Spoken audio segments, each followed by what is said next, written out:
What's up, everybody? Welcome to E3 Live from Los Angeles, California. We are excited to be kicking things off with you this morning. I'm Greg Miller, and I am joined by my illustrious co-host, Alex Mendez. Hello, Golden Boy. How are you? Oh, I'm feeling good, man. I wore green today because we know why. If I have to hear you talk about Halo for one more GD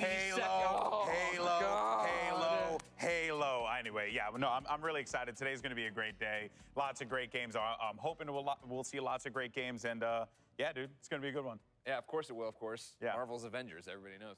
Yesterday on Preview Day, we got a lot of fun reveals.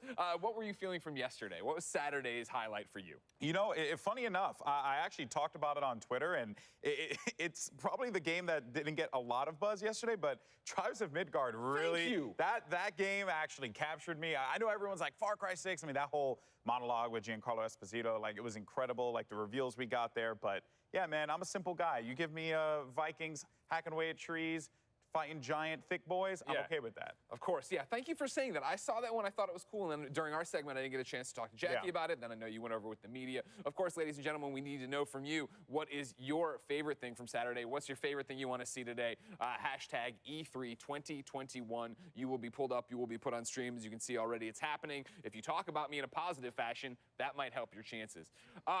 There was so much stuff, and I will be just the person, I think, who is the boring one and say Far Cry 6 for me. Far Cry 6 yesterday looked so good. You know what I mean? And them talking about the way they're talking about that narrative, and then the performance we saw, I was like, that looks fantastic. Like, I really like what's going on with that. You know, there's a lot of really good stuff coming out of the Far Cry 6 camp, or just the Far Cry camp in general. Yeah. It's been like that for a few years now. Of course. So I'm excited about it. I'm looking forward to seeing what else they do. But you know what, man? What's been so great is that we're here, we're coming at you live in LA, and we're also going to be sending out this show all around the world, coast to coast, baby.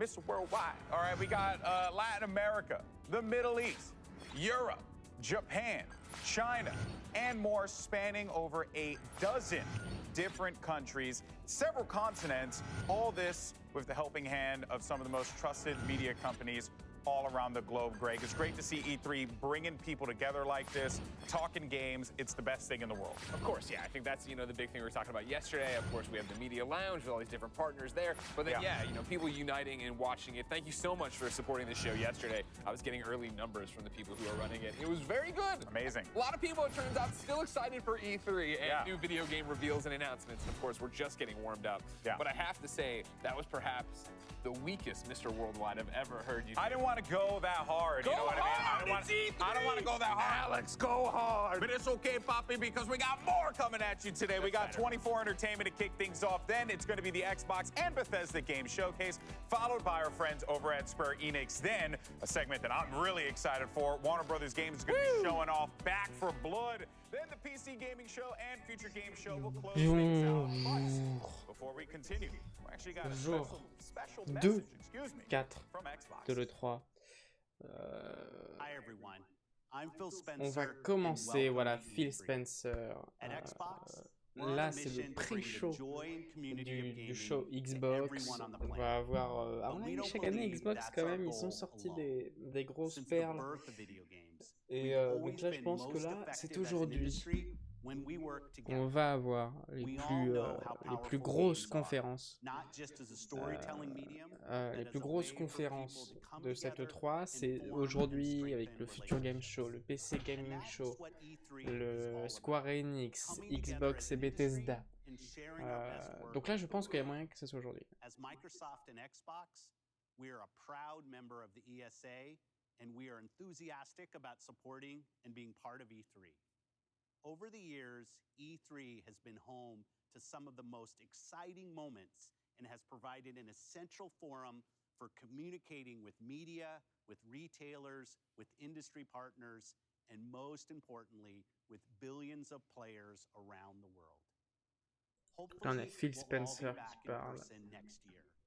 I know we're going to have to do something really special. I can't wait to see everyone and share that excitement and energy again. But we felt it was especially important to support E3 at this time, when so many people have been able to turn to video games as a way to find that joy and community that's so important to all of us. We look forward to continuing to support the ESA, and we hope the rest of the industry joins in that support. Welcome to E3. C'est beau, c'est bien dit. Thank you very much for that special message. Donc, So, of course, Phil Spencer, aujourd'hui, big fan of the Kinda Funny on a Xbox.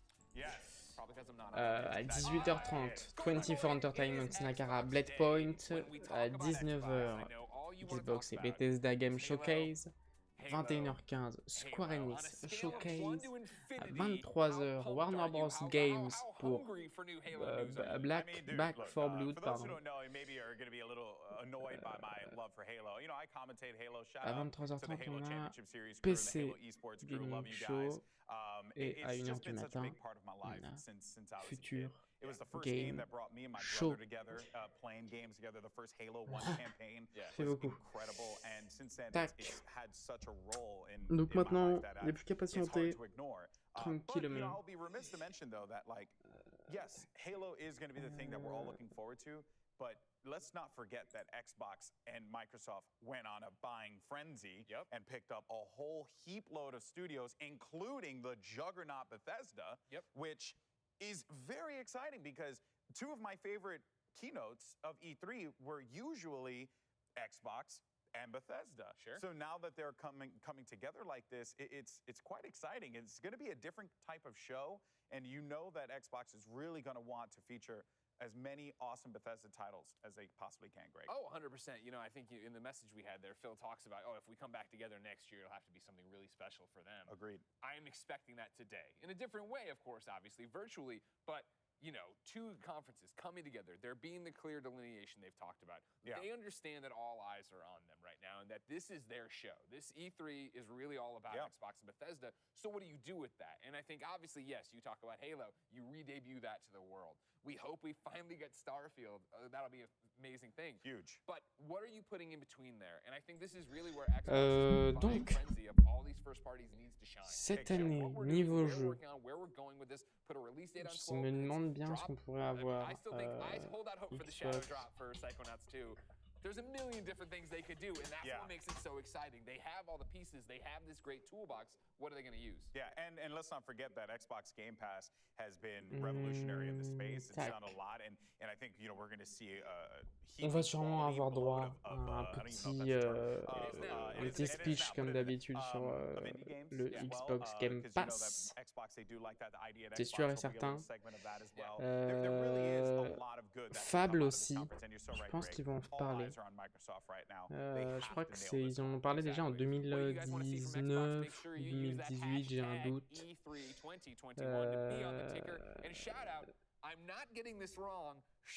Donc peut-être qu'ils vont reparler de Fable.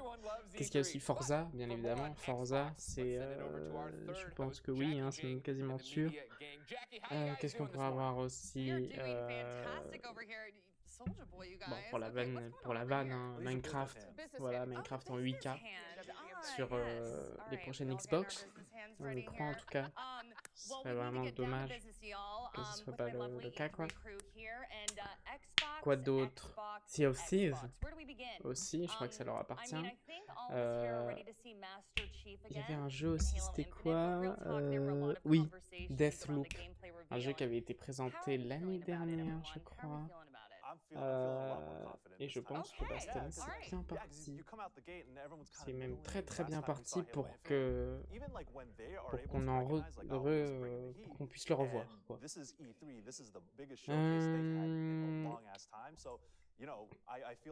Qu'est-ce qu'on pourrait avoir d'autre aussi? Hellblade 2, rien n'est sûr. Et puis je pense que c'est tout à peu près. Et puis, ah oui, bien évidemment, j'allais l'oublier, Halo Infinite, quelques petites news sur le jeu, peut-être. Bah voilà, tout est écrit. Starfield, Forza Horizon, Halo Infinite, bien évidemment, le plus attendu, c'est le Halo Infinite. All right, Damon, I see you nodding your head there. I hope you're right, Michael, because I would count myself among the people that was less than impressed with the demo that we got last year. But I want there to be an amazing new Halo game. I want it to be as visually impressive as possible. I want to look at it and say, that is a next-gen Halo game. So Ils vont aussi sûrement beaucoup parler de Next Gen. Je pense. Ça pourrait être un bon point. Non, mais il y a moyen qu'il y ait du lourd en vrai. Il y a moyen qu'il y ait du lourd.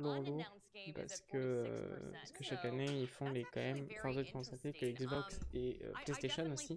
Et cette année, il n'y a pas de PlayStation malheureusement.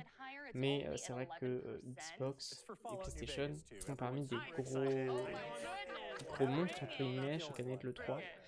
Et que ça serait pas impossible qu'on n'ait pas de belles pépites et de beaux jeux non annoncés, de nouveaux comment on pourrait dire, de nouvelles montures, quelque chose de nouveau.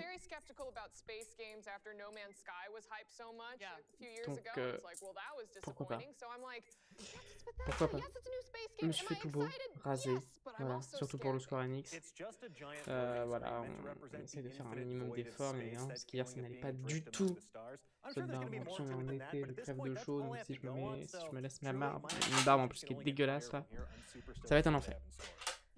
Bien, on attend le début de l'E3,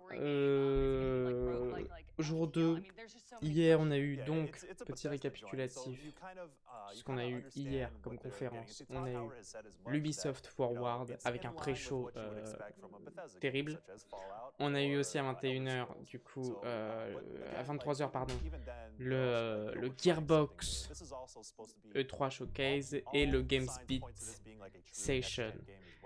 La plus grosse conférence, bien évidemment, était celle de Ubisoft Gearbox. Et aussi, il y en a eu d'autres juste avant, mais qui faisaient pas vraiment partie de l'E3. Mais il y a eu Devolver, Guerrilla Collective, Devolver, qui ont, je crois, annoncé un Hotline Miami 3. Enfin, où ils en ont parlé, Hotline Miami 3. On va tout de suite checker ça.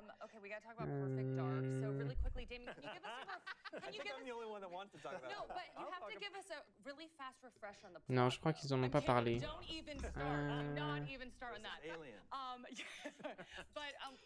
Si, ils en ont parlé. Je me souviens plus du tout de ce qu'ils ont dit ou pas dit lors de l'E3.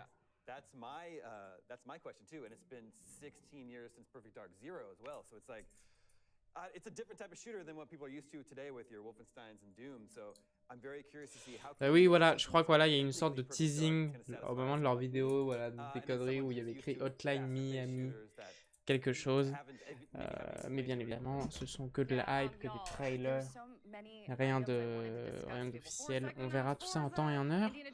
On a eu plein de super jeux que j'avais pas acheté, pardon, mais que j'avais whitelisté pour le moment. Donc on a, je suis flou, c'est génial.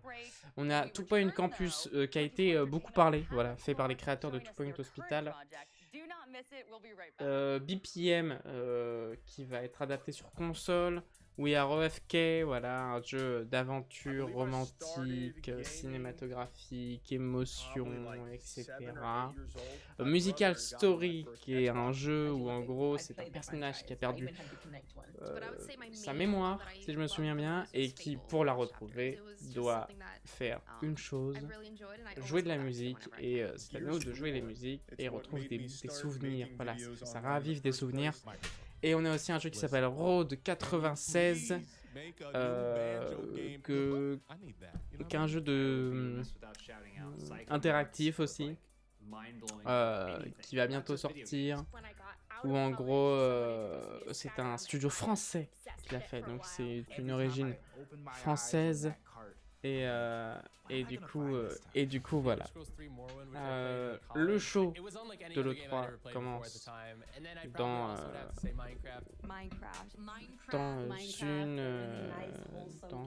une demi-heure, à 19h, et apparemment ça devrait durer environ 1h, 1h30, pour laisser place ensuite à la conférence Square Enix, qui personnellement est une conférence aussi que j'attends beaucoup, de point ferme. Donc voilà, donc on aura Xbox et Bethesda Game Showcase. On aura aussi Square Enix à 21h15, à 23h Back 4 Blood, 23h30 PC Game Show, 1h du matin Future Games Show. Donc ce sont des conférences relativement longues en vrai, voilà, 23h30, je pense que le PC Gaming Show du coup va durer 1h30, et pareil pour le Future Game Show, 1h, donc je pense qu'on en est là easy jusqu'à 2h du matin. Tout ça reste à voir, et ensuite pause de 16h où ensuite on reprend au bout de quelques instants.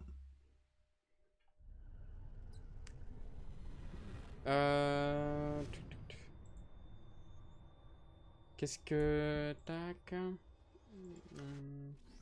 Qu'est-ce qui se passe là à l'écran?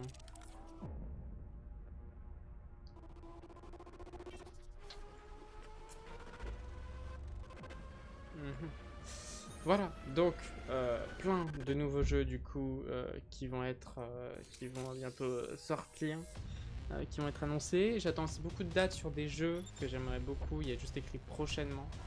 Pour l'instant, on n'a pas de date sur ces jeux. Peut-être qu'on en aura lors du futur Game Show ou du PC Gaming Show. Donc voilà, on verra.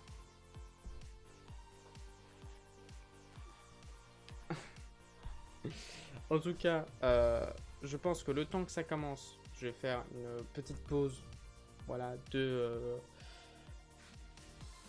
1 minute, 30 minutes.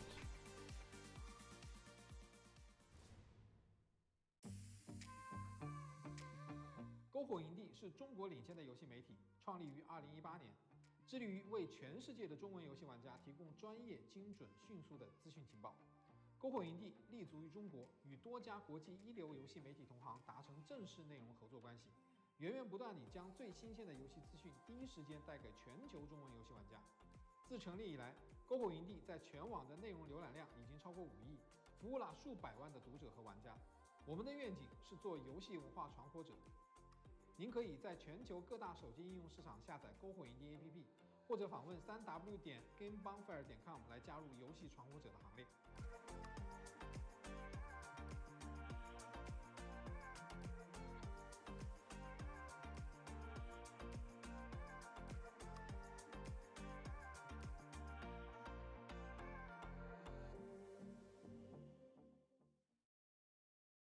As a part of Play for All, GameSpot will be bringing you the latest gaming news and announcements, interviews with developers, the biggest press conferences, and lots more. Play for All is our yearly online event that combines the excitement and announcements of E3 with charity live streams the following Pas Team Sweeney, with pas lots Team of special Sweeney. guests Pas who cette can help merde, us raise pitié. money for able gamers. So join us in June. Je fais une courte pause et on se retrouve vite fait dans quelques minutes. Je suis obligé de stopper malheureusement parce que j'ai des soucis de...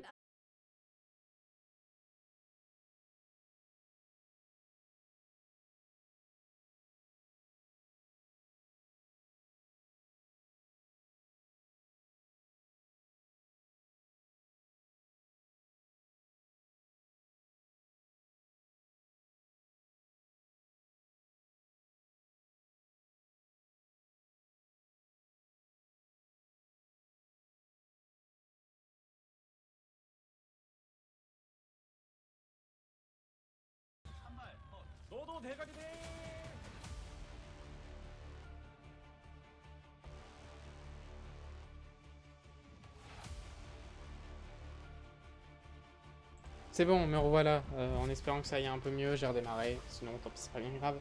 Voilà, le Twitch de l'E3 qui est déjà rendu à plus de 100 000 spectateurs, c'est magnifique, c'est incroyable. Très hâte, très hâte. Voilà, le premier show a commencé, c'est donc le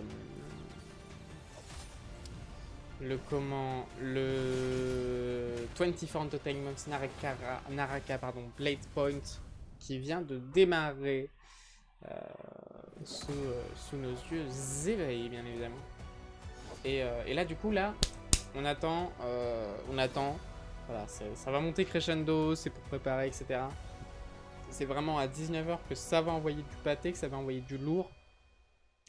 Donc en attendant, je reste voilà là-dessus et je reviens du coup dans 20 minutes pour la conférence Xbox qui est la conférence à ne vraiment pas louper. J'ai très hâte de la suivre. Franchement là vraiment j'ai hâte de la suivre et je vais être ultra assidu. Personne me dérange.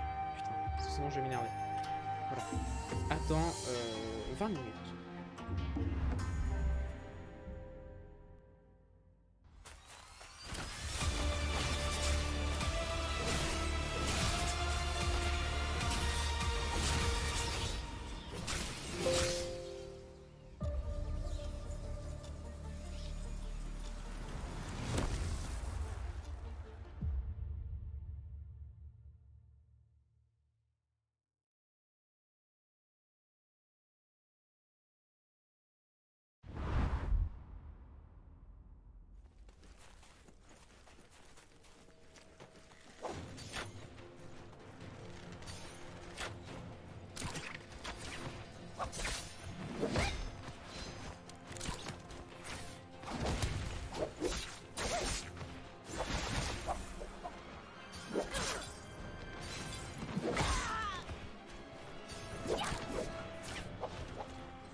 Not the first, not the last.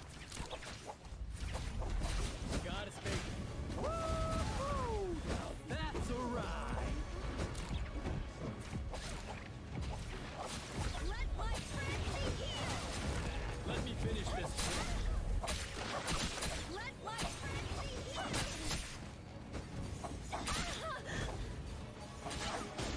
Not the first, not the last. You're more valuable to me.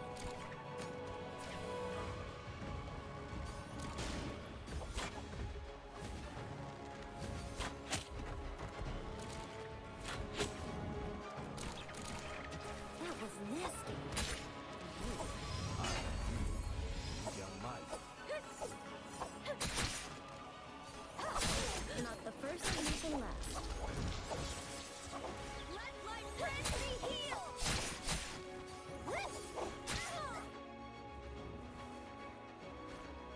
Can't do that yet.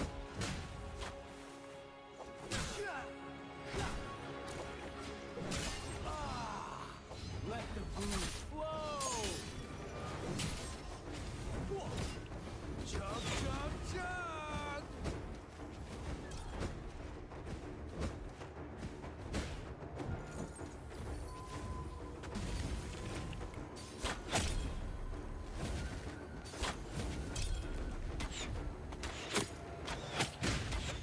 Not the first, not the last.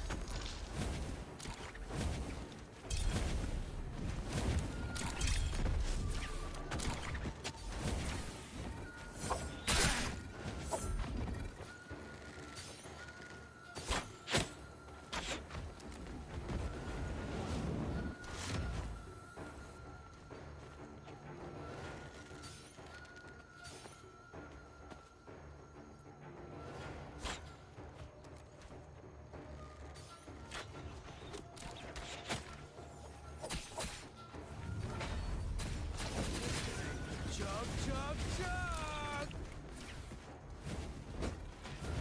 Ooh, I'm a great shot. Can't do that. Who says monks have no flourish? I see. Spectacular!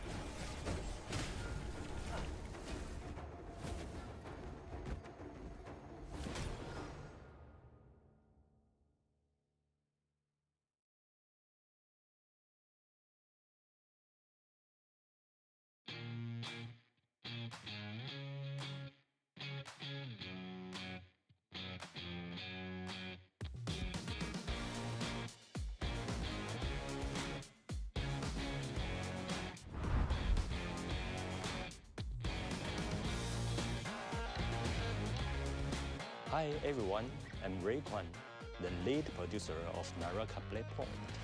First, I'm honored to announce that more than 1 million players have wishlisted our game. We're really thankful for your love and support. Naraka Playpoint is a battle royale game with strong action elements.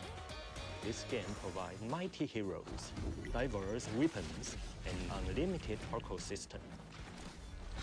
You can choose to be a sniper, killing enemies from nowhere,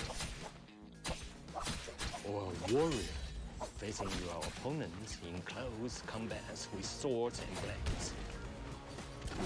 You can also use breaking hook to wave your way through buildings and mountains. And of course, you can party with your friends. Eliminate your enemies with combo of skills and ultimates. It's what we call unchained multiplayer combat, and you need to unchain your imagination. The Soul Jet enables you to create your own fighting style. There is also a variety of interactable machinery waiting for your exploration. And don't forget the character customization that lets you to create your unique appearance. In the upcoming beta, we're also adding a new melee weapon, Spear. In China, Spear is called the king of all weapons. and hence we gave it a brand new mechanism and took inspiration from a lot of martial arts movies. We hope that speed can bring you a fresh experience of action combat. Naraka Playpoint will be globally released on August 12th, and you can pre-order the game right now on Metro PC platforms. Pre-order players will also unlock a new hero and an exclusive outfit. After the August launch, we will continue to release new contents and work hard to crack down on hackers and cheaters. We'll try our best to provide players with a clean gaming environment. On June 16th, we will start a one-week beta on PC. Right now, you can wishlist us, download the demo, and enjoy Naraka Playpoint.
Oh my goodness, we are here for it. Why are we both clapping? Like, I want to scream. Like, that was, it looks so good. You're screaming, I'm drooling. I know. I'm drooling over that game. It looks so fun. And so Need a napkin we just off. enjoyed it so much, we had to bring Golden Boy in. Yeah. Because you gonna play this? Yeah. How So dare you? I played the first alpha and I was really blown away by it. Like, I feel like one thing that the Battle Royale space was missing was like an awesome melee Battle Royale.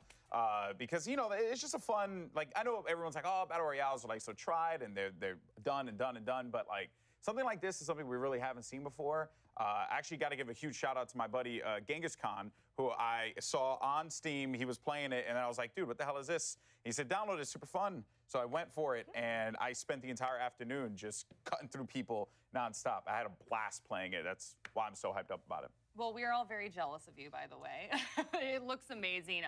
But how do we think this is going to change the Battle Royale dynamic? You were kind of touching on that a little bit, but want to open it up to everybody. Yeah, the thing about Battle Royale is like all of them are, or the biggest ones are shooters. So you can like take pot shots, or you can snipe fools, or you can like maybe take some shots, dip out. Snipe fools, huh? Yeah, but here with this game, you need to pull up. You need to like. You come through and let them know who it is. Yeah, you square up and you gotta fight. And from all the gameplay that we saw, it gets wild because there's like spell casting too. It reminds me of Spellbreak, which is another battle royale that focused on magic and stuff like that. And so you know, and I was also thinking of we were talking about Ultimate Ninja Storm, Naruto Ultimate Ninja Storm. Yes, yeah, because it's super fast and loose. Because I also play For Honor, which is very heavy and very deliberate. But this one's like, nah, just go all out. Yeah, it looks wild. Absolutely, and just want to draw some attention to the pull-up right now. When will Naraka Blade Point, the demo start? And yeah, I think we all know. Everyone June 16th. We were all taking notes. We were like, this is more like a did you pay attention children in class? Did you all pay attention? Okay, we were definitely paying attention. 77% of the audience paid attention. I definitely want to talk, though. I mean, there's Fortnite, Call of Duty Warzone, Apex, like that list goes on and on and on. Do we think that Naraka can compete with those titles? I think absolutely, because people want differentiation. There's this feeling of Battle Royale fatigue right now because it's so much of the same thing. In this game, you can 360 no-scope someone with the brand new spear weapon and then have this like wuxia anime-esque style fight up in the sky just raining down holy hell. It's gonna be awesome. Like, I think it's something that the space needs. You have to keep it fresh. You can't just keep adding on other game components to that core Battle Royale mode. It needs to feel fundamentally different, and that's what Naraka looks like from this gameplay demo. Oh my gosh, look, it's so different. There have been several other examples of non-shooter battle royales that have been successful, right? There's Fall Guys, there's Tetris 99, there was Mario 35, R.I.P. Naraka looks awesome. Mitchell Saltzman previewed it for IGN, and he's our fighting game expert, and he came away impressed. he said the fighting mechanics in Naraka are legit. So I think love this to game hear is gonna be that. the real deal. I definitely noticed the grapple hook, the verticality. Talk to me about the mobility mechanics. Yeah, Do you think people are going to adapt to that well? So I think one of the big things for a lot of Battle Royale games is like, when can you disengage from a fight, right? Yeah.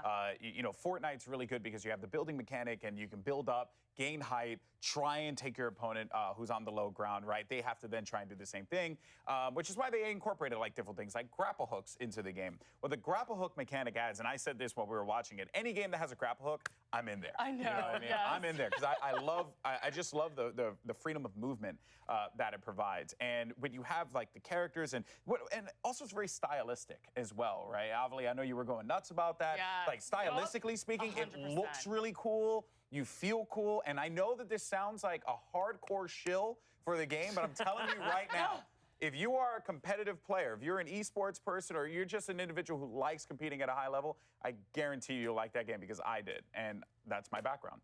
Oh yeah, no, but the first thing that I was thinking of when I saw the trailer for the first time, I'm like, okay, cool, so we got the Battle Royale Fortnite elements, but like the combat looks like a faster Blade and Soul, and then all the characters that we see, plussing that character customization option, I'm like, okay, it has the simpability of Genshin Impact, and I'm like, hold on a second, hold on, I'm like, I think all of us are about to jump into it. It's in the dictionary, Golden Boy, look it up. I'll look it up for sure. But no, it just looks so Is his incredible. picture there? No, I'm kidding. It should be. It should be. Sim Just for me, everybody. It's in the new dictionary copy. But I'm so excited for it. And as you were talking about the parkour ability, being able to jump and fly everywhere, I'm tired of kids being able to outbuild me, right? Like they're so much faster at building the dang stairs up and down, and I just, you know, they shoot me faster. So if there's, you know, some sort of thinking involved in here where I get to parry something and then run away, that's what I'm excited for. I mean, there's so much I'm excited for. I absolutely love the game design. I love the landscapes. Yeah. And that might seem like a softball question, but skins make money, people. Yeah, and people listen. talk about maps all the time. This game's got style. They Yeah. are going to sell so many damn skins. It is going to be ridiculous. Yo, they are going to be printing Avali money. said she wanted sparkle skins. Oh, if yes. Avali gets Oh, yeah, sparkle yeah, skins. yeah. Hey. Sparkle skins, but I mean, think about it. Like all of the different crossovers we've seen with Battle Royales, like Fortnite is the big one. If we get any like type of anime IP crossovers Don't into this even, game, girl. oh my God, Don't even. I'm broke. I'm broke. That's Yeah, it. yeah, we will be broke for sure. Okay, we got 30 seconds left. Which class are we picking? I know you're crowd control, right? No, I'm just going to get up Really? there. I'm a very You told me aggressive crowd control player. rehearsal. No. Lied to That's me. classic misdirection, so I can get up in there with the spear. Yes, the spear. Spear's exciting. Okay. Spear's exciting. I just want to jump around and cause chaos and confusion. So whatever that is. So like where you are right now. Big sword for me. Big sword for me. Oh yeah, big sword, big sword. Okay. Gauntlet, so y'all can catch these hands. I'll do the archery just to be something different. I like that. I like it. Okay. Well, we can't wait to get our hands on Naraka Blade Point. But real fast, we got to take a quick break. But do not go anywhere. We'll be previewing Square Enix and Warner Brothers games Back for Blood coming up as E3 2021 continues. There's videos that I can specifically remember that I can't believe I did. I feel like I remember the most regrettable ones the most. When I lived like a sim for 24 hours. For anybody who hasn't seen it, it's you let your sim live how it would in a game, and then you have to replicate it, but because sim time is so quick, you end up standing around and doing something for an hour that should take you like 10 minutes. Now, I did it all day. You can slowly see me just deteriorating as it goes. So I'm pretty proud that I stuck that one out. Hey E3, it's Posty. I just want to say hi and hope everybody's doing good and staying safe out there. I'm so excited to see the new announcements for some games, and hopefully we get to see a little something about Elder Scrolls 6. Maybe, I don't know, but I hope everybody's having a great time, and hope to see you soon.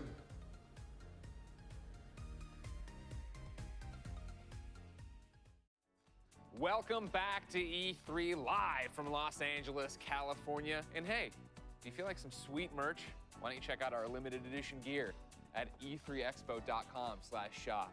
It's right here. All here. I did a presentation yesterday that Mid-Max You did. kids really liked, right? Yeah. So let's go back. If you remember, I was saying, doesn't that there Tom Cruise have a new, which camera we're on? Doesn't Tom Cruise have a new movie coming out where he wears a bomber jacket? Yeah. You could wear this at the theater. Yeah. And then you'd get up to leave and you'd go like this, and they go, wait, are you one of those pilots like we saw in the movie? And you go, no. Zone. I don't know. I'm an E3. And they'd say, what that? And you'd be like, Electronic Entertainment Expo. And they'd be like, oh, you went there? And you'd be like, well, no, it was a pandemic year, but I bought it on e3expo.com/shop. High quality. No kidding. It actually is quite nice. It is really nice, yeah. Yeah. I'm gonna steal one. Also, the hat. The dad hat. Hey, kids. Aren't you a dad? You're gonna have to do some yard work at some point, get underneath the house. Hey, kids, aren't you a dad? All right, we'll move on. That's what you just said. All right, I'll tighten it up, Greg. Square Enix presents this later today, and we'll get a world premiere from Eidos Montreal, plus an update on Babylon's Fall, details on the Black Panther expansion. I'm on board, Ash. I'm on board. And a first look at Life is Strange Remastered. Golden Boy, what are you most excited about? I'm glad you asked, Greg. Ladies and gentlemen, in September 2020, a game called Marvel's Avengers came out, and y'all enjoyed it for like a week, but this guy enjoys it to this day, and this is my day, all right? This is the day where I take it back. Black Panther, War for Wakanda. How excited are you, huh? See him out there, Wakanda forever, let's go. Anything Black Panther related, I'm totally in. Yeah. I've always been a fan of the character way back in the day, so I'm cool with that, Greg. Okay, good. I'm good. Yeah. I just want to know what else they're bringing to the table. Sure, of course. All right, that's an important thing. I mean, you know, fun and games aside, I did put up a video back when they were getting ready for their last Avengers thing that was, hey, Avengers isn't in a good place. I enjoy the gameplay. I want more out of it. What can they do? And hopefully, War for Wakanda is going to be that, right? We need endgame content. We need things to be going on. We need raids. We need 150 power level stuff. Yeah. I need a reason to turn this on again every day, and we haven't had that for a while. And they've been better about their roadmap, but today's the big test of what they actually have. Yeah, and another game that I'm very much looking forward to hearing more about because I don't know much about it, for me personally, is Babylon's Fall. Michael's been going nuts about that game. Oh my God. I kind of going into this one super cold, so I want to be dazzled. Platinum's an incredible dev. I have no doubt in my mind that they're going to bring the heat, and I think it's going to be really exciting. I think Square Enix is going to have a pretty decent show, and I'm looking forward to it. 100%, yeah, I can't wait to see what they have up their sleeve, right? Because the other big thing that we were just talking about, well, first off, full stop on the unannounced game.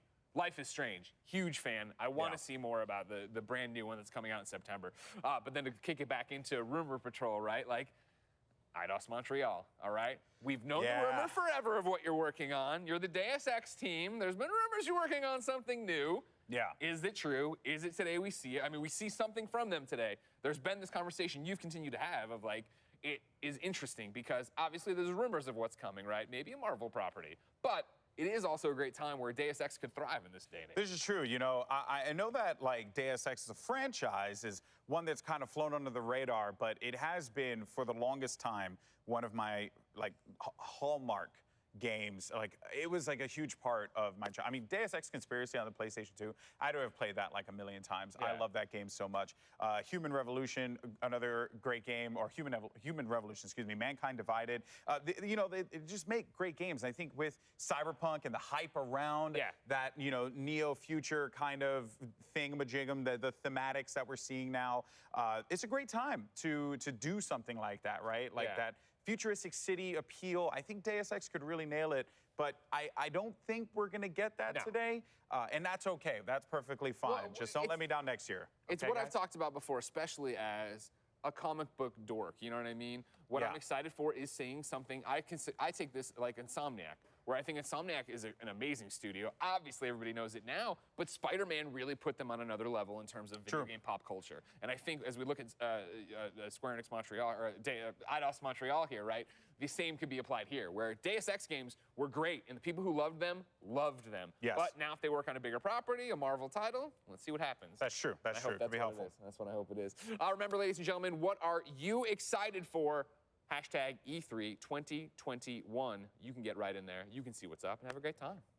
Get in there, baby. Now, following Square, they want me to read the teleprompter. This is another, look at right here, right here. We don't need to. I don't need to. Following Square is WB Games Back for Blood. Oh my God, Golden Boy, we can't wait. I played that alpha and I was like, I'm done. Yep, the people who made Left 4 Dead are back with a spiritual successor to Left 4 Dead. And it's amazing and it's got a deck building thing. So every time I play the campaigns, they're gonna be different campaigns. Let's go. Yeah, I had the opportunity to preview this game with the WB Games crew, and they were all amazing, all wonderful people. And I got there immediately and I was just like, this is everything that I want. It is genuine excitement for a game that's ridiculous, that knows exactly what it is, and it plays right into it. Even from the name, they know what they are, they know what they're doing, and yeah, that alpha was fantastic, right? You know, I remember talking to the WB Games crew and saying, like, me and my best friends, like, we love games like this because they like yelling at each other and, you know, cursing each other out and having a good time, because that's just what friends do. That's what friends do.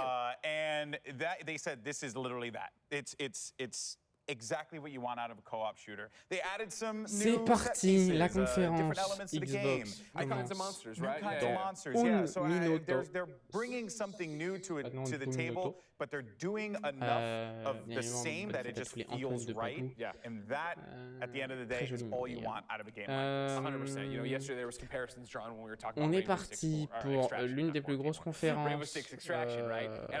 Donc on l'a dit, il va sûrement y avoir du Halo, du Forza, on parle du Game Pass,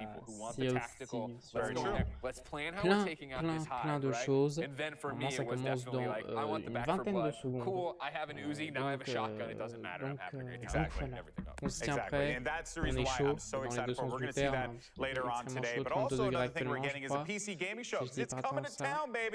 Et donc voilà, le PC Gaming Show sera ce soir à 23h30 et suivi à 1h du matin du futur Game Show. La conférence apparemment Xbox et Bethesda qui va apparemment durer environ 1h30, 1h à 1h30 apparemment. Donc avec apparemment près d'une cinquantaine de jeux annoncés. On verra tout ça ce soir. Enfin, en fait, non, maintenant. He can do that because I'm short. You know, but I'm looking forward to PC Gaming Show.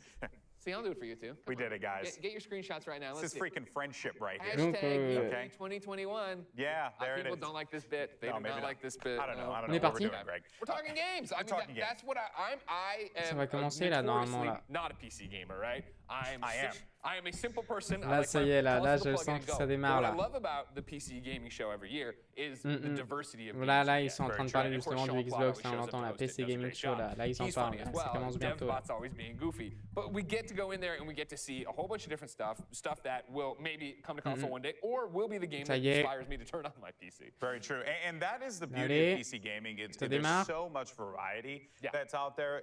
Là, ça va démarrer, là, je le sens là. You want to do, and by the way, I just got informed. Ah, voilà, on a un timer. Stop talking about PC. It's okay because Microsoft also supports PCs as well. Oh, crap. Damon, this isn't a drill. It's happening. C'est parti. Oh, God. Take me. I need a 12 minutes release date, Phil, all right? I need that. I need Starfield. Phil. We need to see Halo. Don't do this to him again. Tim Schafer, make Psychonauts come out today. It's a simple request, Greg, right? the lighting can't get there, Greg. It doesn't matter. The lighting can't get Most there. people are listening to this as a podcast. Philip Elizabeth Spencer. 39 seconds. Philip Elizabeth Spencer, if you're watching this right now, just know, man, just bring the thunder, brother. That's all I want. Just bring the thunder, dude. Give me the chief. I don't think Phil's watching this right now. He's probably getting ready for that. C'est parti, ça commence dans 30 secondes. On y va, let's go, full screen, 20 secondes. Okay, fine, everybody. Now is the moment Master Chief and Golden Boy have been waiting for. Here's the Xbox and Bethesda Game Showcase.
Let's go.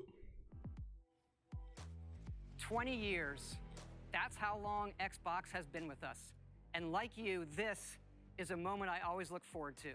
I love seeing the new games, crossing my fingers for my favorites to return, hoping for a few surprises. Most of all, though, I love seeing everyone around the world come Là, en gros, il together est en train and d'expliquer que ça celebrate fait what games 20 mean ans to all que of us. Xbox existe And I think, you know, this et qu'il past croise year, les doigts, qu'il they've meant cherche even toujours les more. meilleurs Thank jeux. you Enfin bref, for being with us today. il remercie Thank you for voilà, the tout le support monde you give us and one another. d'être ici aujourd'hui. Xbox is turning 20. And I wouldn't be here if it Xbox a wasn't for 20 the ans. friendships we've had that whole time. At Bethesda, we believe video games do one thing better than anything else. Voilà, faut savoir qu'il y a, je crois maintenant un an, plus d'un an, Xbox ont racheté Bethesda, donc les éditeurs derrière Fallout. Voilà. And now, for the first time in over 25 years, we're creating a new universe with Starfield. Set hundreds of years in our future, it's an epic about hope, our shared humanity, and answering our greatest mystery. It's a game we've dreamt of playing, and it wasn't until now that we have the hardware, the technology, and the team who's hard at work at home to make that dream a reality. We're excited to finally share our first in-game teaser and something to look forward to. Voilà, donc un nouveau jeu, Starfield, technologiquement apparemment avancé.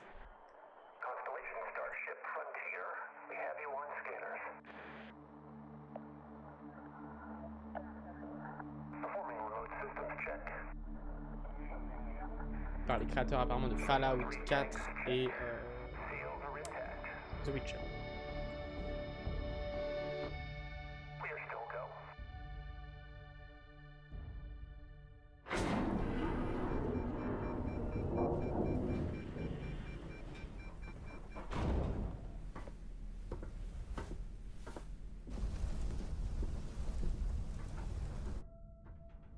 They say, the wonder is, not that the field of stars is so vast, but that we have measured it. You're part of Constellation now. Part of our family.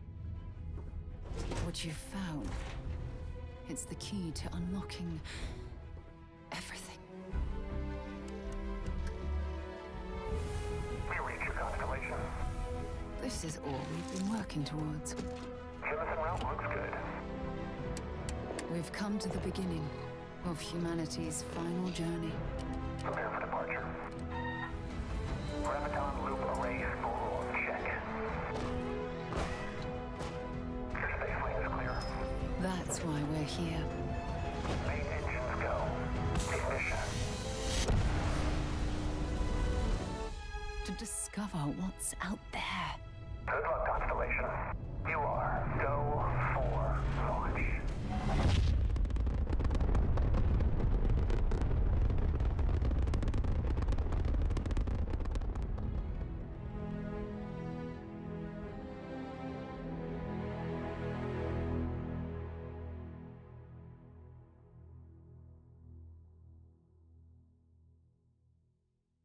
Voilà donc Starfield, le premier jeu annoncé. Voilà, on avait déjà vu, voilà, Xbox Exclusive sorti le 11 novembre 2022 et on peut y jouer aussi avec bien évidemment le Xbox Game Pass. It is awesome to share with you for the very first time one of the most anticipated games in the world from Todd Howard and the team at Bethesda Game Studios. A groundbreaking game, and yes, it's exclusive. Welcome to the Xbox and Bethesda Game Showcase. I am so excited and proud to be here today, celebrating games, because although it's been an incredibly tough year, I am grateful that games have been such an important source of joy and connection. We are committed to forging the next era of gaming, conjuring worlds never before possible, unlocking play across all devices, and delivering the power of games to everyone. And now, we get to share that quest with Bethesda, not just as partners, but as one team, united in bringing the very best games to more people everywhere. So today, we get to reveal more of what's to come. We have an amazing show, 30 titles, 27 in Xbox Game Pass, and of course, Every single console title you'll see today is optimized for Xbox Series X and S, offering next-gen performance, speed, and features. We get to work with the best studios on Earth. Next is something truly riveting. The latest entry in the haunting and evocative franchise created by GSC Game World, Stalker 2.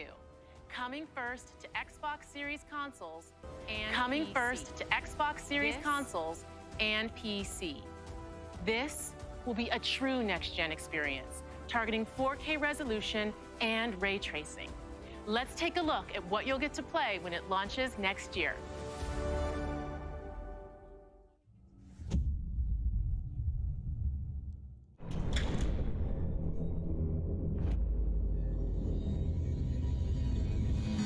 Ля как шпарит. Ну, чё там? Готово. Ну и пошли они нахрен.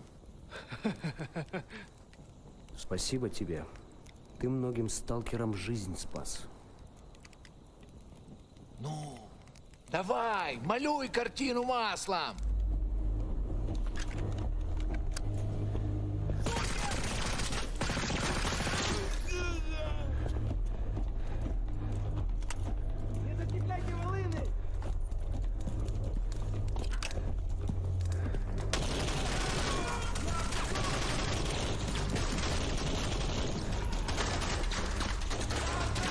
Вот поэтому я ни в какие разборки и не лезу. Не хочу пулю поймать. Ну, не знаю. Между аномалией и маслиной я уже лучше пулю выберу.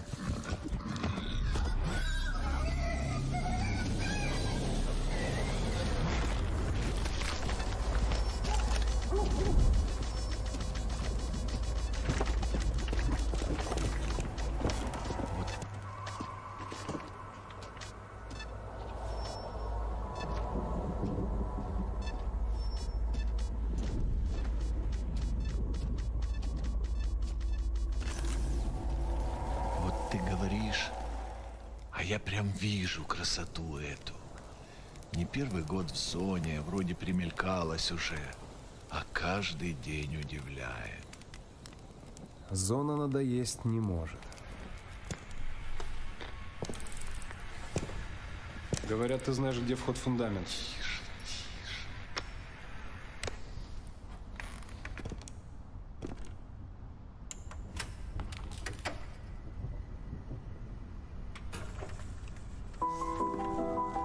Узнаешь мотив?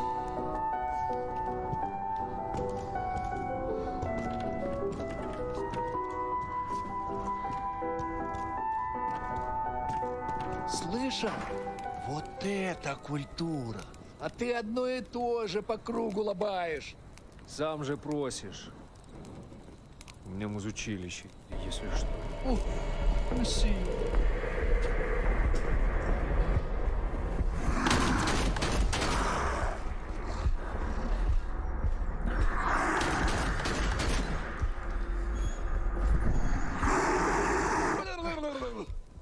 Да пошел ты.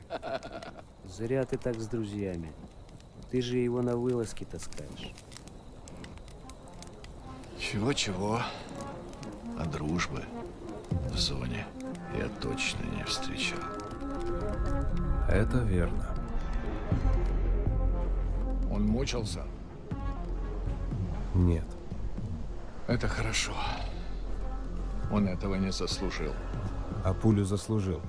Жаль, что ты так с ним поступил. Мне тоже. Считаешь, я не думал, как обойтись без его смерти? Она не могла быть свободна, пока он жил. Зато теперь посмотри на нее.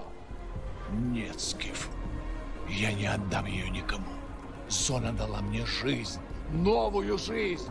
Жизнь, которую я готов вернуть, если потребуется. Я буду защищать ее. Всегда.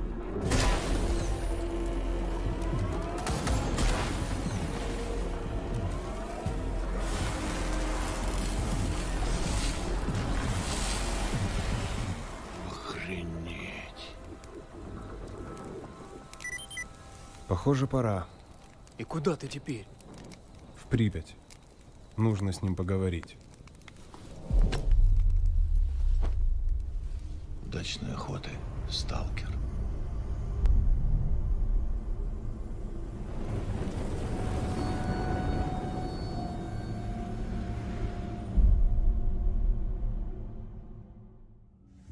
Stalker, très bien, un jeu qui va donc sortir en 2022, le 28 avril 2022, bien évidemment dans le Xbox Game Pass. Donc c'est un jeu qui se passe à Pripyat, je crois, si j'ai bien compris, à Tchernobyl. Et c'est un peu tout ce que j'ai dit.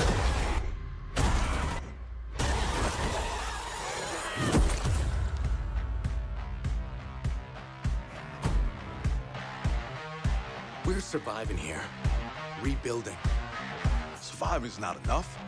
We've got to fight. No, we don't need to do anything. All right, when was the last time you saw written in any numbers? All of my best friends like to go and get up. When they talk about all the lies they never got to live. Hang in there, Holly. Get high with your best friends. No rest for the wicked. Let's go. Through here. Come on. God, I love Mondays. Another day in paradise. Just like all of my Home run.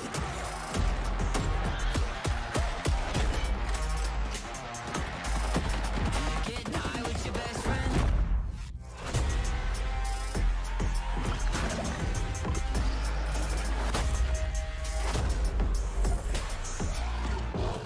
Need help here. Buckle up, buttercups. We've got one shot. Let's make it count. Over here.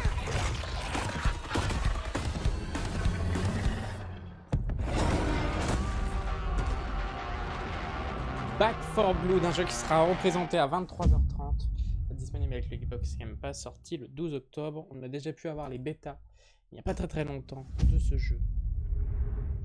Xbox Game Pass Studio présente une exclusivité Xbox.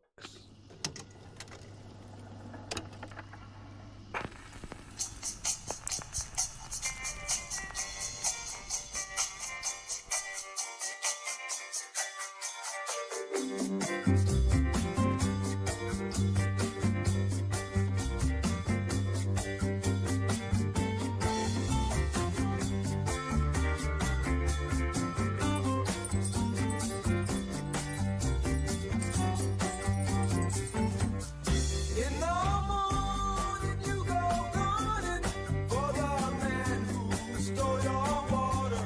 Then you fight till he is done, but they catch you at the border. And the mourners are all singing as they drag you by your feet. But the hangman is En gros, c'est un jeu en coop, un jeu en open world.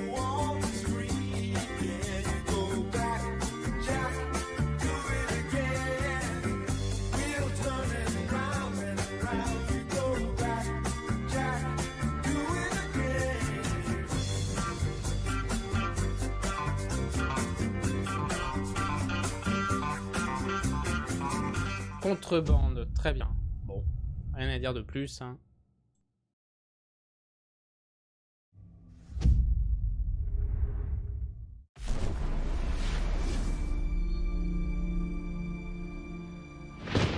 Ah, je l'avais dit, Sea of Thieves.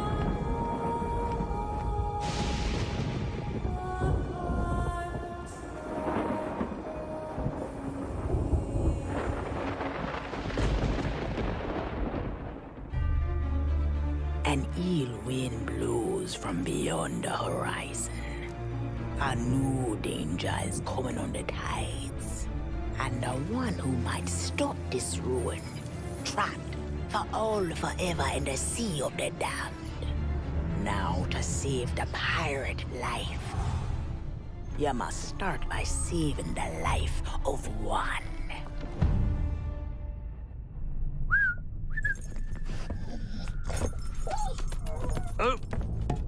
Didn't realize we had company. Captain Jack Sparrow. But I suspect you already knew that.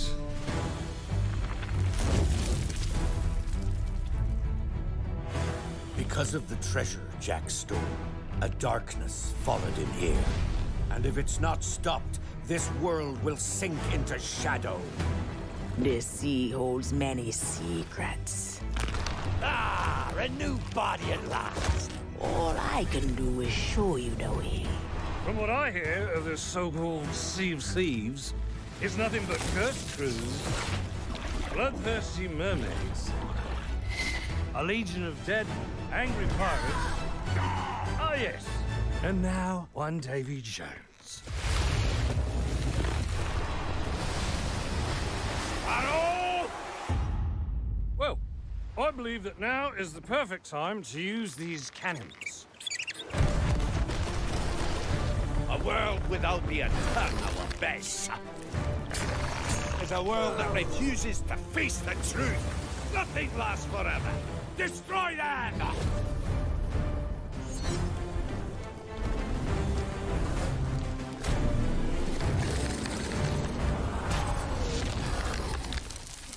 I don't suppose, by chance, there's a second one of those?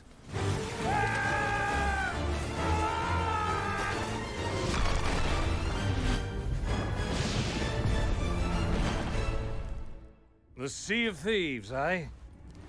Bring me that horizon.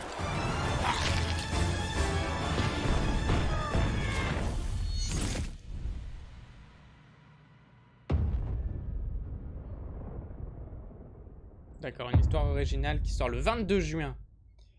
Gratuitement en plus. Incroyable, excellent.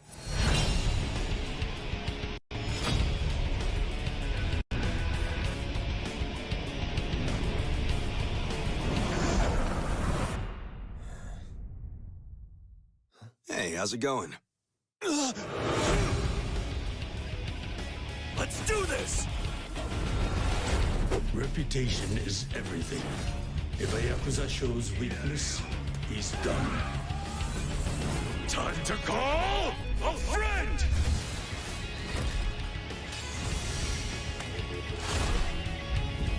Order!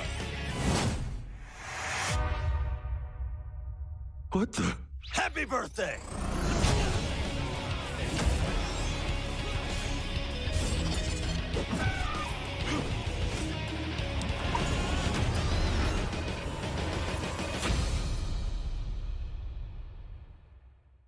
D'accord, Yakuza Live disponible dès aujourd'hui. Incoming fire!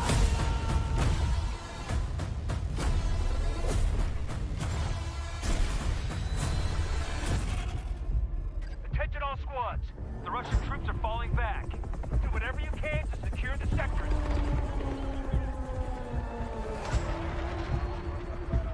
We push them back, but not far enough. Do not let them regroup.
Battlefield 2042 qui sera disponible le 22 octobre 2021 avec le Xbox Game Pass.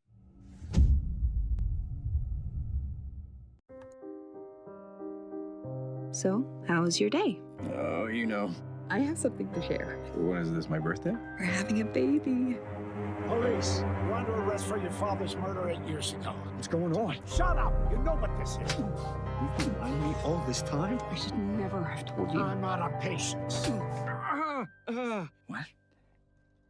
I know I say this a lot, but I love you. I say this a lot too, but back at you.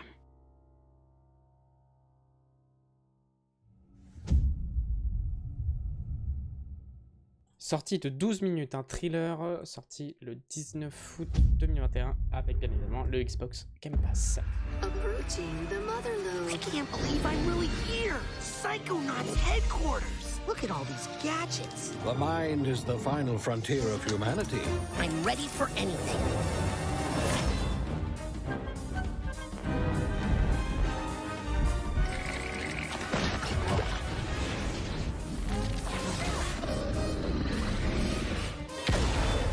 Time for justice!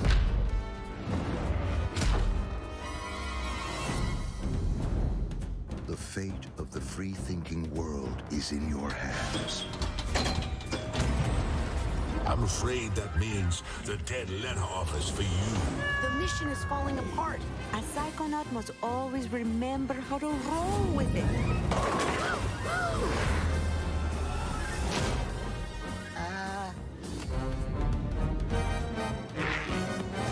What am I doing? What am I doing? What am I doing?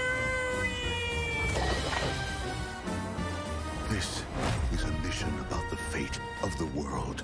Can you do that? Yes, if I can find some bacon. I'm going to ignore that last part.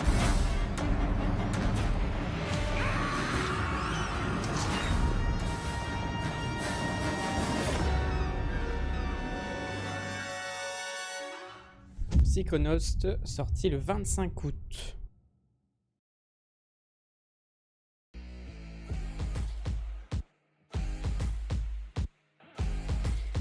This is usually the moment when I say hello and welcome to the Bethesda E3 showcase.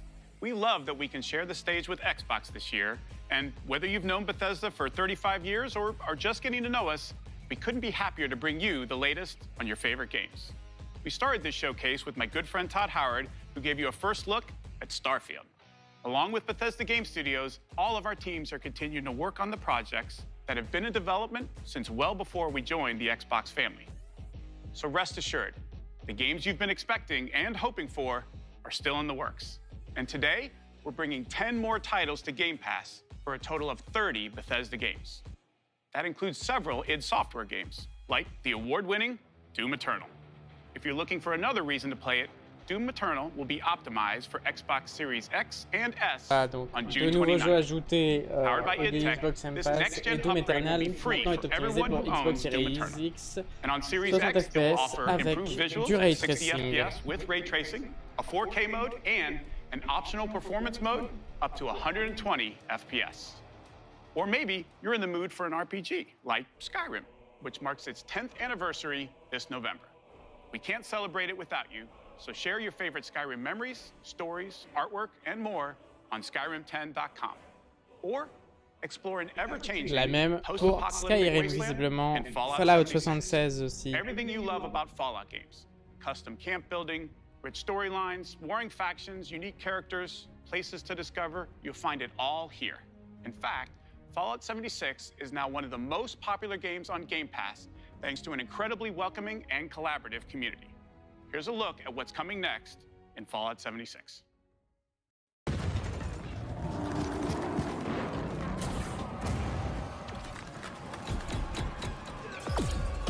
Brotherhood of Steel are the guardians of human civilization. Fort Atlas is safe. It came at a great cost. The Brotherhood must stand united. The super mutant threat takes priority. This proves more than anything the need for our justice. You are splitting our forces, Shin. The most important thing is finding everyone that has gone missing and returning them home. So it comes to this. I thought you understood what that insignia meant. You are no paladin of the Brotherhood. I set this plan in motion, and I am the only one who can stop it. The Brotherhood of Steel must protect the future of Appalachia and of the world. Your righteous crusade has gone too far. While it may seem that we are fractured, I believe that we are now stronger than ever. This is a choice that can never be undone.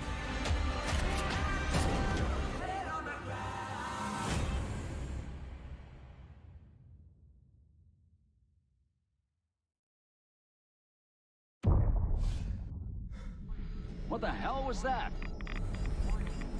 Expedition Squad Delta, report. Over. Squad Delta, what's going on out there? Come on. This isn't funny. I know you can hear me.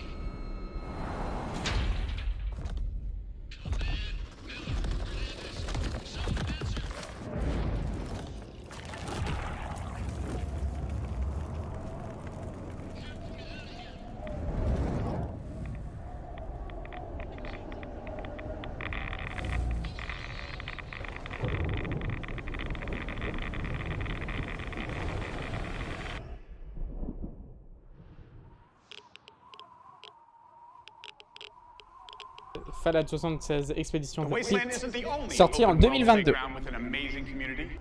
The Elder Scrolls Online from ZeniMax Online Studios has now surpassed 18 million players and On s'en branle un petit peu, mais bon, c'est pas grave. Right now, our players are enjoying the new Blackwood chapter, part of the Gates of Oblivion year-long adventure. We've got a lot more to come in ESO, including the conclusion to this epic story later this fall with ESO Deadlands. And with the release of ESO Console Enhanced this Tuesday, the game will deliver a true native experience optimized for the Series X and S.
It's a new world with new rules. Now, nothing is off the table. Winning this battle will take a new breed of fighter. Wait.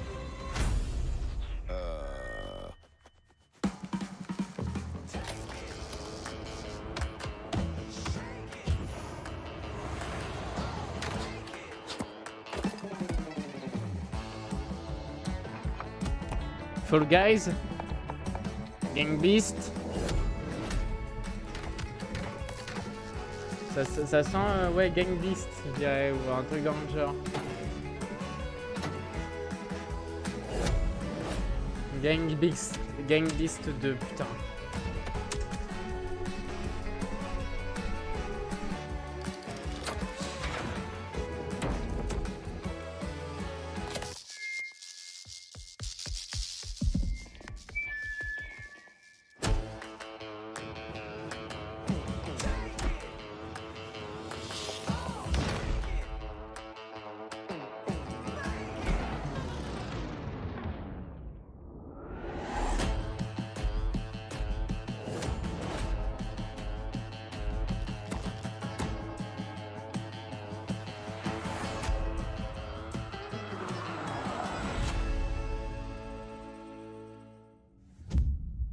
pas du tout une énorme inspiration, mais c'est Party Animals, sorti en 2022.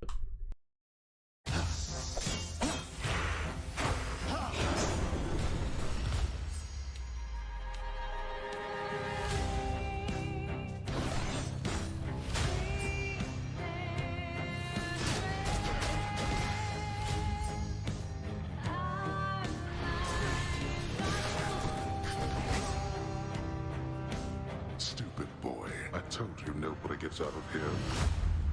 Try and stop me.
Oh, je sais.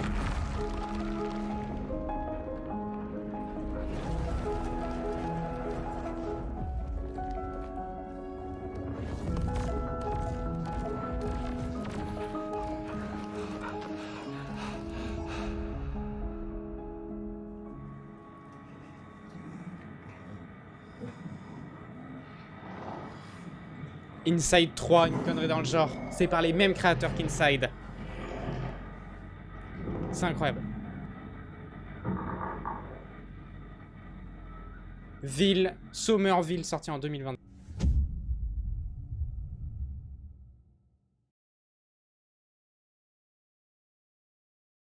This holiday marks the 20th anniversary of Xbox and the 20th anniversary of Halo. To our millions of passionate fans, thank you. We wouldn't be here without all of you. Our goal has always been to bring players together. And for the first time, we're thrilled to offer our entire multiplayer experience to all players across Xbox and PC with no barriers. Halo Infinite Multiplayer will be free to play and invite more of you than ever before to become a Spartan hero. I'm excited to be here with Joseph Staten, the creative director of Halo Infinite. From helping craft the original Halo Combat Evolved to leading the fan favorite Halo 3 ODST, Joseph is a Halo visionary. It is so great to have him back with Halo. Thank you, Bonnie. And hey, everybody. For us, and I hope many of you, Halo has always been about heroism and wonder, about fighting to keep humanity safe against impossible odds in a beautiful and mysterious sci-fi world. This is just one part of the Zeta Halo ring, the largest, most wide-open environment we've ever built, and we can't wait for you to explore it.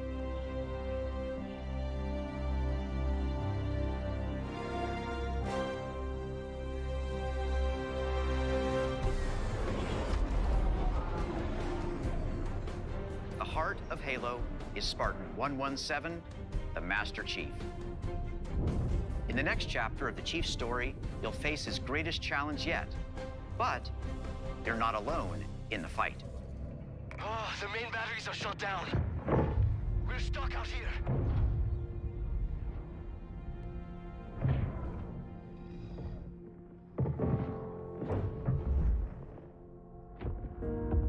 You have one bullet against an entire army.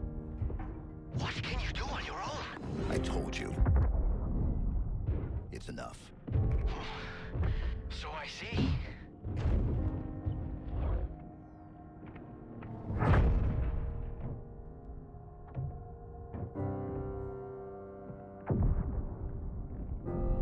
I need you to understand. There's not much time.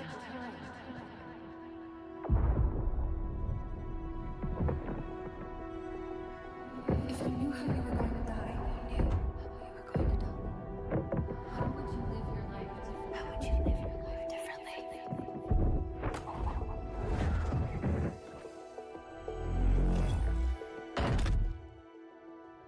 What happened? Where is Cortana? The rogue AI known as Cortana is gone. She's been deleted. How? By you? Of course not. Did you hit your head or something? Don't you remember? My instructions were to enter this installation, imitate Cortana, and lock her down for retrieval. Yours were to take her back to the Infinity for deletion. So if it wasn't you... Okay, then.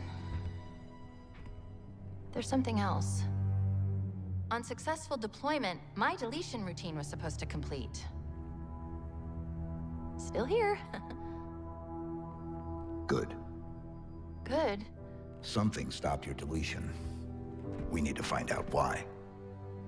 But this wasn't the mission. The missions changed. They always do. Are you sure?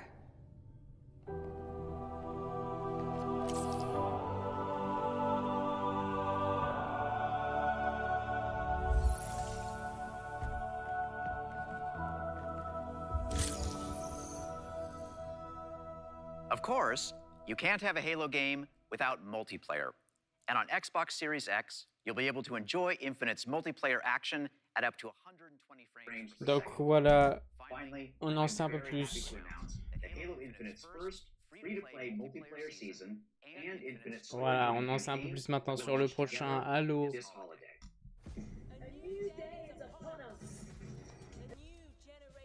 Build to fight. Together, we are unstoppable. Are you ready?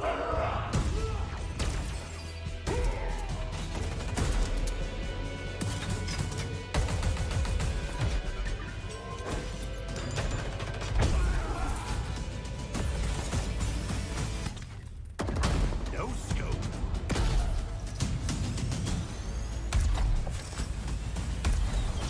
Big shot. Killing spree.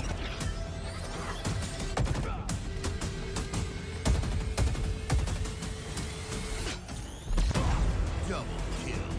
Hello, let's do some damage. Skewer acquired.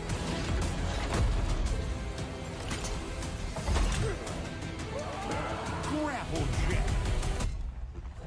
Claim the enemy flag. Return it to base.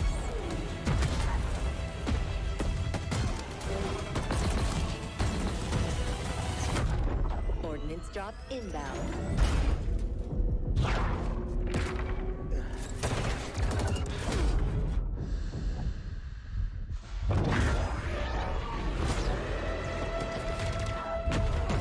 The flag is ours. Please call at your earliest convenience.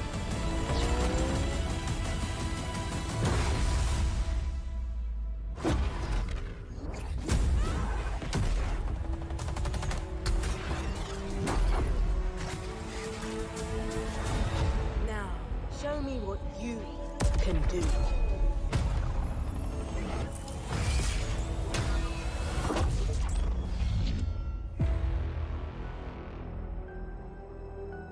Un free-to-play d'Halo Infinite en multijoueur, plus la campagne qui sort pendant ces vacances-là.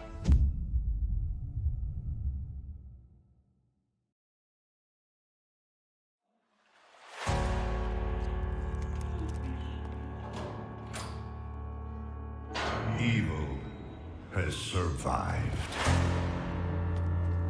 A dark figure wanders in the east. He must be stopped. At all costs.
Diablo 2 Resurrected.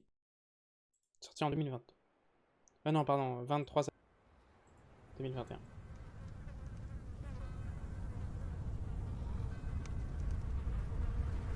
These things, where do they come from?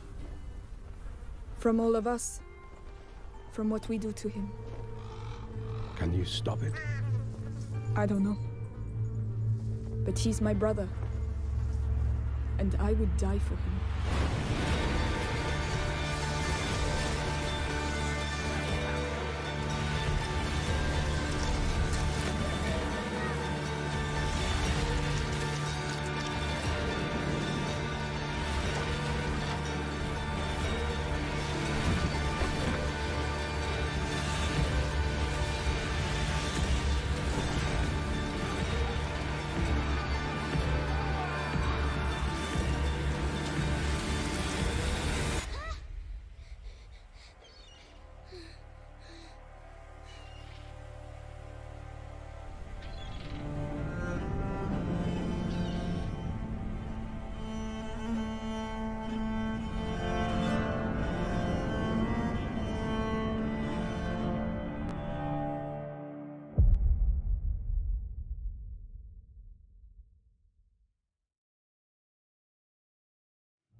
Black Tail Requiem, sorti en 2022, donc.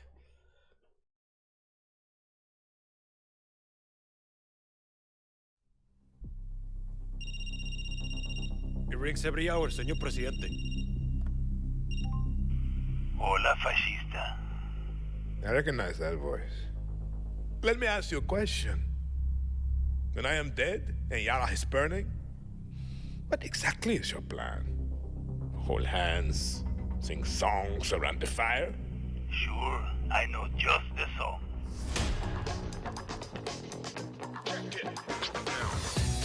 Time you learn about resolver, Danny. To take down Castillo, a guerrilla needs the right tool for the right job. Keep talking. It's a stealth operation. I got you covered.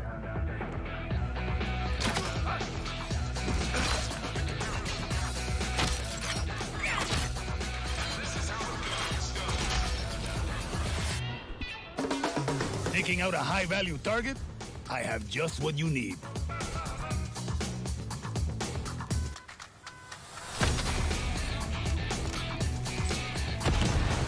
You wanna blow shit up? Juan Cortez at your service.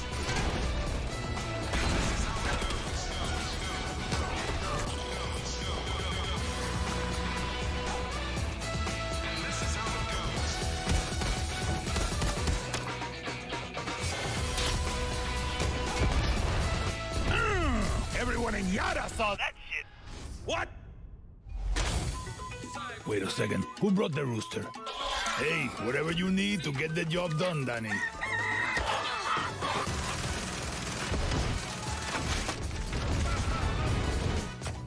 Next time I see you, I want to play with that crazy backpack deal.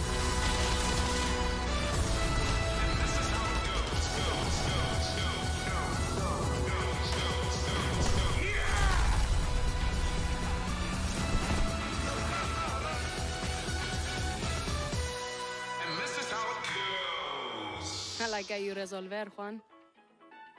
7 octobre 2021, bien évidemment.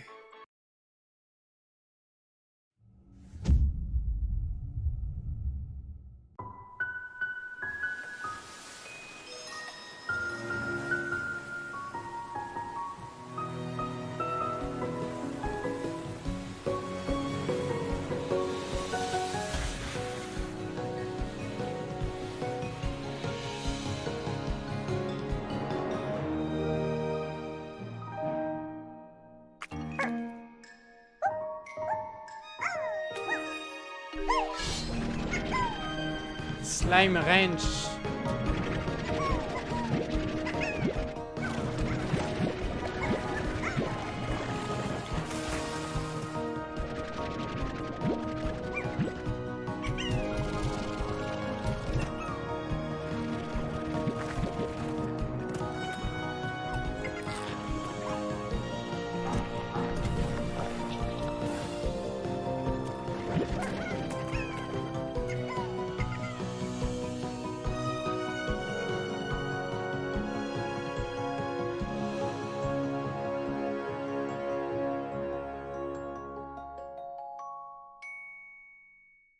Sorti en 2022, Slime Rancher 2.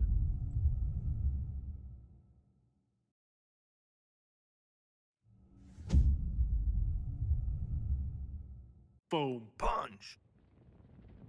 Welcome back to Shred-Ageddon. Here's a new trick. Let's go.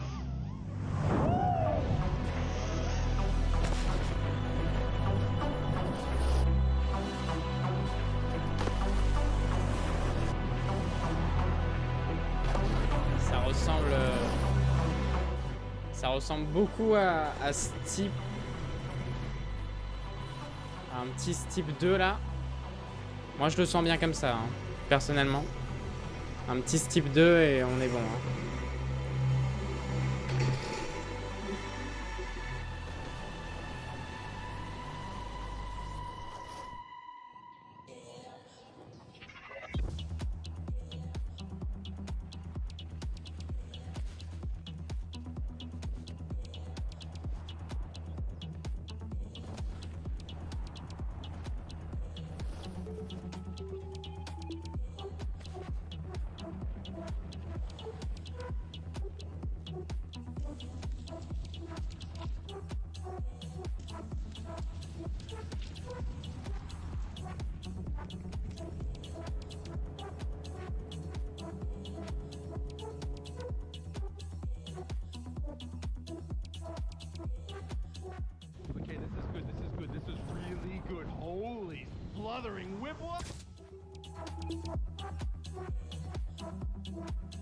D'accord.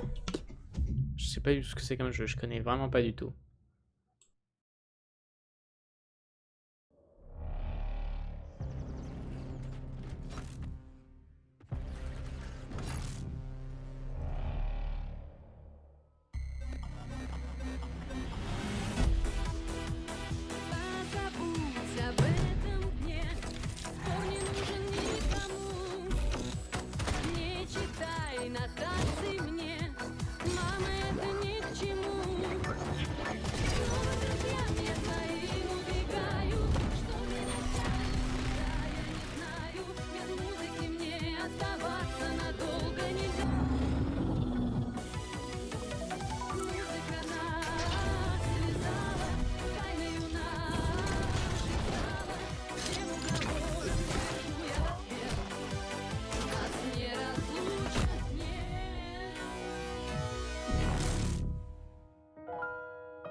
Atomic Earth. De date de sortie.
Replicide, sorti en 2022, je suppose, du coup.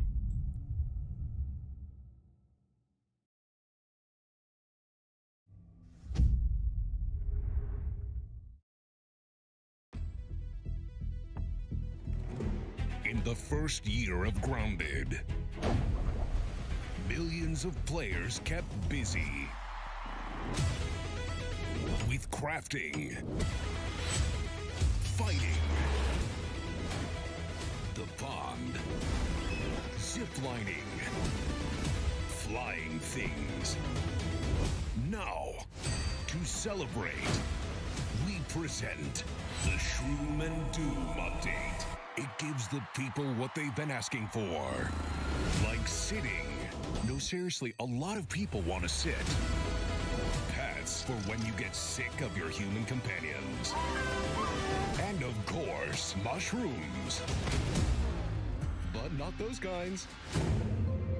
We've also got something that literally no one was asking for. The Brood Mother. She's so terrifying.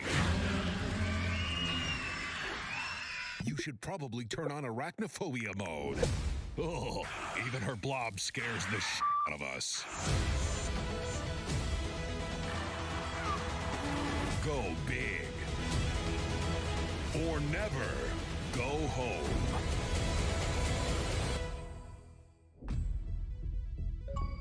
Oh, and it looks like we added achievements too. Nice. 30 juin, update de Grounded, Shroom et Doom.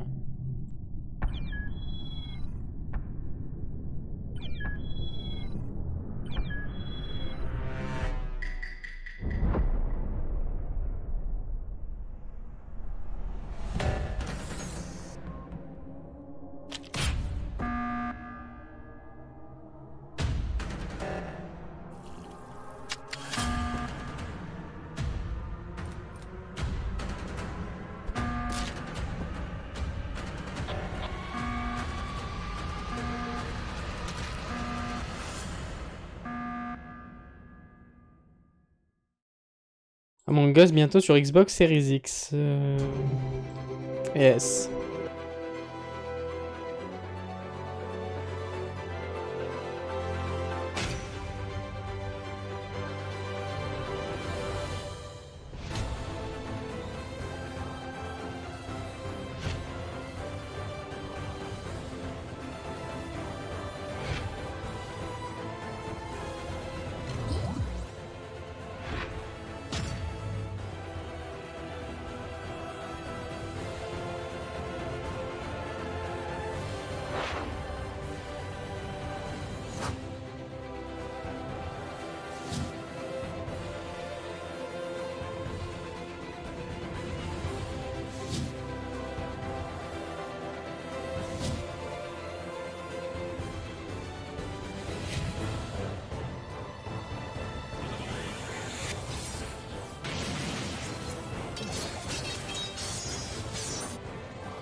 You have shown an aptitude for applying lethal solutions to conflicted situations.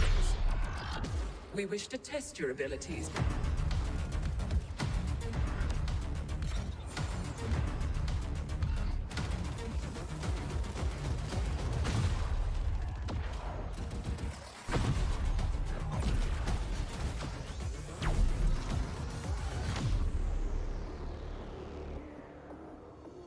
The Ascent qui sortira le 29 juin. Juillet, pardon.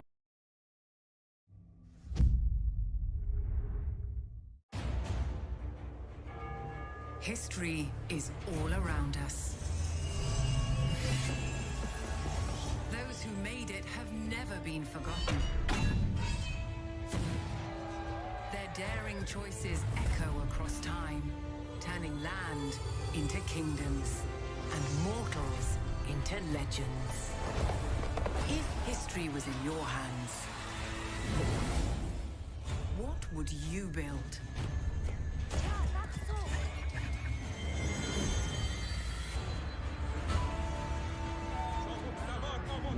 How would you fight? Where would you go? What will you be remembered for?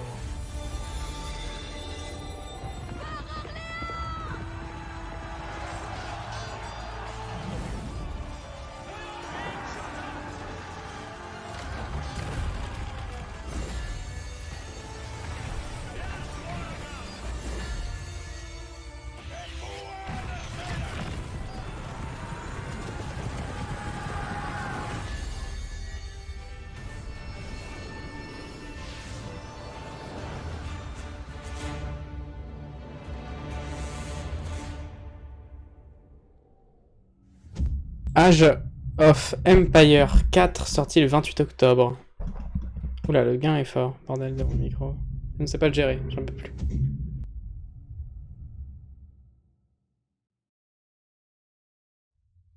We begin by hearing an old, wise-sounding voice.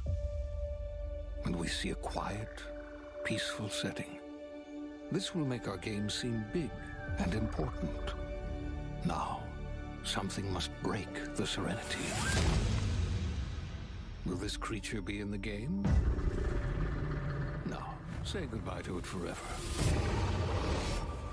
Suddenly, and for no reason, people running. These pointless slow-motion shots make everything seem cool and should bolster pre-sale numbers.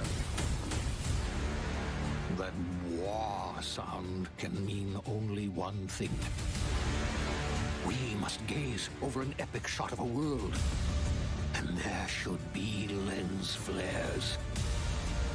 Now we see our hero, but only their silhouette, because the developers haven't finished the design, or finished the story, or finished any gameplay that's actually ready to show. In fact, the only thing they have finished is the title.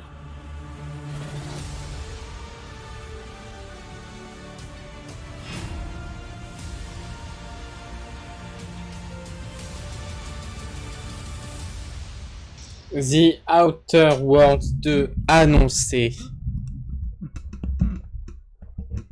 Let's go, Geronimo, JPP. C'est génial en vrai.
Flight Simulator, disponible le 27 juillet 2021 sur Xbox.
Forza, bien évidemment.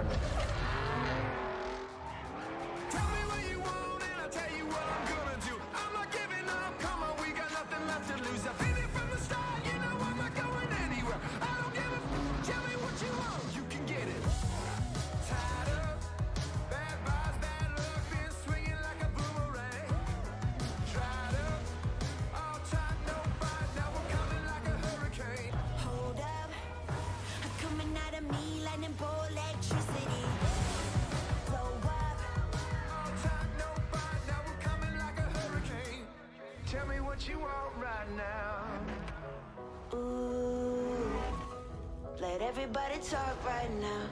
Tell me what you want right now. You could get it. Yeah, well you can get it. Yeah, you can get it.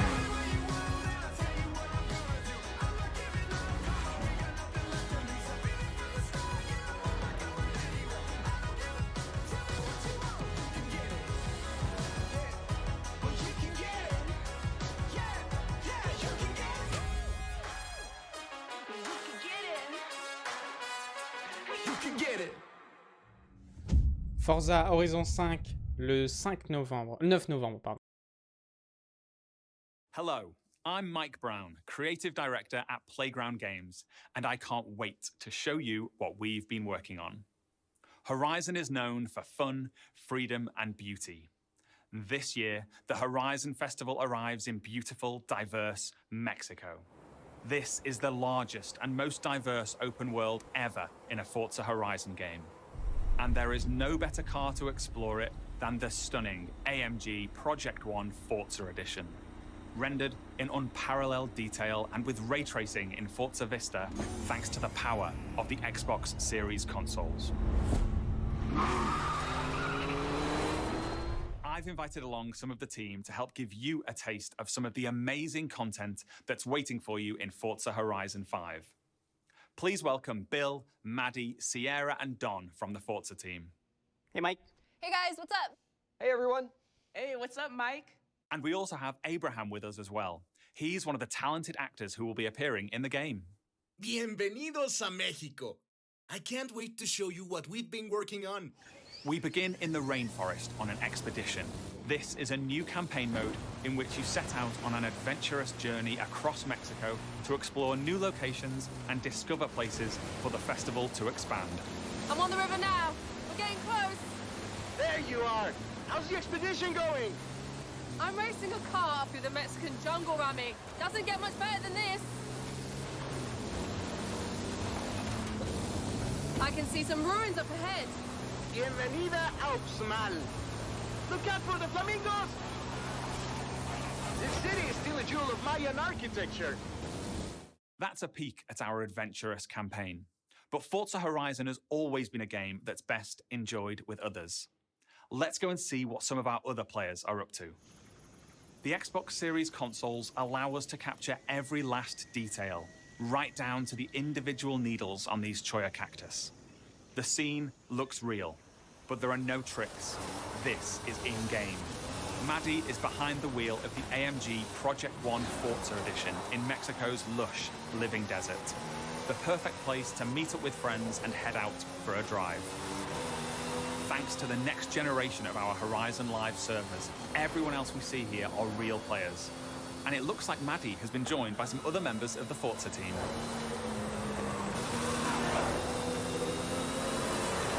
Let's leave Maddie for a moment and head out to the coast and meet Don. Don is already on the move, exploring this idyllic seaside town. This is a recreation of Mexico that is honest, authentic, and filled with love. Speaking of, hold up, Don. Oh, hey, what's up? This is a mural by Mexican artist Farid Rueda. Just one of the many beautiful, faithful pieces of Mexico you'll find all over Forza Horizon 5.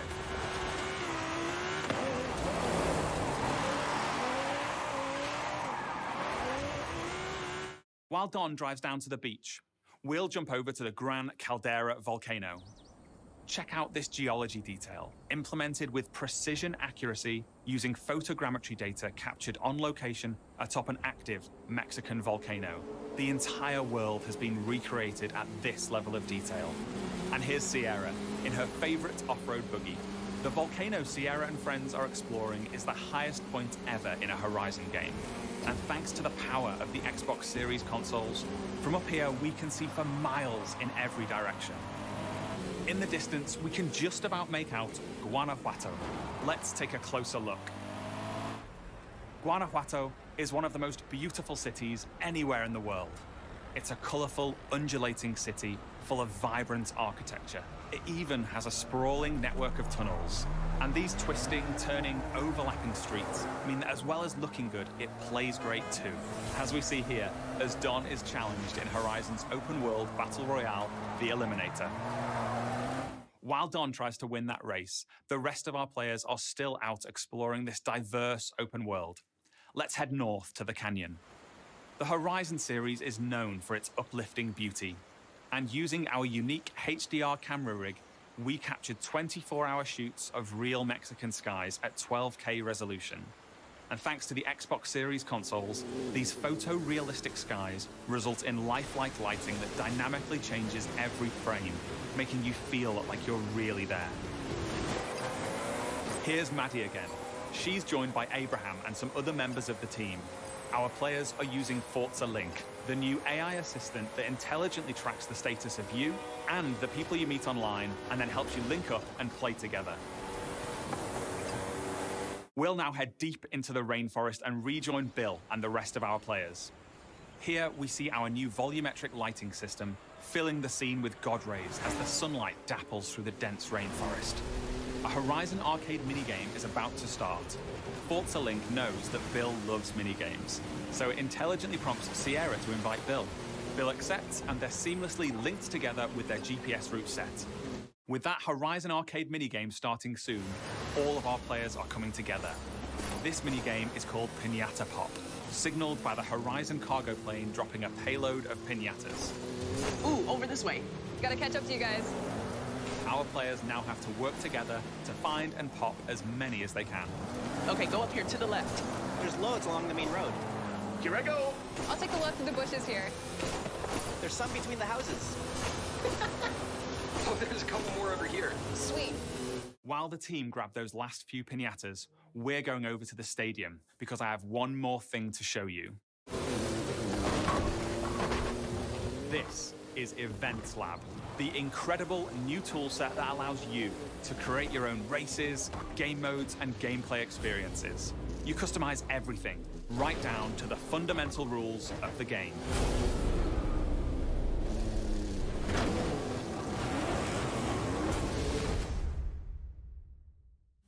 Forza Horizon 5 is the largest, most fun, and most beautiful open world we've ever built. And it will truly be an astounding showcase for the Xbox Series consoles when it comes to Xbox Game Pass this November 9th. Thank you so much. I'll see you all in Mexico later this year.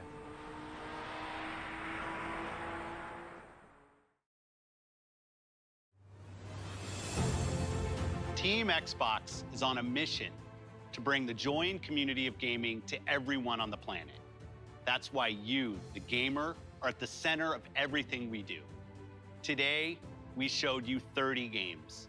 27 of them will be available on Xbox Game Pass. Now, through the end of the year, you can look forward to back-to-back monthly releases landing day one on Game Pass, led by 5 new titles from Xbox Game Studios, as well as highly anticipated games like Back 4 Blood, 12 Minutes, and The Ascent. And as we look ahead to next year, I'm inspired by the creativity of Bethesda and Xbox Game Studios.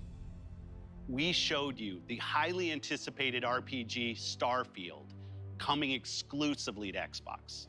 But we also have some of the industry's best RPG storytellers working on Avowed, Fable, The Elder Scrolls Online, Fallout 76, The Outer Worlds 2, and Elder Scrolls 6.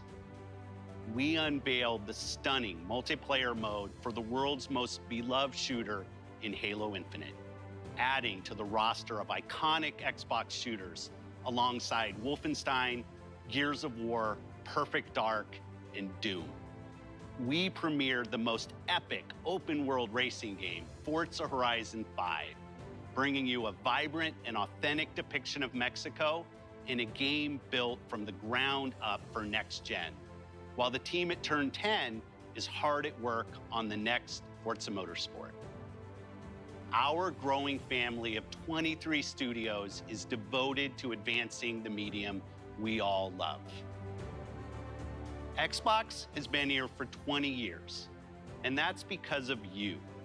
Our team strives to make Xbox a place where you'll find the greatest games, the most dedicated developers, and the most passionate community.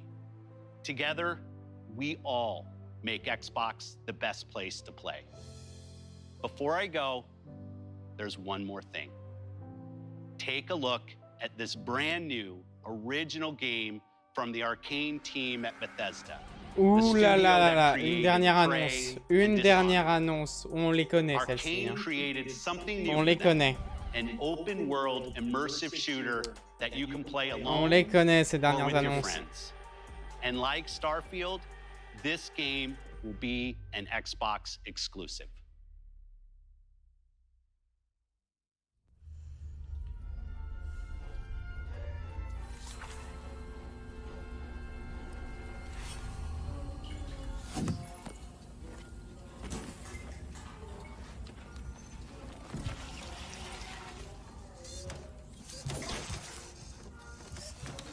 Pobre bribón.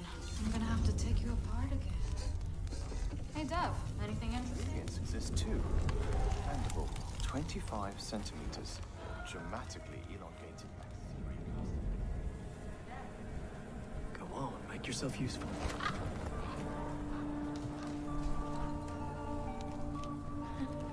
So, that was fun, right?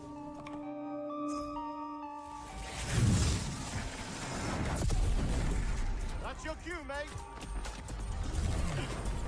Sleep tight. You know what this reminds me of? My time in the Himalayas. Betty's later, Dad.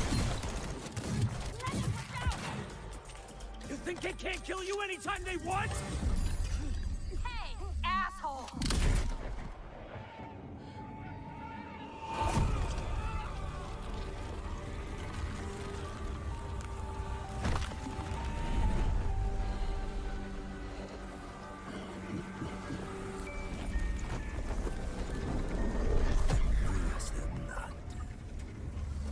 How do we always get into this shit?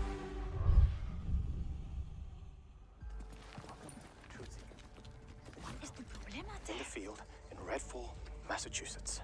Behind me, we are witnessing clear signs of cult activity as the locals engage. Hey!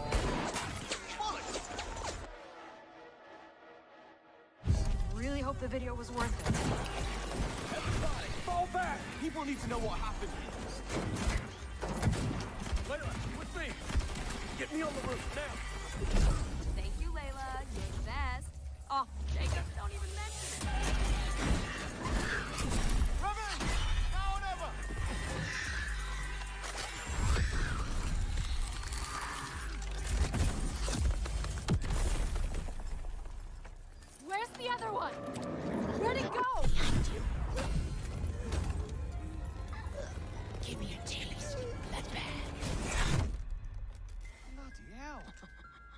Taste this, cabrona!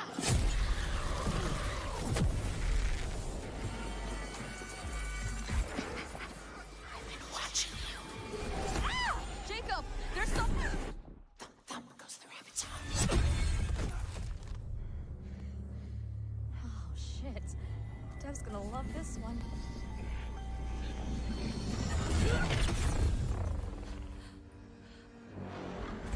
Come here. You better have a plan, Jacob. Yep. Don't miss. Don't touch me! Look! A new one! Primo, venate! Go, go!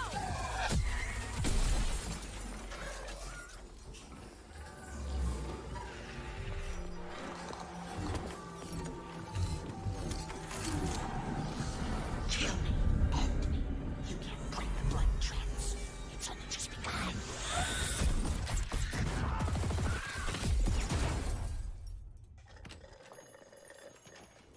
Yeah, I think there's vampire in this.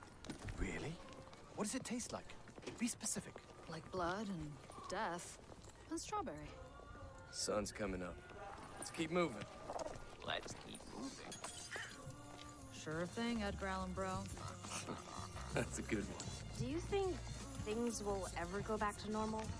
Would you want to go back to normal? Not if I still have to pay my student loans.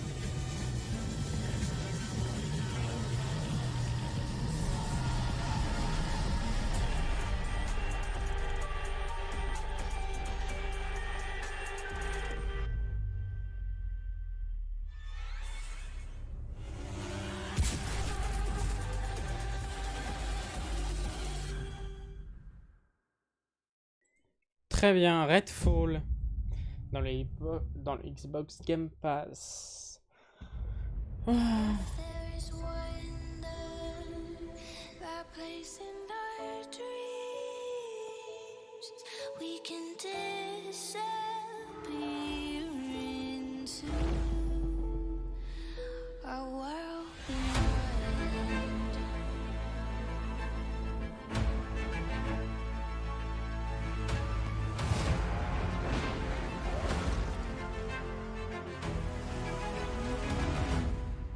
Bring me that horizon. If we can imagine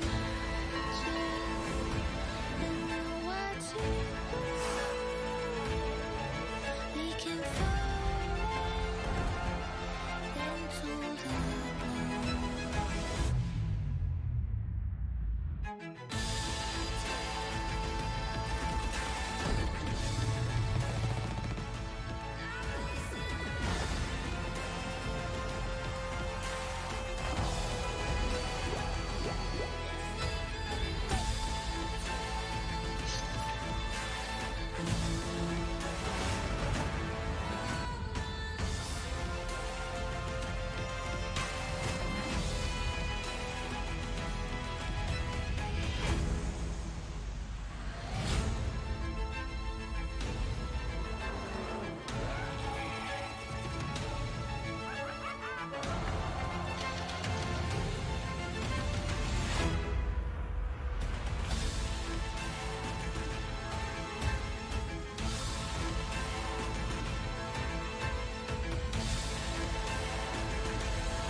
Ok, alors ça c'était de la conf. Ça c'était de la bonne conf. Tac, je peux éteindre. La première grosse conférence est passée, ça y est, it's terminado, terminated, retour maintenant, back to the E3. Tac, je remets là, tac, voilà. Donc, il y a eu plein de choses, il y a eu beaucoup de choses, en fait, beaucoup trop de choses à vrai dire. On fera un débrief.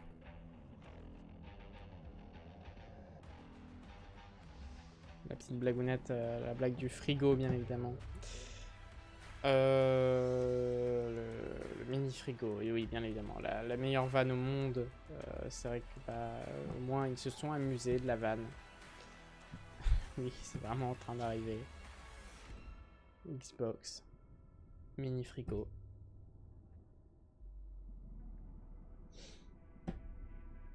Non, vraiment là?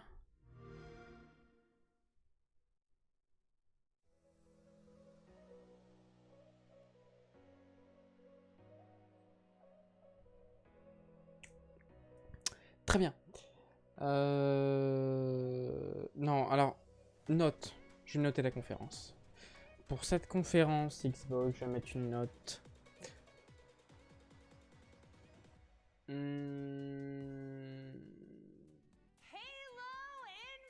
dirais, allez, je vais mettre un bon 16. Un bon 16 sur 20. Pas en soi que la conférence Xbox n'était pas bien, mais tous les jeux qu'il y a eu ne m'ont pas plu et je vais aussi malheureusement devoir juger là-dessus sur les jeux qui me plaisent ou non. Donc au total, je sais plus combien de jeux on a eu, mais on en a eu tellement. Je vais les compter 1, 2, 3, 4, 5, 6, 7, 8, 9, 10, 11, 12, 13, 14, 15, 16, 17, 18, 19, 20, 21, 22, 23, 24, 25, 25... j'ai dû en sauter sans faire exprès, mais bref, on a à peu près une trentaine de jeux, dont 27 qui vont être dans le Xbox Game Pass, pour ceux qui l'ont. Et non, franchement, c'est vrai que ils mettent le paquet à chaque fois. Mais c'est vrai que Redfall, là, une nouvelle licence peut être pas mal. Allez, c'est vrai qu'elle me fait bien, je connaissais pas du tout. Voilà, et donc c'est vrai que voilà, il y a des votes qui sont en train de s'effectuer. Juste là-bas. Des votes sur quelle est votre annonce favorite de cette conférence Xbox. Et donc on va avoir les résultats dans pas très longtemps. Personnellement, moi, c'était Redfall. C'était Redfall parce que c'est une nouvelle licence et que je trouve ça pas mal quand même quand c'est des nouvelles licences. Et puis voilà, tout simplement.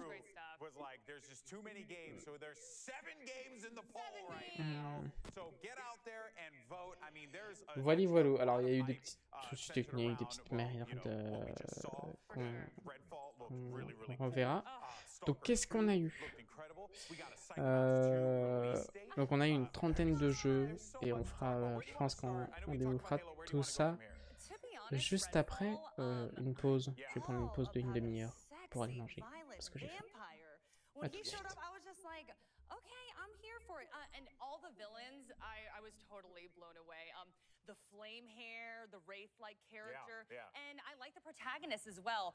The hooded man with like the bird, and it just like went off in the distance. So cinematically, I was like, okay, I'm into this story. I want to see more. It was funny because we were hooting and hollering the entire presentation. When Redfall came on in the end, we were all dead silent, and I think just really excited about a new IP. Yeah, exactly. A new IP from Arcane Studios, makers of Prey, which is another phenomenal game if you haven't played it, which, by the way, on Game Pass, so check that out. I think there's just so much excitement around this Bethesda Xbox crossover to really get the best of both worlds here. And it also goes to show, too, the not only the investment, but the trust that Xbox has in Bethesda to bring some real fire on that stage. You know, that they put Halo in the middle of the show, and I thought Halo was going to open the show. Yeah. And they opened and closed with Bethesda games. Yeah. Which goes to show the faith that they have in that team to churn out massive hits for their games. Yeah, and they said Redfall is probably going to be similar to an epic RPG with what we're going to see with Starfield. Opening with Starfield, that just made me smile. Beautiful. And then 25 years in the making, the release date reveal, we all went wild. We're like, 11/11/22. There really is a lot. And you know, I said this to the crew when we were watching, if they just give me, you know, like what we got with Oblivion, what we got with Fallout, right? If you just give me open world space adventure, yeah, that's fine. You just wrap me up in a little ball. I'll wait till 2022 and I'll be right in there like swimwear. I'm so excited for it. Yeah, I mean, spaceships, robots. I'll be honest, we didn't see a lot, but we were like, that was enough. That was enough. Yeah, it was enough to tide it over. I'm totally here for it. Yeah. I also want to talk about Psychonauts. Yes. Oh my God. Yes. I mean, we've been waiting so long, since 2005. That makes me feel very old. Yeah, it's been a while we're since aging we got that. ourselves a little bit there.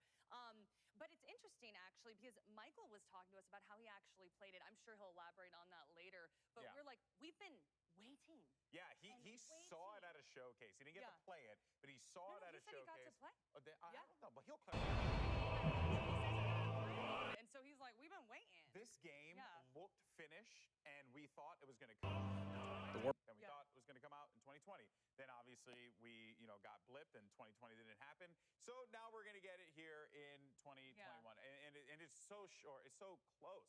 August, was it 23rd or something like that? It really, I'm really pumped for that one. To clarify, I think it was an early build of it, so it probably wasn't like just felt dumb we again. just It saw. goes to show like what that team was able to make over there, and the quality that they turn out. It is outstanding. I think what stood out to me was just that they're really focused on making it perfect. You know what I mean? Like they're putting a lot of time, and they want it to be quality. Speaking of perfect, by the way, Forza. I mean, we're seeing shots of Psychonauts here, and it looked amazing. But Forza Horizon 5. Yes. There were moments, people, when we were watching. I know you guys at home felt the same way. Okay, where it looked like a picture. It looked like it existed. It does exist in the real world, but it looked like that it wasn't the video game, and it was the like, how do they, like, Playground manages to pull off magic every single time? I mean, the visuals are wild, and then on top of that, they add these fun game modes. You know, their Battle Royale mode is back. This Pinata mode, which is, I think, a subtle way of saying we're never going to get Viva Pinata again. So there's just a lot of really cool things that they added with Forza Horizon, and that also build your own track creator, like the challenges you could make. Oh my goodness, Jackie, there's so much to discuss. So this is my thing with Forza Horizon 5. I am an awful driver in real life, but I feel like I can play racing games decently.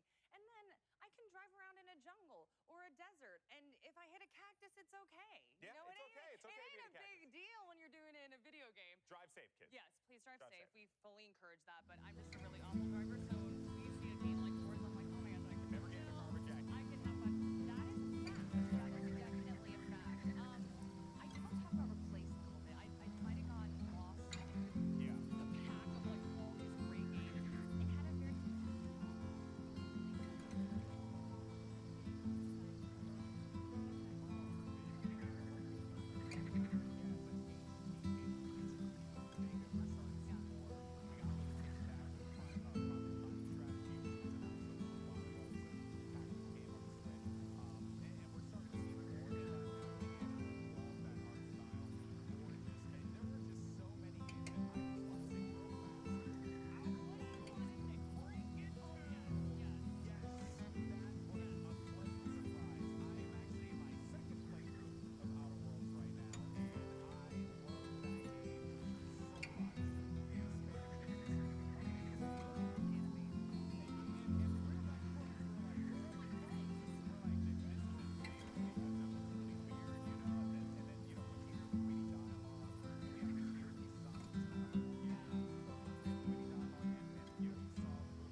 with Shane and Ed and learned a lot from them. But I think he's put the business in a very good place.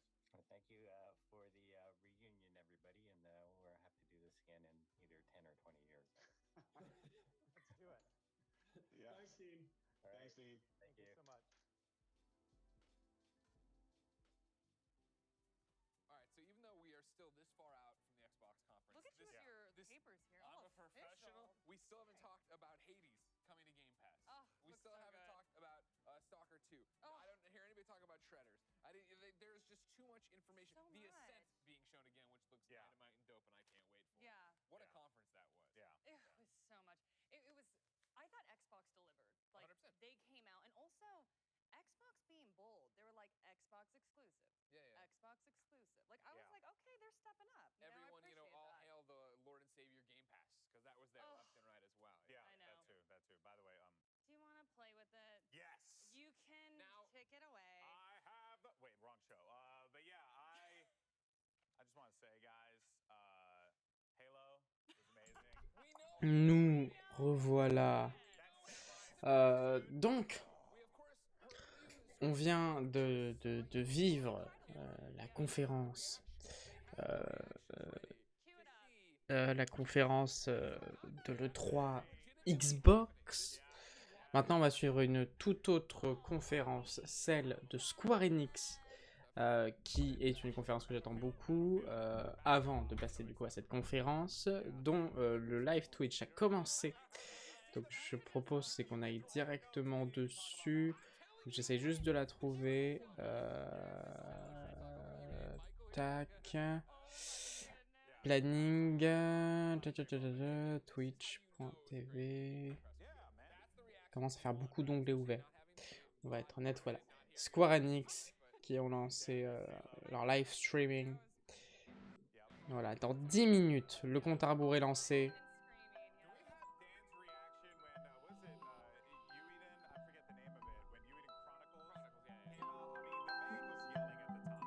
C'est là, c'est ici.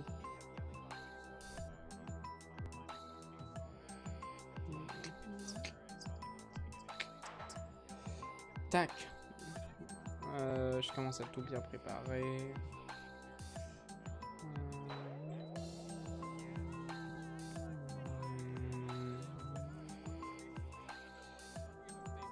Ah oui, mais le truc c'est que... Ouais, voilà, faut que je sépare. Tac, cet onglet de celui-ci, que je le mette sur... Alors du coup, non, je vais changer.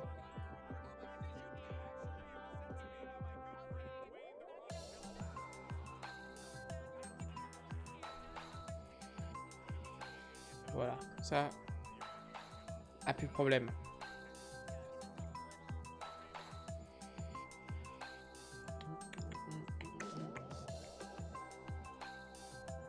Voilà, le compte à rebours est lancé dans 9 minutes.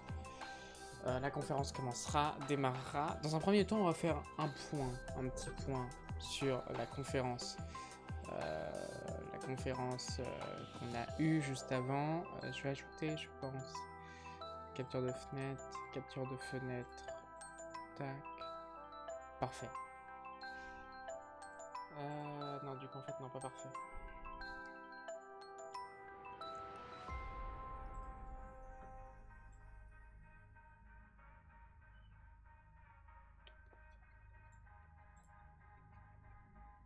Clac. Bingo. Voilà, la transition a été lancée. Comme on peut le voir, voilà, il montre directement le timer.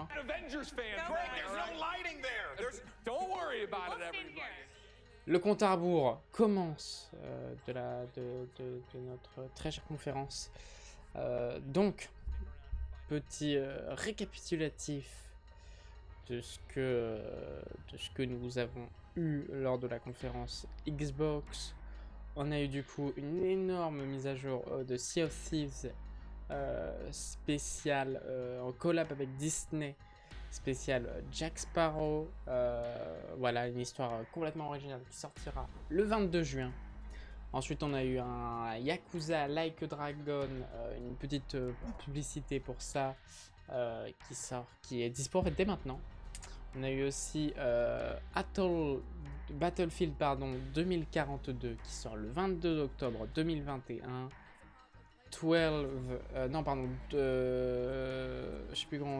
12 minutes, voilà, un jeu, un thriller, un jeu à mention avec William Dafoe, etc., qui sortira le 19 août 2021.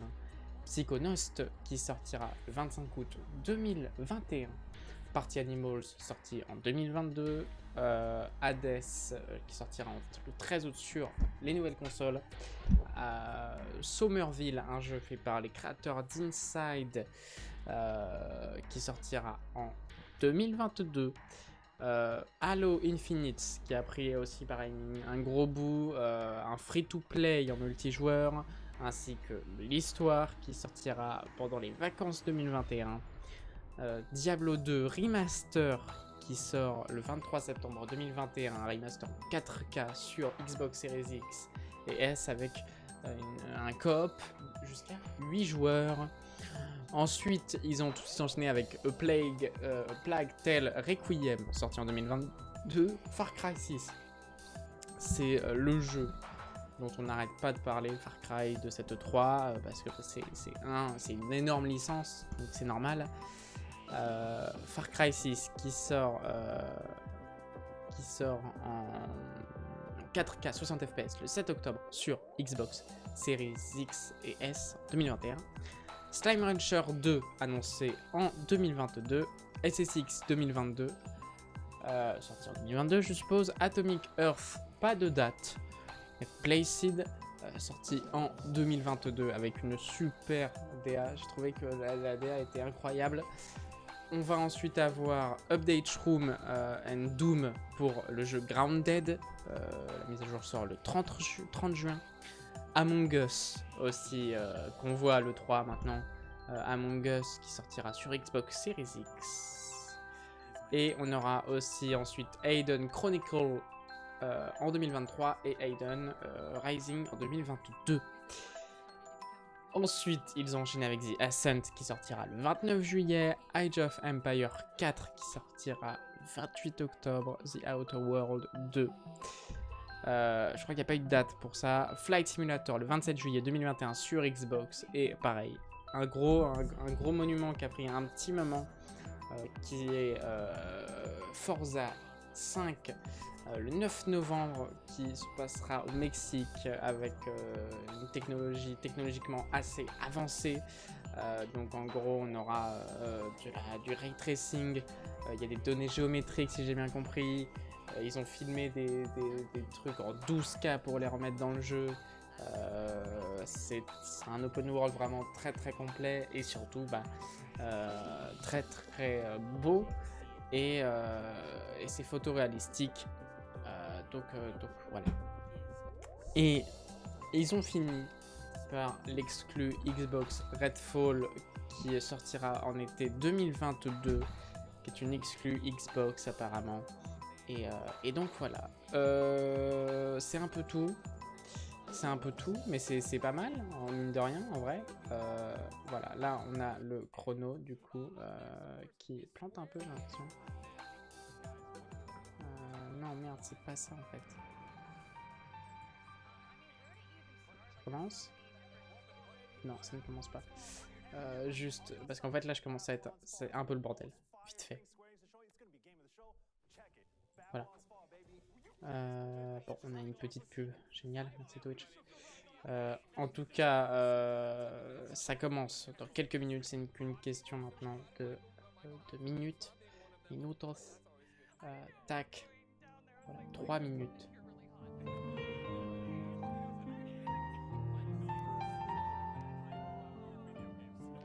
Voilà, donc on va avoir plein d'annonces à propos du prochain Life is Strange. Très très hâte, bien évidemment. Et puis je crois que c'est tout.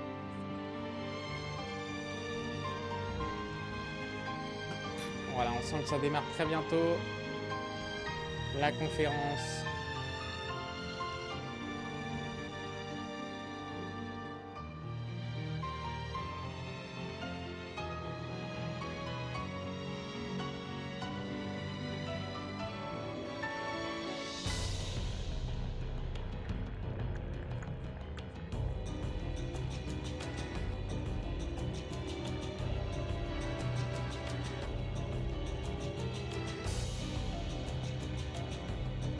Voilà, ça commence. On y est, dans 2 minutes 45. C'est l'ouverture. Je mute ici. La conférence que personnellement j'attends le plus, une grosse conférence, ça va s'enchaîner, on est là jusqu'à 2h. 2h du matin. Donc c'est loin d'être fini. Démarrage dans 2 minutes et 20 secondes.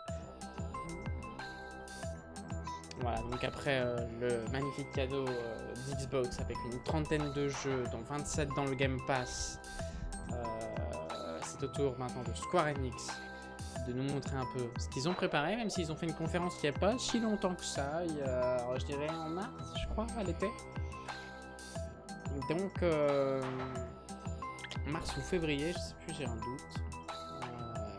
Donc très hypé, très hypé. Les conférences, ça va s'enchaîner tout l'été. Avec, pareil, le 24 juin, on a la conférence Microsoft qu'on regardera, bien évidemment, où ils annonceront le prochain Windows. Plein de rumeurs d'ailleurs à propos de Windows 10. Apparemment, il sera abandonné en 2025, Windows 10. Donc ça serait officiel que le prochain Windows, ça serait un Windows 11. Toutes les rumeurs, qui sont plutôt fondées d'ailleurs, vont vers un Windows numéro 11, alors qu'ils avaient dit qu'ils en feraient pas d'autres. Bon. Ça c'est autre chose bien évidemment. On va se mater la conf Square Enix. Je suis vraiment hypé et j'en ai vraiment très hâte. Je sais pas s'il y a par contre une traduction FR. Bah déjà il n'y a pas de sous-titres. Je vais essayer de checker vite fait sur YouTube s'ils ont mis des sous-titres. Déjà ça commence mal. Square Enix France, non, il n'y a pas de direct pour Square Enix France. Malheureusement, donc à mon avis il n'y aura pas de sous-titres. D'ailleurs, si je tape juste Square Enix, je suppose que je vais me faire reculer. Bon. Oui, voilà, il n'y a rien. Il n'y a rien de Square Enix officiellement. Donc c'est pas grave, ça commence dans 30 secondes. On est parti pour un show où je pense qu'ils vont beaucoup parler de leur jeu Life is Strange, mais aussi d'autres jeux. C'est important quand même, parce que sinon c'est pas l'eau. Et puis bah c'est parti, dans 20 secondes, ça démarre. Vraiment très hâte. Géronimo.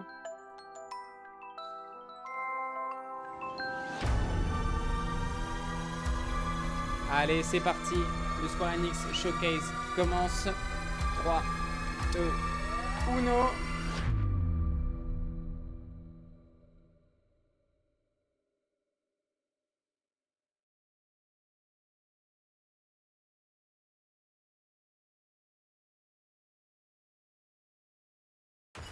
Good afternoon, everyone. It's Matt Mercer here, and I'm back as your host of Square Enix Presents. Today, we have a special E3 edition of the show for you, with new game announcements, updates, and exciting news from our studios across the globe. So let's kick off with the world premiere of a brand new game from Eidos Montreal. We hope you enjoy the show.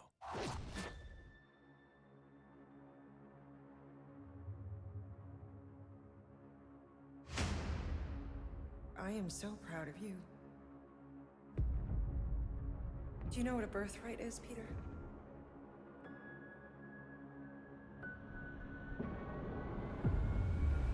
Something that's a part of you. Like your name. Gardeners of the Galaxy? What? No, Rocket. So I let Groot fill out the paperwork.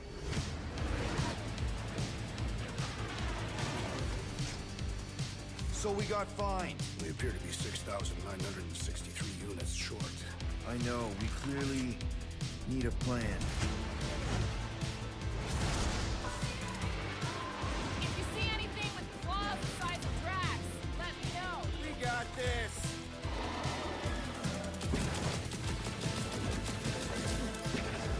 Drax, roll. No!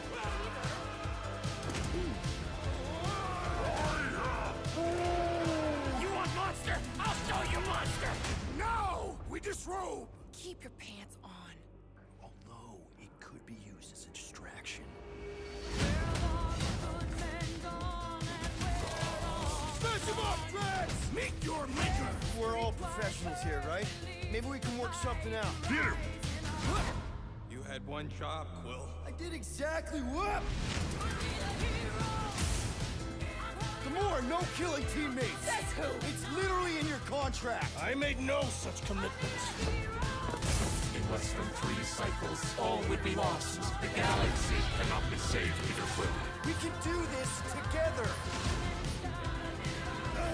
Fucking great, Quill!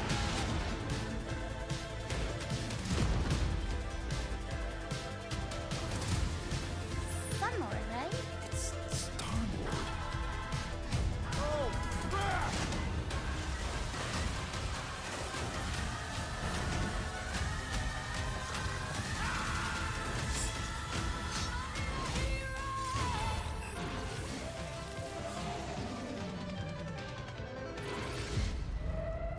No, of course I will. I'll call you.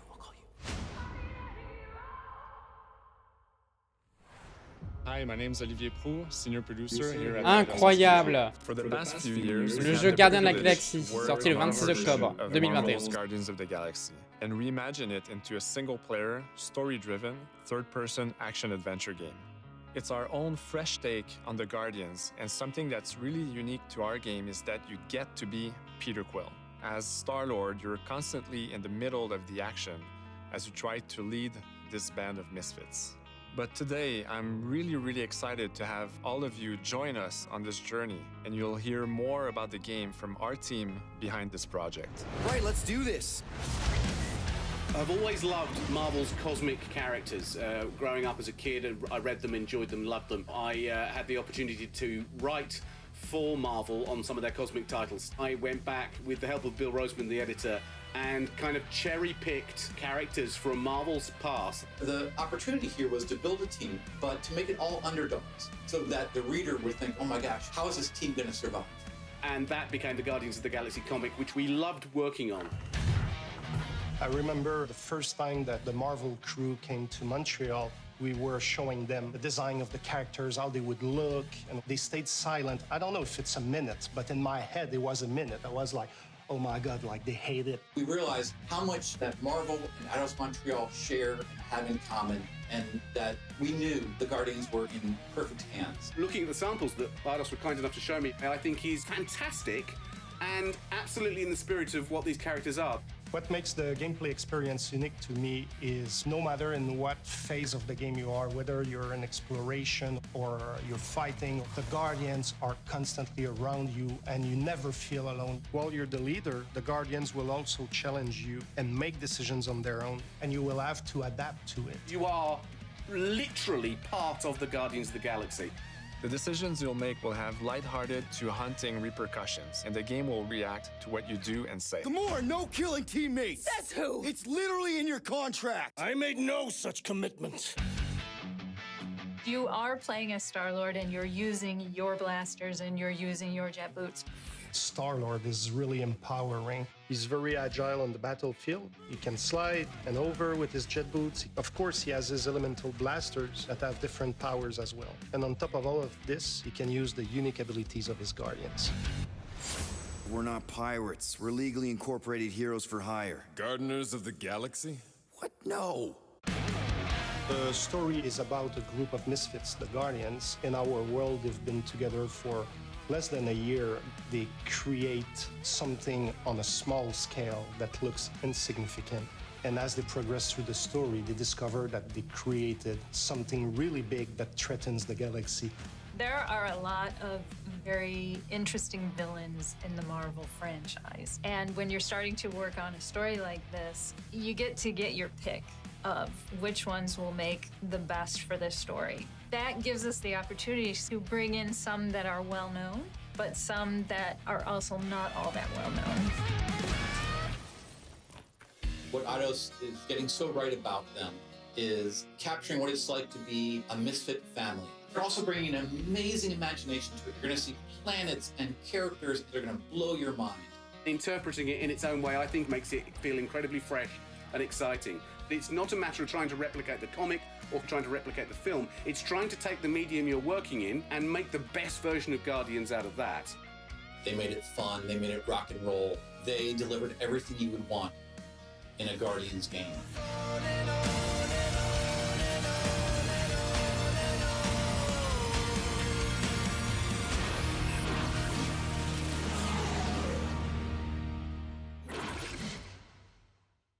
Incroyable. Voilà, ça c'est un banger. C'était sûr. Cette conférence. Obligé.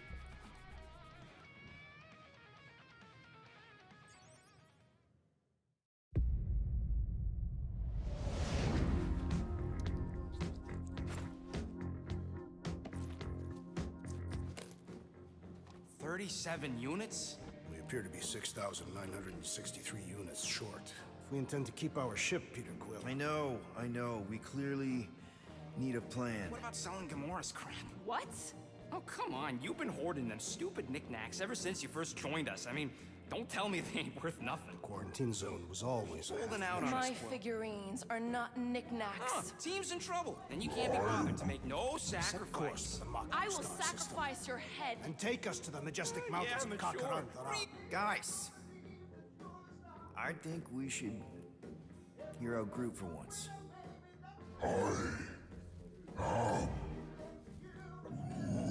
You know, the only problem with your plan is that Lady Hellbender only buys monsters, and you are not a monster. Groot, are you really offering to... No, he is not offering that, okay? It could work. Sell Groot? I guess we could bust him out after. Absurd. Lady Hellbender seeks the monster within. The small, ugly one is clearly the correct choice. He is cruel, sadistic, and his soul is filthy and filled with rage. I vote we sell Groot. I honestly think Lady Hellbender will go for it. Yeah, well, I vote for not Groot. I also vote for the creepy little beast. 2 votes each. Peter? Well, Rocket's definitely scarier on the inside. He's unstable and vicious and totally oblivious to the needs of others. Okay, we get it. All right, let's do this. Let's go sell a monster. We're not seriously flying into that. They say the weather patterns of Seknarf 9 are tied to the temperament of its ruler. That's not how women work. Or weather. We're flying the wrong way. Nah, he's not flying at all. Guys, relax. Just one minor adjustment. I ever mentioned how much I hate rain? Hellbender's castle isn't even that far. That is not a castle. It is an impregnable fortress. So how do we impregnate it? Ask Peter! Let's just get closer. We'll figure it out on the way. There is nothing to figure out. As beast merchants, we will easily gain access to Lady Hellbender. Good! We've already got a beast. All that's left is the merchant part. Good thing I put on my official merchant costume. There is no such thing. Right? The fact you ain't sure don't bode so good. Whoa! That is some really crazy lightning out there. Never seen anything like it. Meteorological suicide is what it is.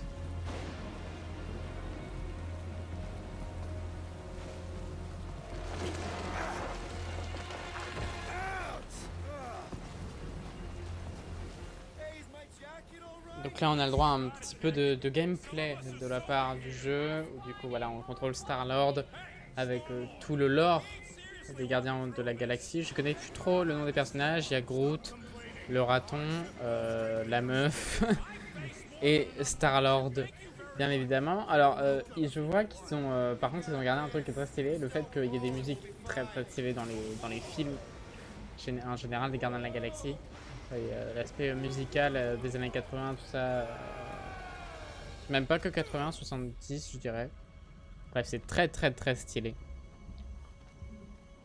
Et là du coup là on a le don un petit peu de gameplay. C'est un jeu à choix. Visiblement c'est un jeu à choix, à voir vraiment si elles auront des conséquences, de lourdes conséquences, si tel ou tel choix a de lourdes conséquences. En tout cas je trouve que cette conférence Square Enix commence très bien avec quand même un jeu assez sympa, même si on retient quand même qu'ils avaient déjà fait aussi le Marvel Avengers, qui lui par contre n'avait pas très bien marché. Donc à voir. Pour l'instant ça a l'air d'être juste campagne solo, pas de multijoueur visiblement pour ce jeu. On verra pour la suite. Donc on a une date de sortie qui est le 26 octobre 2021. de la part de Square Enix. Les supports, je pense que c'est à peu près tous les supports, PlayStation, PC, Xbox, arrive la Switch malheureusement, enfin ou heureusement plutôt. Donc on verra.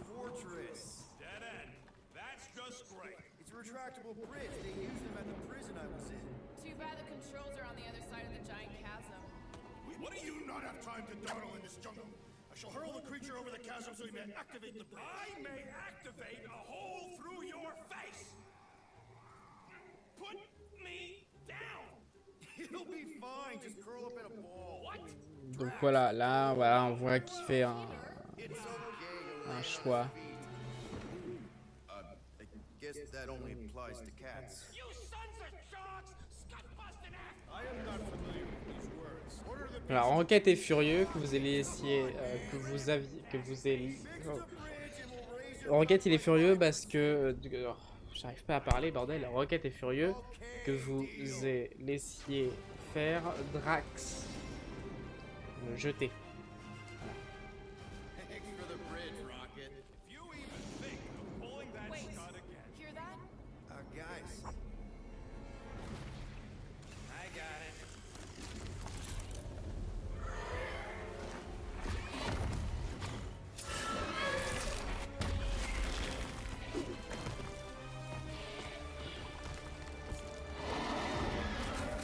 Donc c'est Square Enix et Dios aussi qui travaillent sur le jeu, donc à peu près les mêmes créateurs que Tomb Raider. À voir si on aura un gameplay similaire, ça veut rien dire en vrai. Hein. Là par contre les chutes de FPS ça venait pas de moi, hein. C'est la capture qui est comme ça. Moyen quand même. Hein.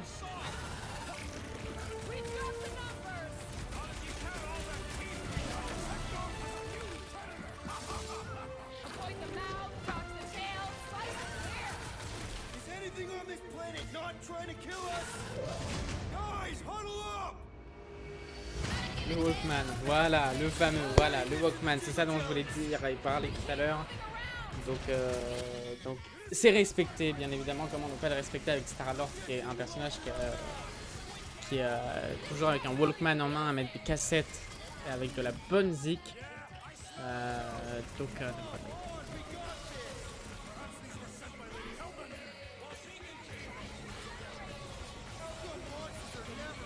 Donc apparemment la conférence Square Enix sera une conférence qui va durer apparemment 3 quarts d'heure. On va voir ce qu'ils nous ont à présenter. Je pense que s'il là ils montrent du gameplay des Gardiens de la Galaxie, eh bien je pense qu'ils vont montrer aussi du gameplay de Life is Strange, que j'espère beaucoup. Ce qui est sûr, c'est que Life is Strange sera présenté là ce soir, parce que sur les réseaux sociaux ils ont fait beaucoup de communication. Il n'y a même pas encore une heure sur le fait que dans une heure Life is Strange sera montré, du gameplay sera montré probablement du coup, que ce soit le nouveau et aussi le remaster. N'oublions pas le remaster du Before the Storm et du Life is Strange 1, sorti en 2013 et sorti en 2015 pardon, et 2017. Before the Storm 2017, sachant que le Life is Strange True Color, celui qui va sortir le 10 septembre, pour rappeler, le 10 septembre 2021, et bah lui, il est en cours depuis 2017 et sortira du coup dans 3 mois.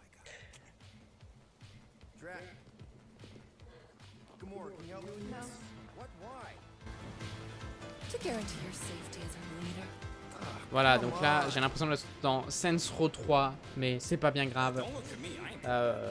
Donc voilà. Donc malheureusement, pour streamer ce jeu, ça risque d'être compliqué, à moins qu'il y ait une option. Je sais que dans les Life is Strange, ils ont mis une option pour enlever les musiques de droit.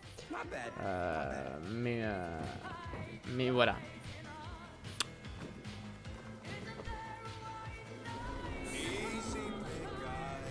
Si on bientôt passer à autre chose.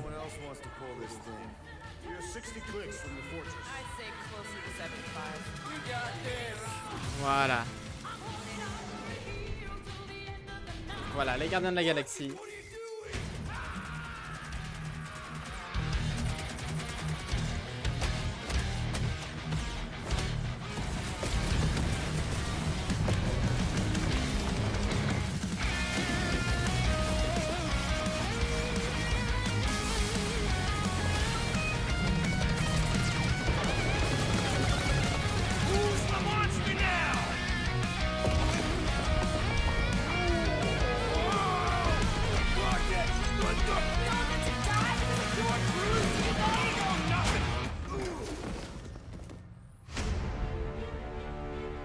contre, juste la BO, la VO du jeu, elle va être incroyable. Déjà, après, ce qu'il nous montre, si on oublie les musiques licence, là, les musiques là qu'on vient d'entendre, elle est plutôt badass.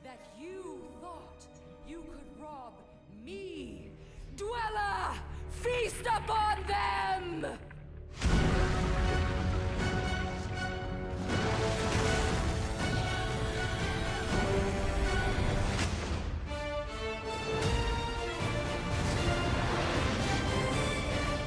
Voilà, sorti sur PC, Xbox One, Series X, PlayStation 4 et 5 le 26 octobre 2021. Avec bien évidemment une Deluxe Edition. Voilà, avec les soundtracks originales du jeu. Now we're going to revisit two iconic brands that are being remastered for modern platforms. First up, relive the classic games in the Final Fantasy series, and then get one more peek at Legend of Mana ahead of its June 24th launch. Final Fantasy.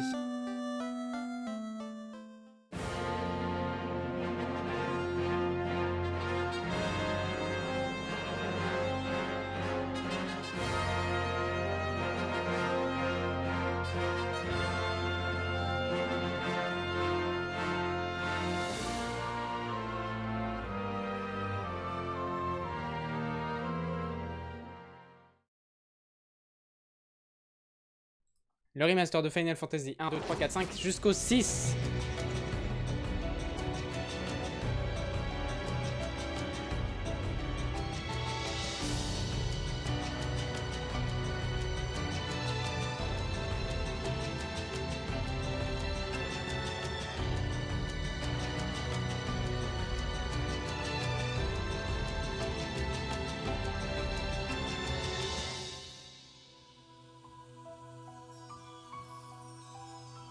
Legend of Mana, sorti le 24 juin 2021.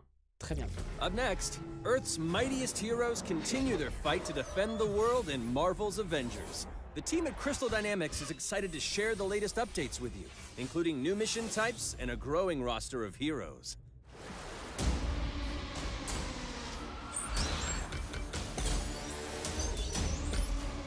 Avengers, secure that super weapon at all costs. Cosmic energy is building up. Every second counts, people. Keep it moving. Aïe aïe aïe, on sent qu'ils essayent, mais j'ai peur que les efforts soient inutiles, hein, on va être honnête. Malheureusement, le jeu, j'ai l'impression qu'il est un petit peu condamné, là. Il a été un peu condamné par la critique, bien qu'ils essayent de faire le DLC et d'ajouter. On sent qu'ils sont un peu désespérés avec ce jeu, quand même.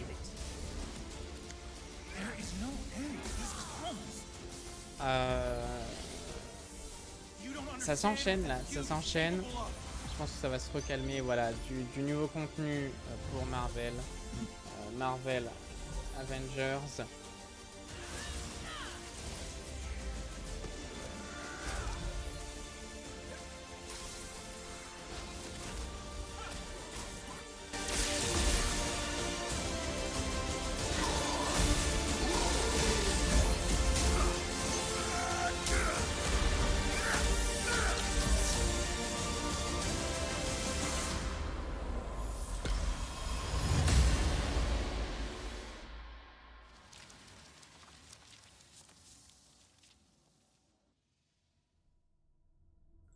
Bon, voilà, avec des explorations, des récompenses, etc.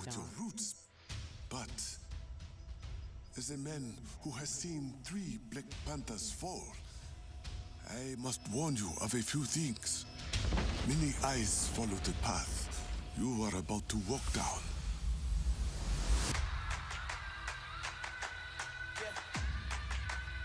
They say I walk like a king, talk like a king. You can act around now, say the same. You just wanted to show off your suit. They all want the name, but they ain't got what's running through these veins. Make way for the king. It is Claw. No!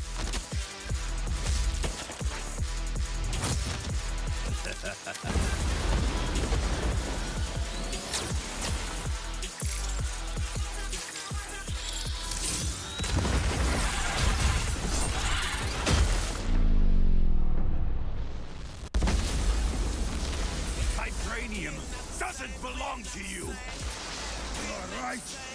Vibranium does not belong to me. It belongs to Wakanda.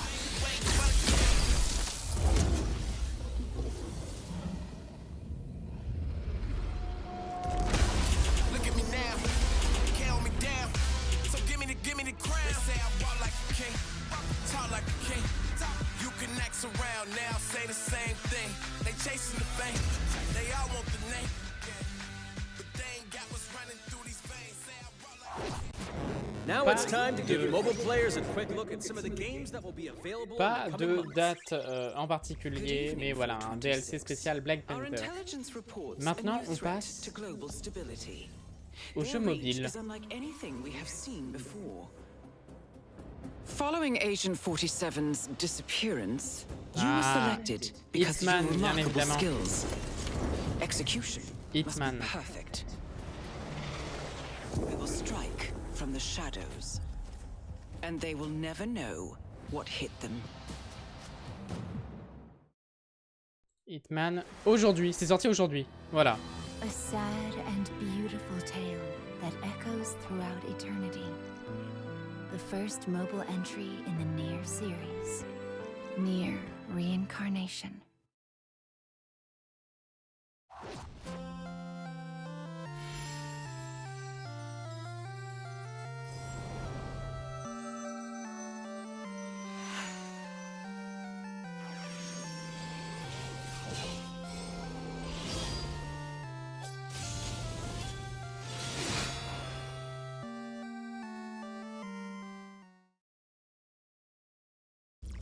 Encore un peu de Final Fantasy pour la collection.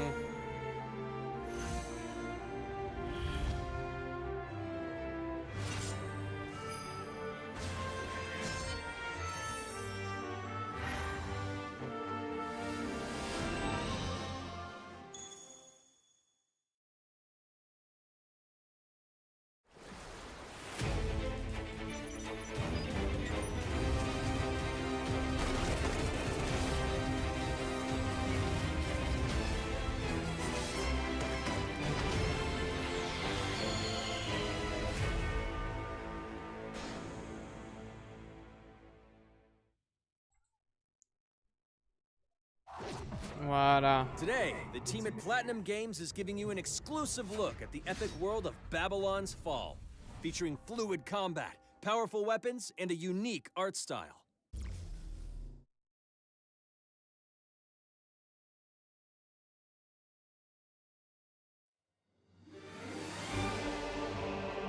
Built over 1,000 years, it was meant to be a tower of dreams. But for 1,000 more, it was seen as a tower of ruin.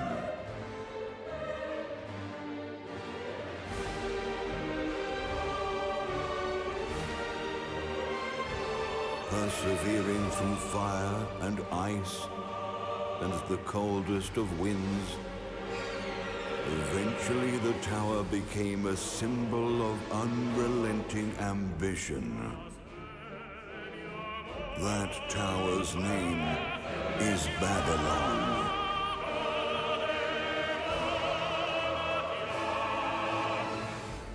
Does the savior of Neo-Babylon stand among us? Let's find out without further ado.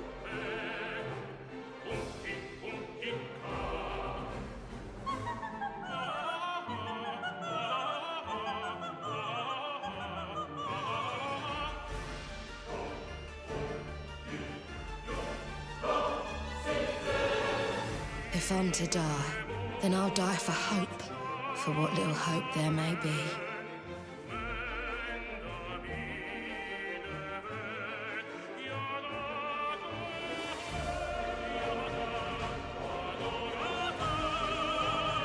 Seen through the veil at last, have you?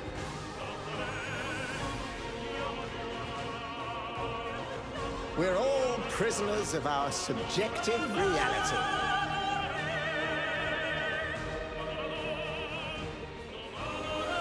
Believe only what you see, and you're like to end up seeing only what you believe.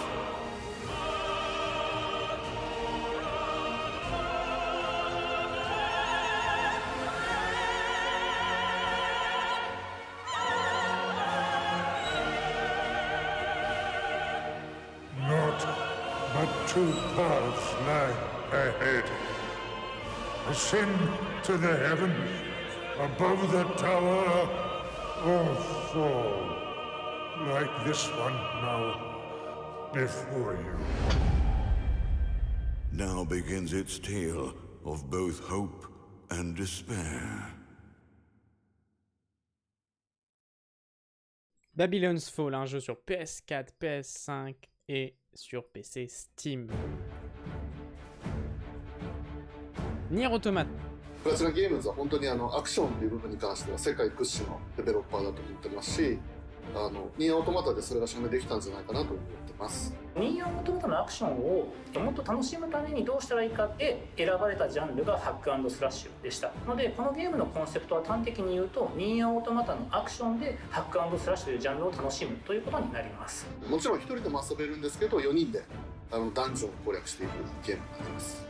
コンセプトについては、プレイヤーが途切れない目標に向かって、アクション、追い求め続けることができると。プレイヤーは、ストーリーを追いながらダンジョンをクリアして上層を目指していくと。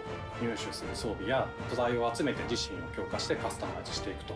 ゲームのスタイルとしては、オーソドックスなハック&スラッシュという形ですね。ただアクションがスキルや強い力を引き出すためのトリガーになっているところがポイントかなと思っています。プレイヤーの背中についているギデオンコピーというのがかなりキーアイテムとなっています。それによって、遊び方とかカスタマイズの方向性っていうのも変わってきます。ハイファンタジー感というか、その上品さというところはすごい意識してくれっていうふうに言われましたね。カートゥーンチックにならないようにというか、リアルに本当に存在している人たちがいるかのような感じは意識しました。このゲームは運営型のゲームとして開発しています。発売後も定期的に新しいコンテンツを提供する予定です。ようやく皆さんに改めてこういった形で発表できたこと、本当に私たちも嬉しく思っていますし、まさにこれから開発の佳境になっているので、精一杯頑張っていきたいので、皆さんも引き続き応援よろしくお願いいたします。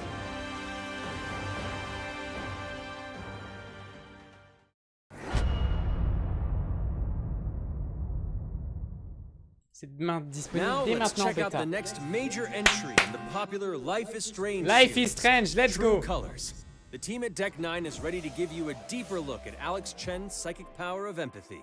But first, here's a look at the Life is Strange Remastered Collection.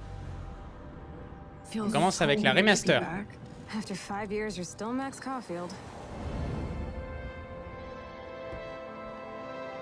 What do you remember about us as kids? I think about us as little pirates, running and jumping through Arcadia Bay. We are awesome!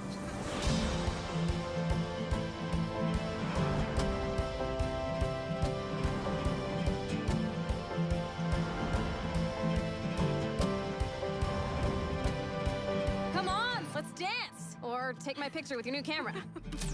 We both got scars and it's so hard to That's Rachel Amber. After my dad died and you moved, I felt abandoned. Oh, good, you're here. Rachel saved my life. She was my angel. Something happened to her. We have to find her, Max. Holy shit. Max, what's going on? No! Whoa. I discovered I could reverse time.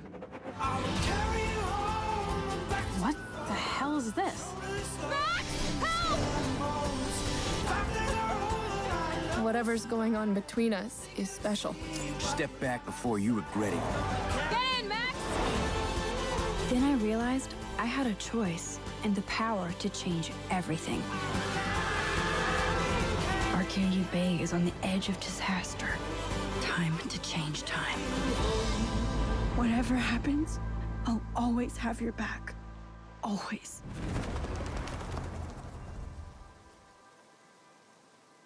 Incroyable, disponible le 30 septembre. Oh là là, c'est incroyable. Hi, I'm Maya, also known as MXM Tune. I'm a musician and the singing voice of Alex Chen in the upcoming Life is Strange True Colors. I hope you enjoyed that first look at official gameplay from the remastered collection. Du gameplay. As a longtime fan, I know I did. You can see the love and care that Deck 9 have put into remastering both Life is Strange and Before the Storm. This collection features improved character animation, lip sync, and visuals, breathing new life into these two beloved games.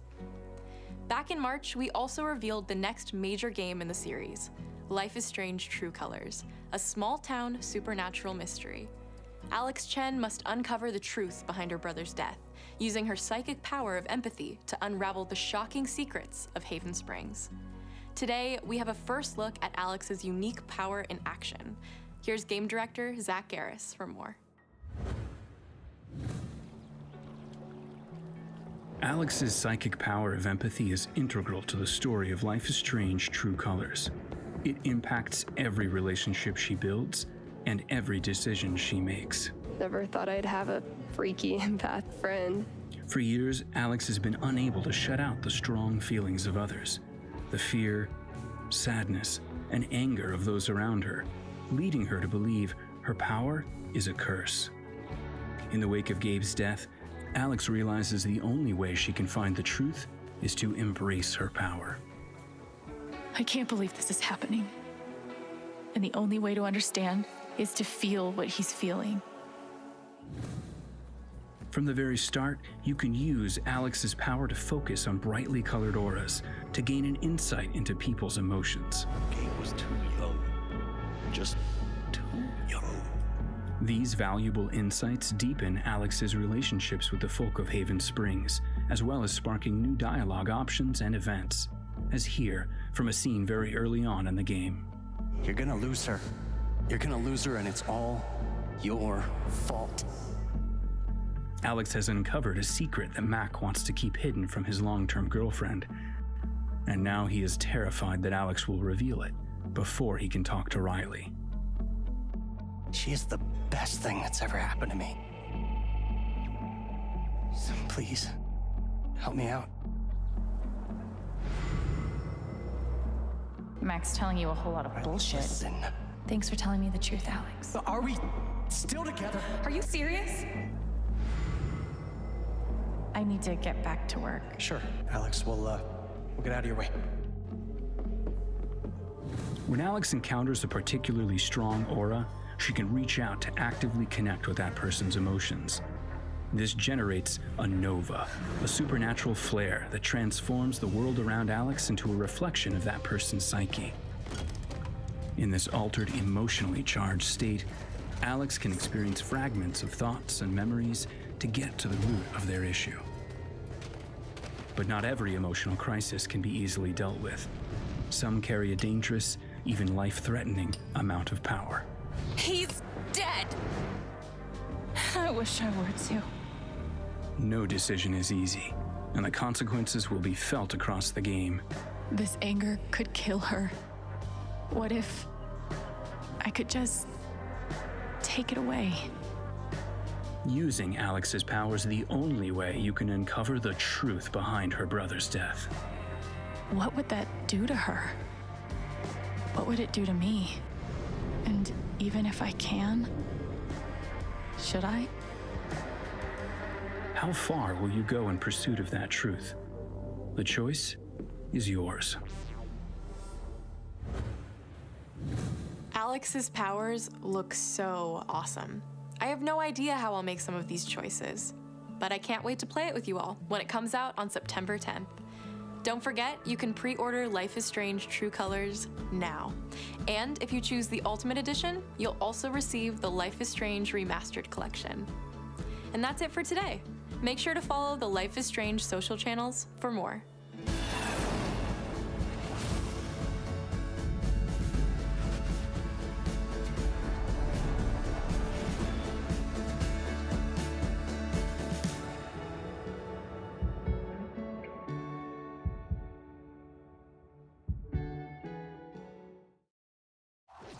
Incroyable.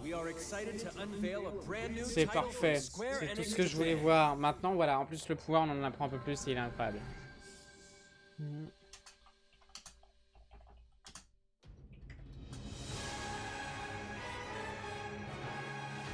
I'm here to kill chaos. That's my mission.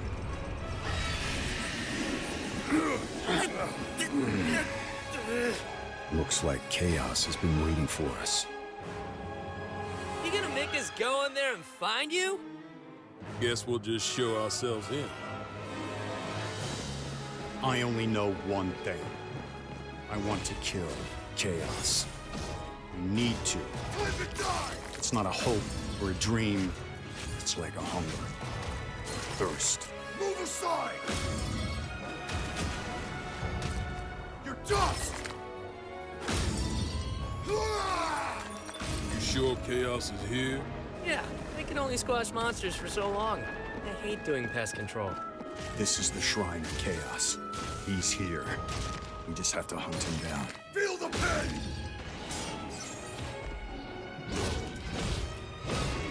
The darkness is so thick I can taste it. This is it. No doubt. Die already! There was a knight who left on the same journey as you, but never returned. His name was Garland. If you could, I would be grateful if you looked for him. Chaos.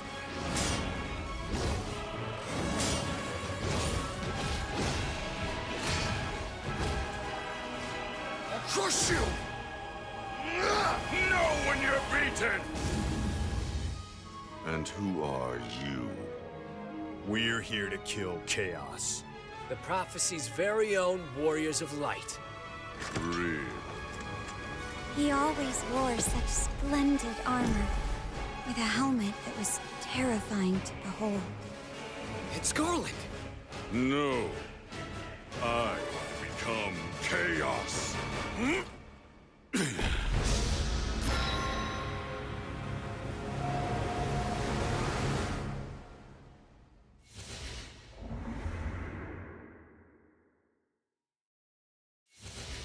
Sorti en 2022 et une démo bientôt valable sur la PlayStation 5. I'll leave you with a look at some of the amazing Square Enix titles you can play now, as well as those to come. I hate to be the bearer of bad news, but Just hit me with it. we're gonna drop plate number 7. They're gonna do what?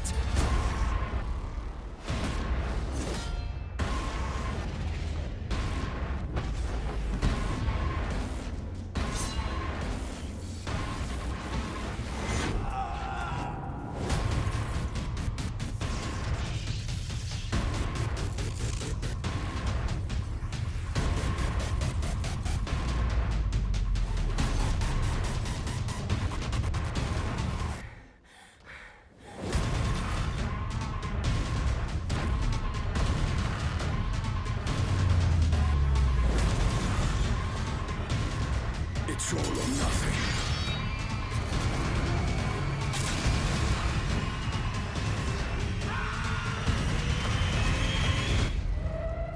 No, of course I will. I'll call you. Thank you for joining us today. Keep an eye out for news about our next Square Enix Presents. I'm Matt Mercer. See you next time. Très bien, et donc du coup on est sur une fin de show.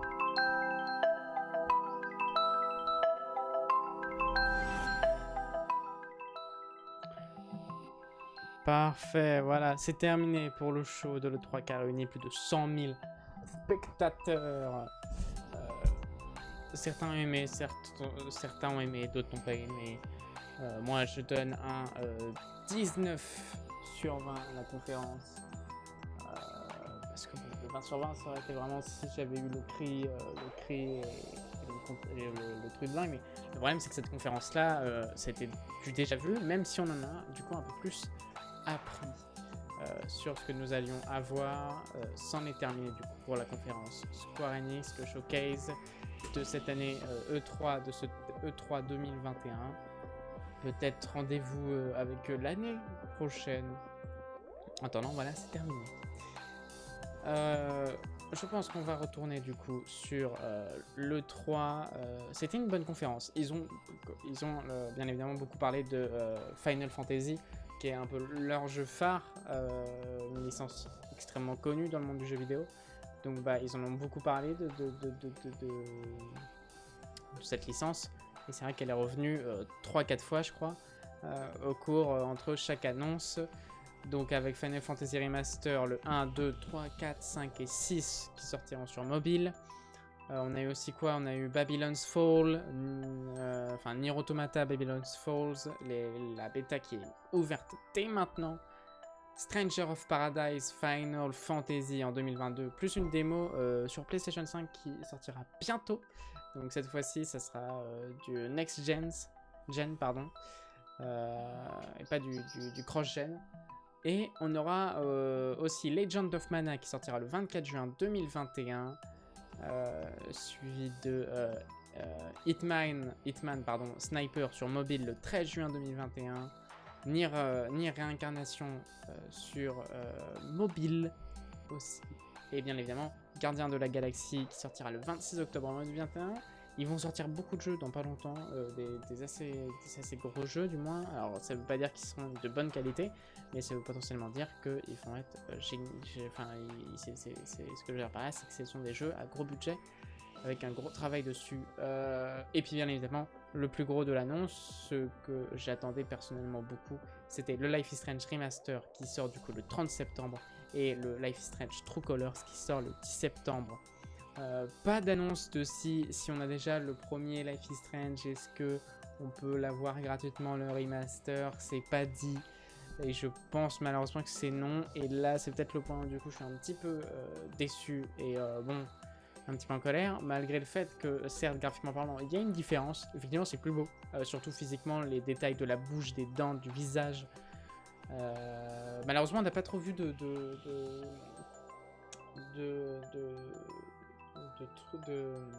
d'images, de plans de la ville, etc. C'est un peu dommage, on a surtout vu les visages, parce que technologiquement c'est plus complexe à faire, des visages avec la bouche, les dents, les yeux, l'expression du visage, les larmes aussi, etc. Bizarrement du coup le remaster reste, enfin à mon goût pour ce qu'ils ont montré, je trouve qu'il reste moins beau que là le Life is Strange True Colors qui va sortir. Donc voilà, j'aurais aussi aimé un tout petit peu plus de gameplay quand même du Life is Strange True Colors. Je m'attendais vraiment à ce qu'ils montrent du gameplay, une séquence, je sais pas, de 5-10 minutes de ce qui va se passer. Ils en ont montré mais des petits bouts, donc c'est tout aussi bien en vrai, hein, c'est tout aussi bien. Mais j'avais pas vu la chose comme ça quand ils avaient annoncé qu'ils seraient présents lors de l'E3. C'est pas très grave, hein, je suis pas déçu, mais j'avais vu la chose autrement, voilà pourquoi. On a aussi le Life is Strange du coup remaster. Je sais pas si par contre au niveau du gameplay les choses vont changer. Je te rappelle quand même qu'il y a 6 ans même maintenant de différence entre le premier Life is Strange et le Life is Strange True Colors qui va sortir. Il y a 6 ans de différence. 6 ans dit comme ça c'est rien du tout, mais c'est énorme technologiquement les avancées qui ont pu être faites. Donc voilà, c'était assez court comme conférence. Maintenant, qu'est-ce qu'il va y avoir? C'est la grande question. Qu'est-ce qu'il va y avoir?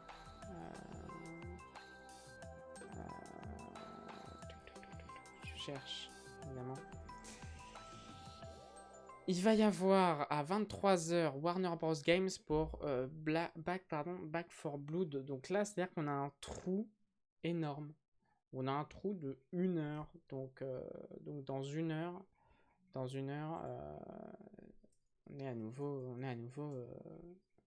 ici à regarder un autre jeu. J'ai regardé si sur la chaîne du Game Awards ils présentent des choses ou pas. Je ne pense clairement pas. Voilà, la pub va aller se faire foutre. On la mute bien évidemment, on ne la regarde pas, on la laisse passer. Donc voilà, donc c'est surtout Life is Strange qui m'a beaucoup intéressé, mais c'est vrai que beaucoup les Life is Strange avaient déjà été montrés, il y a eu beaucoup de choses qui sont montrées, et bien évidemment il y aura plus, hein, comme ils l'ont dit, au cours de l'année et de la fin d'année qui va suivre. On aura encore d'autres annonces. On va avoir Back 4 Blood dans pas longtemps, dans moins d'1 heure. Ça va être la conférence Back 4 Blood. Dans l'immédiat, moi là, j'ai plus rien. Je vais être honnête, je n'ai plus rien. Plus rien du tout. Tac, du coup, je vais repasser en E3 sur Twitch. Voilà, moi pour l'instant, là, je n'ai plus rien du tout. On a déjà tout dit, donc récapitulatif. Aujourd'hui, on a eu la conférence Xbox, On a eu aussi la conférence Xbox Bethesda. Là, on vient d'avoir la conférence Square Enix qui vient tout juste de se terminer, qui a duré 3 quarts d'heure, je crois. Elle a vraiment duré 3 quarts d'heure. Elle s'est terminée vraiment au bout de 45 minutes. Donc c'était assez court, mais vaut mieux quelque chose de court. Et bref, là maintenant, on va avoir Warner Bros. Game pendant une demi-heure qui vont présenter Back 4 Blood. Et ensuite, la soirée est très loin d'être finie, puisqu'on va avoir encore potentiellement des jeux indés, des gros jeux, des jeux dont on va en avoir rien à foutre, mais on va avoir le PC Gaming Show et le Future Games Show, qui à chaque fois sont des shows assez énormes, où il y a plein de jeux, ça bombarde niveau jeu, donc hâte. Du coup, là, on a une petite pause de 1 heure, donc du coup... moi, ce qui m'intéresse le plus, bien évidemment, ça a été Life is Strange. C'est vrai que je connais pas trop les autres. Par exemple, Final Fantasy, j'y ai jamais joué. Marvel Avengers, j'y ai jamais joué. Mais c'est vrai que Marvel Avengers, il y aura du nouveau contenu, surtout une sorte de gros DLC avec Black Panther's War for Wakanda. Il n'y a pas eu de date, je veux pas dire de conneries. Est-ce qu'il y a eu une date? Non, il n'y en a pas eu, je crois. Non, il n'y en a pas eu. Donc voilà, j'ai tout noté, je mets tout sur un petit bloc-notes, voilà, je note au fur et à mesure les annonces, les choses, donc c'est pour ça que...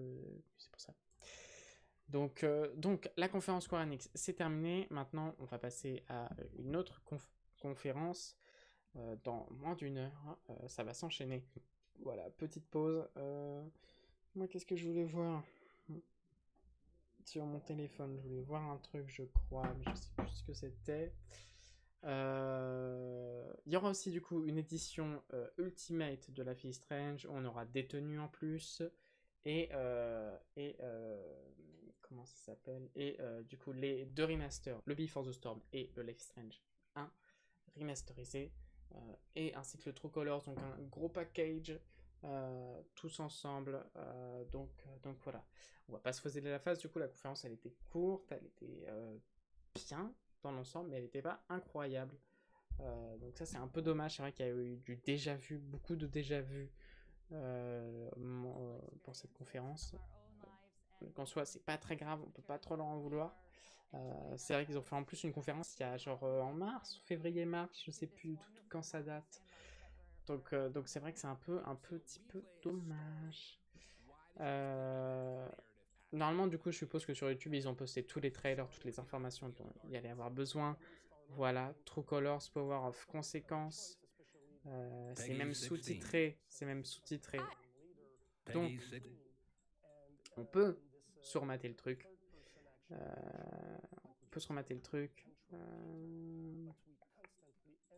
Capture d'écran.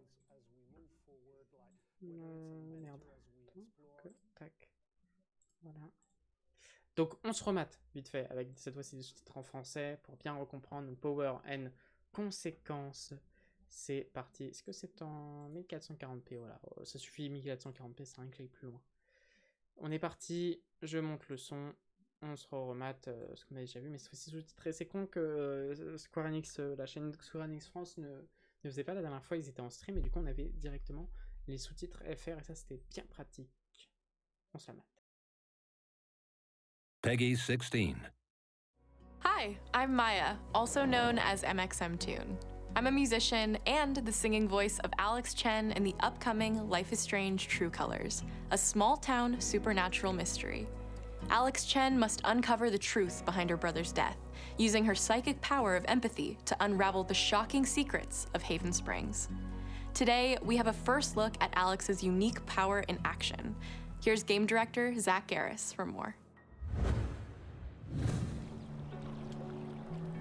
Alex's psychic power of empathy is integral to the story of Life is Strange True Colors. It impacts every relationship she builds and every decision she makes. Never thought I'd have a freaky empath friend. For years, Alex has been unable to shut out the strong feelings of others, the fear, sadness, and anger of those around her, leading her to believe her power is a curse. In the wake of Gabe's death, Alex realizes the only way she can find the truth is to embrace her power. I can't believe this is happening. and the only way to understand is to feel what he's feeling. From the very start, you can use Alex's power to focus on brightly colored auras to gain an insight into people's emotions. Gabe was too young. Just too young. These valuable insights deepen Alex's relationships with the folk of Haven Springs, as well as sparking new dialogue options and events, as here from a scene very early on in the game. You're gonna lose her. You're gonna lose her, and it's all your fault. Alex has uncovered a secret that Mac wants to keep hidden from his long-term girlfriend, and now he is terrified that Alex will reveal it before he can talk to Riley. She is the best thing that's ever happened to me. So please, help me out. Mac's telling you a whole lot of bullshit. Listen. Thanks for telling me the truth, Alex. Are we still together? Are you serious? I need to get back to work. Sure, Alex, we'll get out of your way. When Alex encounters a particularly strong aura, she can reach out to actively connect with that person's emotions. This generates a nova, a supernatural flare that transforms the world around Alex into a reflection of that person's psyche. In this altered, emotionally charged state, Alex can experience fragments of thoughts and memories to get to the root of their issue. But not every emotional crisis can be easily dealt with. Some carry a dangerous, even life-threatening amount of power. He's dead! I wish I were too. No decision is easy, and the consequences will be felt across the game. This anger could kill her. What if I could just take it away? Using Alex's power is the only way you can uncover the truth behind her brother's death. What would that do to her? What would it do to me? And even if I can, should I? How far will you go in pursuit of that truth? The choice is yours.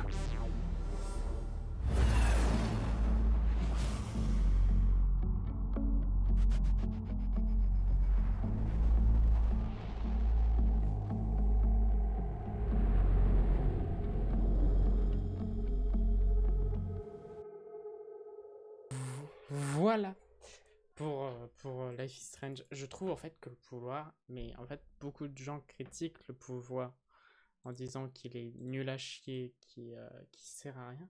Je trouve tellement qu'en fait ce pouvoir est sous-coté et je le trouve en fait incroyable personnellement ce pouvoir parce qu'elle prend les émotions des autres.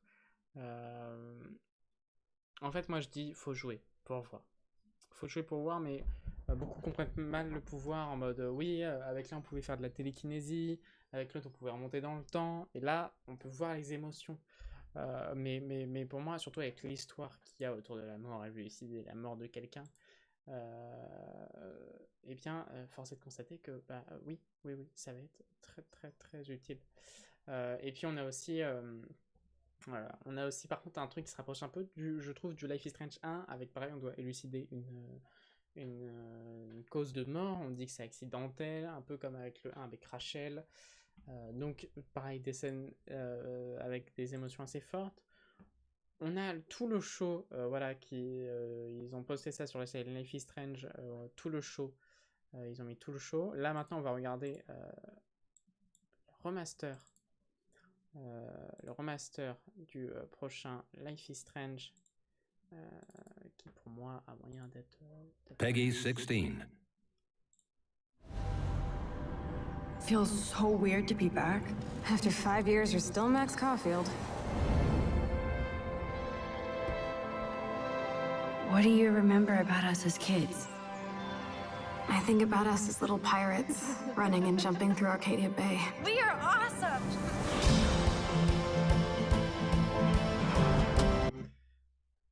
C'est vrai, attends, est-ce qu'il peut y avoir un... Voilà. C'est que ça, c'est le jeu avant, qui fait très Patoon, Cartoon X Patoon. Et ça, du coup, c'est le jeu le remaster, où c'est vrai qu'on peut voir au niveau de la lumière, c'est beaucoup plus joli, les pupilles sont beaucoup plus détaillées, la peau est beaucoup plus détaillée, les lèvres, la bouche, les cheveux aussi. Les cheveux. Voilà, les yeux, les cheveux, la bouche. Come on! Les jeux de lumière, les reflets. Let's dance! Or take my picture with your new camera. That's Rachel. C'est vrai que ce jeu est Amber. incroyablement After my récompensé par contre. Hein. I felt abandoned. Oh, good, you're here. Rachel saved my life. She was my angel. Something happened to her. We have to find her, Max. Holy shit. Max, what's going on? No! Whoa. I discovered I could reverse time.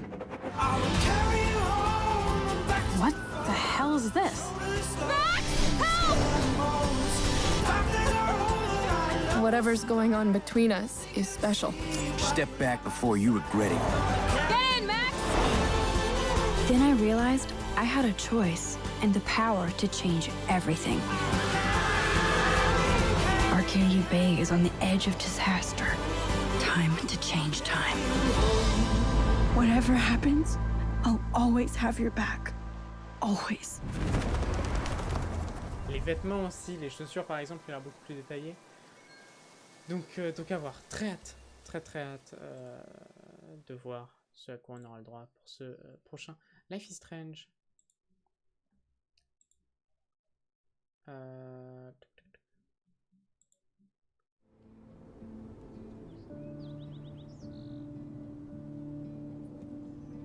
Tac.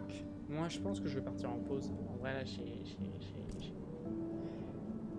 rien à dire de plus à part ce qui est présenté. Du coup, bah oui, on va avoir un super jeu Les Gardiens de la Galaxie. On va avoir plein de jeux. Life is Strange True Colors. Hashtag 3. Je vote. Voilà. Bon, visiblement, c'est les Gardiens de la Galaxie qui hype le plus, mais en vrai, c'est serré. Hein. Avec le Final Fantasy, Origin. Ouais, c'est vrai, par contre, ils ont pété au niveau de Final Fantasy. Ils ont fait que d'en parler. C'était terrible. Mais c'est vrai que c'est leur licence phare, après tout. Donc, il serait con de ne pas en abuser. Ça marche bien. Et encore en abuser. Enfin, c'est vrai que quand même, Square Enix est toujours associé à ce jeu-là. Voilà. On dirait qu'il fait très sombre. Pas du tout. Enfin, si, en vrai, si. Peut-être que je devrais ouvrir celle du coup.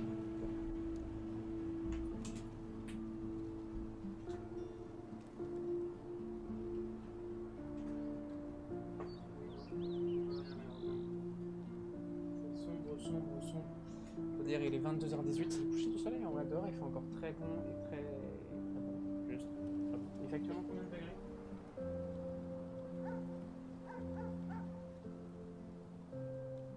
Il fait actuellement 30 degrés, mais ça va, ça s'est allégé. Hein. Ça s'est allégé. Nous, on se dit du coup à tout à l'heure, dans 40 minutes, pour la suite du show avec Back 4 Blood, la conférence Warner Bros. A tout de suite. Je suis flou, on ne change pas une équipe qui gagne.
Nous revoilà pour une soirée de folie. Pour une soirée de folie sur... on continue. Oula, c'est très très sombre. Je vais peut-être du coup activer la compensation lumineuse. Voilà, la compensation de luminosité. Voilà, ce sera beaucoup mieux.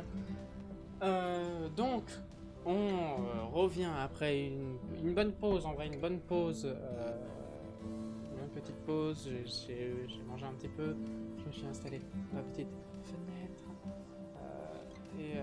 et du coup voilà, du coup maintenant on est prêt, on est ready, tout 2 heures du matin. Là, on va le faire la petite conférence Back 4 Blood, on aura sûrement une date de sortie de ce jeu. Ce qui va être Xbox Game Pass, enfin, tout ce qui va avec. On va avoir quoi d'autre aussi? On va sûrement avoir aussi la conf. Après, on va avoir le PC Gaming Show et le Future Games Show avec plein d'annonces. Ça va bombarder, c'est loin d'être fini. On est là jusqu'à 2 heures du matin pour une soirée, une nuit de folie. Et puis, qu'est-ce que j'ai à dire d'autre? Je crois que c'est tout. Ça commence dans 4 minutes. Donc petit récapitulatif rapide, express et clair. On a eu la conférence Xbox Bethesda ou Sea of Thieves Special Edition avec Jasparo en collaboration avec Disney, avec une histoire originale qui sortira le 22 juin. On a aussi Yakuza Like Dragon qui est déjà disponible.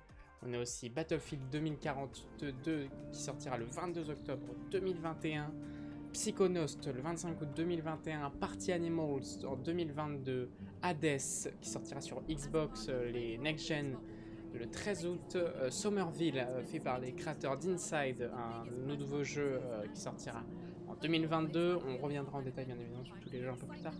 Halo Infinite, un free-to-play en multijoueur, plus la version histoire, tout ça sortira, enfin pas tout ça mais ça sortira pendant les vacances 2021. Diablo 2 le 23 septembre 2021 en remaster en 4K Xbox Series X et S en coopération jusqu'à 8 joueurs. Plague Tale Requiem sorti en 2022, Far Cry 6 en 4K 60 FPS le 7 octobre, le Far Cry 6 dont on parle vraiment beaucoup. Et on continue aussi avec Slime Rancher 2 sorti en 2022, SSX 2022, Atomic Earth Replaced en 2022, Update Room and Doom c'est une mise à jour pour Grounded, le jeu qui sortira, la mise à jour sortira le 30 juin, Among Us sur Xbox Series X et S bientôt, Aiden Chronicles en 2023 et Rising en 2022. The Ascent le 29 juillet, Age of Empire 4 le 28 octobre, The Outer World 2, Flight Simulator sur Xbox le 27 juillet 2021, Forza 5 le 9 novembre 2021, et une exclu Xbox qui s'appelle Redfall, une nouvelle licence qui sortira en été 2022 avec plus de 20 jeux, une vingtaine de jeux sur Xbox Game Pass annoncés et des jeux qui, technologiquement parlant, sont très avancés. Ensuite, on a eu la conférence Square Enix avec un jeu Les Gardiens de la Galaxie qui sortira le 26 octobre 2021, Final Fantasy Remaster 1, 2, 3, 4, 5, 6 sur mobile, Marvel Avengers, du nouveau contenu avec un énorme DLC apparemment sur Black Panther, War of Wakanda, Legend of Mana le 24 juin 2021, Hitman Sniper sur mobile le 13 juin 2021, Nier Reaction sur mobile, Reincarnation sur mobile, Babylon's Fall, Nier Automata bêta maintenant, Life is Strange Remaster le 30 septembre 2021 et True Colors le 10 septembre 2021, ainsi que Stranger of Paradise Final Fantasy 2022 plus une démo sur PS5 bientôt disponible. Voilà, la conférence, tout se prépare, on suivra ça directement depuis le Twitch de l'E3 officiel, ça commence dans moins d'1 minute, donc c'est parti, on y va, let's go, Geronimo, j'ai envie de dire. Tac, tac, tac. I'm so stoked for everyone at home to enjoy this. So coming up next, WB Games is throwing you smack in the middle of the Voilà, le showcase. Back for Blood. So grab your weapon of choice because Le here showcase is qui WB commence Games. très bientôt. C'est parti. Hello and welcome to the Back 4 Blood PvP Showcase. If you don't already know, Back 4 Blood is an upcoming 4-player co-op zombie shooter made by the creators of Left 4 Dead. Today we're diving deeper into the new PvP mode called Swarm, how it works, and what you'll be doing, maybe even a little bit of strategy. We'll also talk with Turtle Rock's lead game designer on Back 4 Blood, Brandon Yanez, to help piece it all together. Before we get there though, let's start off with the reveal of a brand new PvP trailer and see what it's like in action.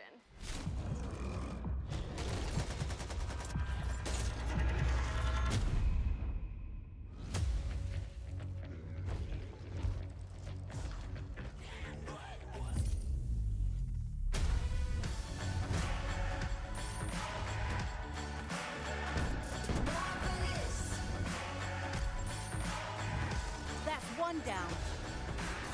When I was young, I climbed up too high just to touch the sun. Back off! On my mission, no prescription, shoot for number one. Start a riot, won't keep quiet. I'm surrounded. Heart is pumping, keep it coming. Better run it high. This is what happens when you don't stick together. I was born for this.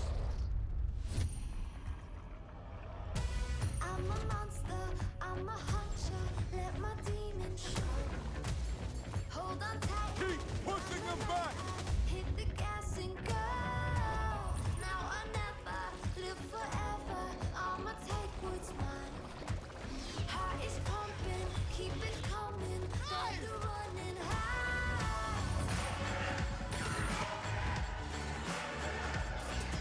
Feel that fever, lightning strikes. Dangerous like dynamite.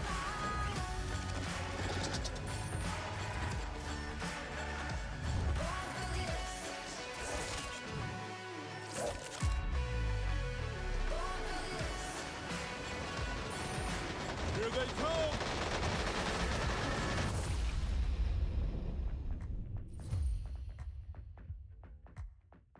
That looked intense. So there you have it, guys. Back 4 Blood's PvP mode Swarm. To hear more about it and to take a deep dive into the gameplay and the mechanics, we have Turtle Rock's lead game designer on Back 4 Blood, Brandon Yanez. Brandon, can you tell us a little bit about the inspiration of this new PvP mode and what makes it fun and unique? Of course, so just like our previous titles, we really enjoy bringing new ideas to the table while retaining the spirit of the genre that we're working in. So Back 4 Blood's PvP is heavily inspired by our previous titles that mix survival, fast action, massive monsters, and a touch of horror. So our goal is to make a balanced and fun PvP mode with just as much replayability as the main campaign. So what's the structure of the PvP like? Do you play in rounds? Can you play as both cleaners and ridden in one match, or are we swapping between the two? Yeah, so it's played as a best-of-3 match. Teams of 4 take turns swapping between the ridden and cleaner players. The job of the cleaners is to scavenge supplies, find a good place on the map to fortify their position, and try to last as long as they can. Okay. The ridden's main objective is to kill the cleaners as fast as they can.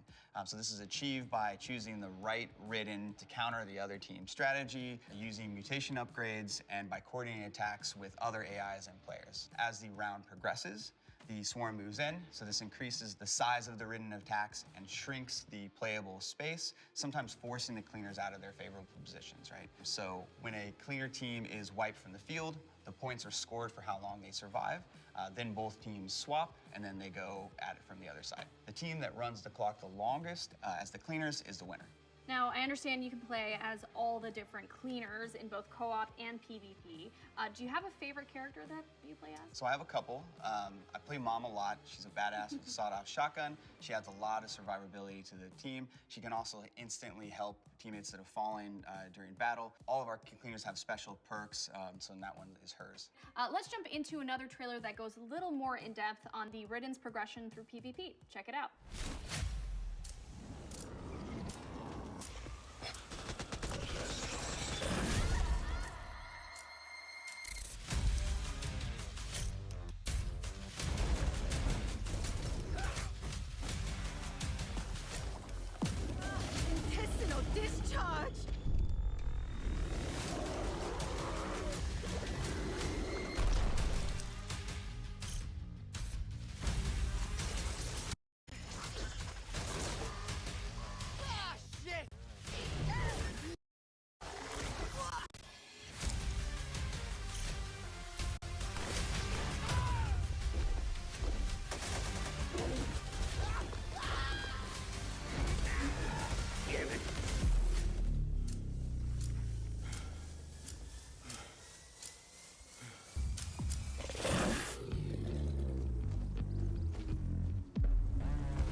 Okay, so Brandon, we just saw that each different Ridden has their own variants as well as their own mutations on each variant. So can you expand a little more on these special abilities and how they work? Sure. So at the start of each round, players can choose between 9 playable Ridden, each with their own unique abilities. So for example, the Stalker can pounce a player and pull them away from their team, or an Exploder can time their detonation in the middle of a group of cleaners and fling them all. Là, en gros, ce qu'il explique, c'est qu'on pourra aussi jouer du côté des infectés. Il y aura plusieurs classes. L'explorer, il explose quand il meurt. Il y aura aussi, voilà, il y aura plein de monstres et différentes mutations. Voilà, des habilités et des pouvoirs qui seront à débloquer au cours des parties. Des habilités aussi.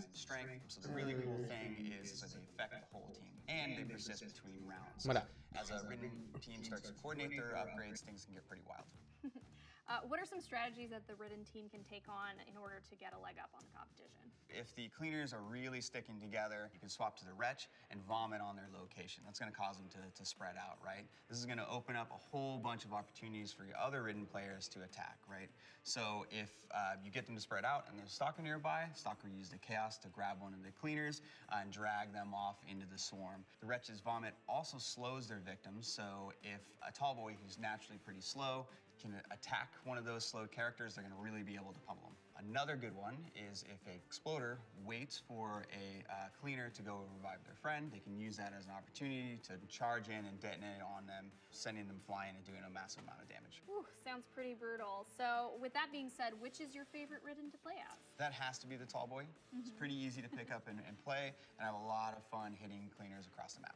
Speaking of fun, let's talk about weapons. Now, throughout the trailers, you can see a number of different weapons. Can you go a little deeper into what those weapons are and how they work? So we really wanted to expand on the amount of choices the player had in Back 4 Blood with their weapon. So of course there's handguns, shotguns, LMGs, SMGs, sniper rifles, and a whole bunch of other types of weapons, each with sort of like a unique character feel to them. Now, how deep does this weapon customization go? I really want to know. What are some of the different attachments and options, and how do they change the gameplay overall? Absolutely. So there's a lot of different customization options for your weapons. So throughout the world, you can find scopes, silencers, stocks, sights, all that good stuff. You can mix and match them, so there's a ton of options. Last question. Do you have a favorite type of weapon? Absolutely. So as I said earlier, I really enjoy playing Mom, so her shotgun is definitely at the top of my list. Ah, that's a solid choice. All right, we've learned a little bit about how it all works, the cleaners, the Ridden, the mutations, as well as how the customization works for the weapons. Thank you so much for joining me, Brandon, and for giving us a little bit more detail on Back 4 Blood's new PvP mode, Swarm. Thanks for having me. I can't wait for everyone to get their hands on this game. We're all really excited. I can't wait either. The good news is that you guys won't have to wait too long. There's an open beta coming up on August 12th with an early access portion on August 5th available to those who pre-order.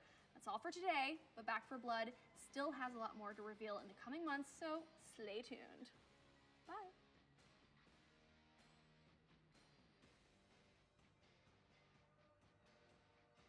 Bon, voilà, c'était relativement court, mais c'était une conférence aussi sur un seul jeu, donc qui était la Back 4 Blood. Donc voilà, l'Early Access, l'Open Beta, si on le précommande, ça commence le 5 août, donc très prochainement. Et puis... Ah merde, oui, du coup ça va s'enchaîner. Voilà, et du coup voilà. C'était un peu les grosses news du jeu. On avait déjà eu, je crois, des open beta il n'y a pas très longtemps pour les... C'était des influenceurs qui avaient ouvert le jeu. Donc voilà. Je le mets, je sais pas pourquoi, mais je veux le rentabiliser. Et on va un jour trouver quelque chose à faire avec. Je vais commencer à être en roue libre, je pense. Je pense que je vais vraiment commencer à être en roue libre dans pas longtemps, parce que j'en peux plus.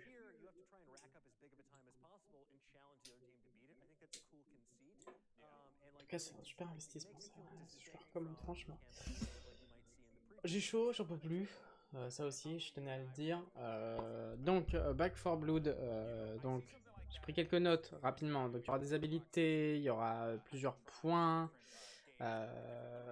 C'est fait par les créateurs de Left 4 Dead, si je ne me trompe pas. Ça sortira officiellement le 12 octobre sur PC, etc. Et les bêtas ouvrent du coup le 5 août. En vrai, que dire de plus? Voilà. Que dire de plus sur ce jeu? Voilà, c'est un FPS classique entre guillemets quand même. Non, attendez, c'est un FPS? J'ai un doute. Non, pardon, c'est pas un FPS. Je sais plus. Je crois que j'ai une connerie. C'est vraiment pas un jeu auquel je vais m'intéresser, je pense. Donc c'est pour ça aussi que je suis un peu moins assidu. Et surtout là, en fait, j'attends le PC Gaming Show. Il n'y a aucune rumeur, il n'y a même pas eu de fuite. Je peux chercher, mais je pense pas. Je pense clairement pas.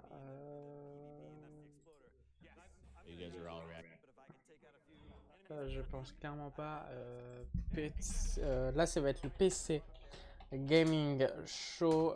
Parfois, il y a des fuites, genre 1 heure avant, etc. De ce qui va être environ montré. Mais c'est vrai que c'est l'une des confs à ne pas rater surtout l'année dernière. Elle a fait pas mal ses preuves l'année dernière, je dirais, avec le Covid. Donc voilà. Donc voilà.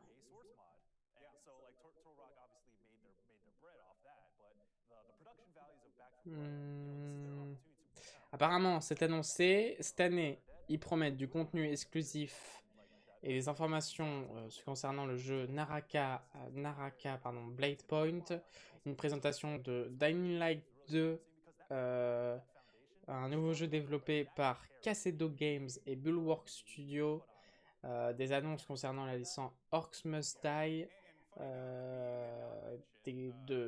d'autres contenus, de nouveaux contenus pour New Blood Interactive, une bande-annonce du gameplay pour le jeu, voilà, Hello Neighbor 2, une annonce de Pixelated Milk, l'annonce du prochain jeu Shiro Games. Shiro Games, qu'est-ce que ça pourrait être? Est-ce que ça pourrait être un Evoland 3? On peut pas savoir, on n'en est pas sûr. Ils ont déjà ruiné ce que je viens de dire, hein, c'est possible. Une annonce concernant Humankind, un nouveau contenu exclusif pour Chernobylite, une annonce pour Eve Online, une nouvelle annonce concernant Chivalry 2, une nouvelle bande-annonce pour Vampire The Masquerade Swan Song, une publicité pour GeForce 9 et un message de Valve concernant le Steam Next Festival qui débute le 16 juin. Voilà. Et est-ce que quel éditeur on pourrait s'attendre? Frontier Foundry, Fellow Travel, Tripwire Interactive, Humble Games, Ishtar Games, voilà Game. Ah là là là là, je l'attends pourtant mon The Wolf Among Us. Je l'attends tellement, mais bon. Ça me paraît compliqué. Et voyons voir si on a des news du côté du futur Game Show.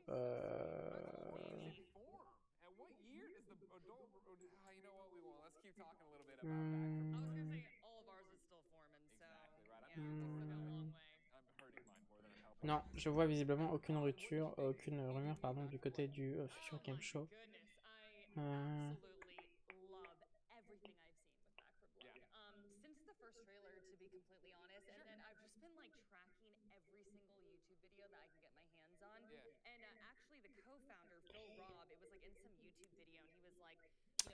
Aïe aïe aïe. Aïe aïe aïe. Moi, voilà, je le dis et je le redis. Hein. Moi, ce que j'attends, c'est mon cher. Mon cher. Futur Game Show. Moi, je l'attends. Et je l'attends en espérant qu'il y ait The Wolf Among Us. Voilà, on va être honnête, on va mettre les choses au clair direct. Là, malheureusement, c'est un peu de blabla. C'est dommage, en vrai. Par contre, il y a des grosses coupures Après c'est bien, ça permet de faire des pauses, surtout que là ça va enchaîner je pense du coup jusqu'à 2h du matin. Donc ça permet de faire des pauses, limite je suis tenté d'aller bouffer un truc mais bon ça sert à rien, je suis pas très faim en vrai pour être honnête. À la limite je vais prendre un petit yaourt nature. Et puis aller préparer ma deuxième tourtelle, parce que mine de rien ma première est bientôt finie. Avec des cheveux dessous, donc c'est incroyable. Voilà, donc nous en tout cas du coup on se dit à dans un quart d'heure. Ça fait beaucoup de pauses je sais, ça vient, revient. Malheureusement c'est pas moi qui fait le programme. Voilà, en tout cas le Warner Bros Game c'est terminé et force est de dire malheureusement et de constater que malheureusement les grosses conférences c'était aujourd'hui et que malheureusement à partir de lundi ça va commencer à se ramollir au niveau des confs et on aura un peu moins de grosses choses. Par exemple à 18h on a demain du coup on a le pré-show de l'E3 qui commence à 17h, à 18h on a Verizon, à 18h45 Intellivision, à 19h15 Tech2 Interactive Panel, à 20h10 Mythical Games, à 21h Indie Showcase, à 21h30 Freedom Showcase, 22h Vin, 23h30 Capcom, minuit Razer. Donc les conférences je pense à ne pas louper c'est à 23h30 Capcom, à 21h l'Indie Showcase et à 19h15 Tech2 Interactive. Et ensuite on aura le mardi où cette fois-ci on aura du coup à 17h le pré-show de l'E3, à 18h le Nintendo Direct de l'E3 toujours. Pareil, ça va être surtout mardi, ça va être surtout Nintendo, très peu de conférences, hein, ça se terminera à 2h du matin. Mais voilà, des conférences qui vont, je pense, être vraiment très éparpillées, avec le Nintendo Direct qui va durer 40 minutes, puis le Nintendo Treehouse, et ensuite on reprendra à 23h25 avec le Bandai Namco Entertainment, puis mercredi 16 juin qui sera la toute dernière journée de l'E3, où à minuit 30 on aura Eureka Studio, ensuite à minuit 35 GameSpot Play for All Showcase, et à 1h45 l'officiel E3 2021 Awards Show. Après, dans les jours qui viennent, c'est pas impossible, on a encore des news au niveau du monde du jeu vidéo, voilà, avec d'autres petites choses qui vont continuer. Mais là, ça va faire du bien. Là, aujourd'hui, c'était la grosse journée, puis demain, ça va commencer à se calmer. Déjà, demain, bonne nouvelle, ça se termine à minuit. Donc ça, c'est plutôt cool. On va pouvoir aller se coucher tôt, et puis puis en plus, vu que le lendemain, ça finit plus tard. Non, en vrai, voilà. C'était aujourd'hui la grosse journée. Malheureusement, je pense qu'avec le Covid, on peut pas avoir de gros jeux encore, et surtout on peut pas en avoir chaque année aussi des gros jeux. Mais c'est vrai que là pour l'instant, j'attends vraiment le jeu qui me fera dire ah. Certes, il y a eu de Life is Strange, mais on le savait déjà pour le Life is Strange. Et c'est vrai que bon, le remaster, c'est vrai qu'il ajoute beaucoup de détails, il faut se constater, mais c'est vrai que j'ai hâte, mais je trouve ça abusé s'ils leur font payer pour un jeu quand même qui a 5 ans, 6 ans. C'était pas non plus ultra urgent d'en faire un remaster, mais c'est une bonne excuse ça par contre pour le refaire. Et je pense que quand je vais changer de carte graphique, du coup je vais le refaire. Ah oui, parce que je pense qu'à mon avis ma carte graphique là avec le remaster, elle peut aller se faire enculer quoi. Voilà, moi je pense que je vais prendre un petit yaourt nature. Et puis on se retrouve dans quelques minutes, 10 minutes, 23h30 c'est ça? Que je regarde. 23h30. Le PC Gaming Show, c'est dans 10 minutes. Donc du coup on se retrouve dans allez 7 minutes disons. À tout de suite.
C'est parti, c'est le PC Gaming Show. Right now. Oh, Deadbot, no! We have so much to live for. I'm pretty sure half my free is gonna be announced this year! 3, 2. It is so good to be back, gang, and this year, we're in space! Aye, aye, Captain. Happy to be remotely on board, Sean. Well, I'm so glad you were able to finance this year's PC gaming show by, you know, selling all those black market graphics cards you've been hoarding.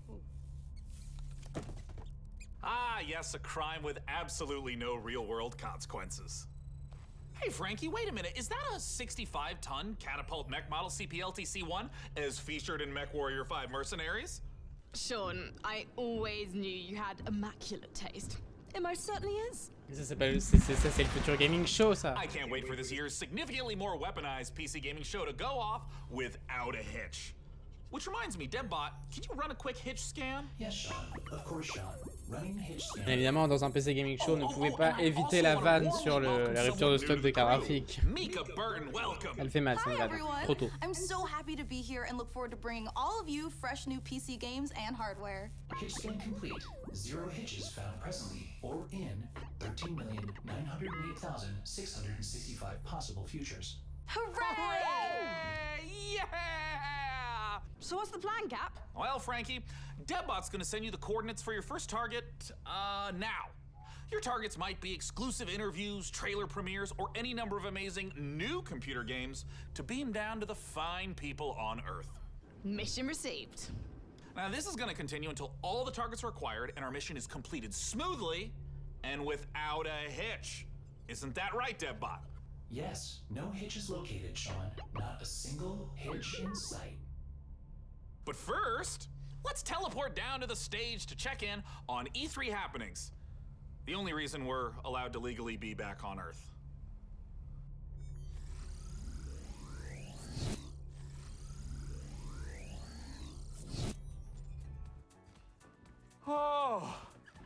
Oh, planet Earth! Oh, great to be back, right? Am I right? One of my favorite planets in the whole Effets spéciaux galaxy. sur 10, bien And évidemment. thank God that teleporter was conveniently built just out of frame of camera. Mika, are you ready? I'm ready. Well, ladies and gentlemen, hello and welcome to the PC Gaming Show 2021. It feels great to be back on a live stage once again. Over the next 90 minutes, we're going to bring you a showcase of some of the most exciting upcoming PC titles with world premieres and exclusive interviews. And if dozens of new trailers wasn't enough for you guys, later in the show, we are going to tell you how to win a custom MechWarrior 5 themed PC powered by Intel. So you're going to want to stick around for that. Now, make sure to keep out a special look for a special promo code throughout the show from Humble Bundle, during which you can get a ticket to get Civilization 6 Platinum Edition for just $10. But right now, we're gonna kick things off with Nautica Blade Point, probably the most original entry in the Battle Royale genre this year. Let's go! Voilà, Nautica Blade Point, pardon, le jeu dont on était sûr qui viendrait de 24 Entertainment, qu'on a déjà vu tout à l'heure en tout début de l'E3. On le revoit pour le PC Gaming Show.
You are watching the 2021 PC Gaming Show, and I am the new cloud-based Deadbot. I am streaming from GeForce Now, NVIDIA's cloud gaming service that connects PC gamers like you to their own library of games. Nakara Blend Points du 16 au 22. Les bêtas sont ouvertes. And Orcs Must Die 3. But first, a trailer for Humble Games Dodgeball Academia. And be sure to check out GeForce Now, currently available for PC, Mac, Shield, Android, Chromebook, and iOS. Visit GeForceNow.com to learn more.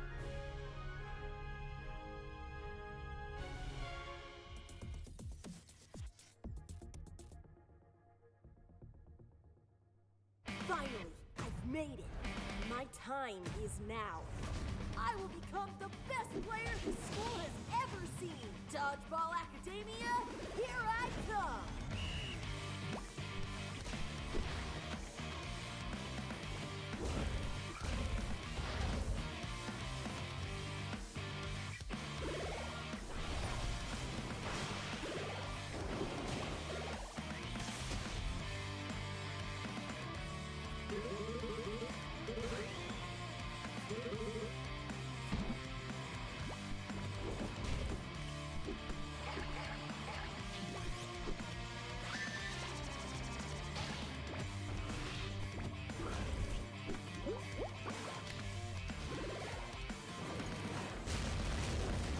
Bon, en vrai, je sais pas trop à quoi m'attendre. C'est vrai que comme chaque année, le PC Gaming Show, c'est un peu le fourre-tout. Donc c'est compliqué. Make sure to check out Dodgeball Academia out soon from Humble Games. Ooh, that was sweet. Don't you agree, DevBot? Sure. Whatever you say, Sean. I agree with whatever you say. I'm sensing a little bit of resentment there, buddy. Has something rusted your ports? Nothing. I am happy to play second fiddle to a captain as charming and handsome as you. I have also definitely not dedicated multiple cores to computing revenge plans in a range of lethalities. Great! New target acquired, Cap.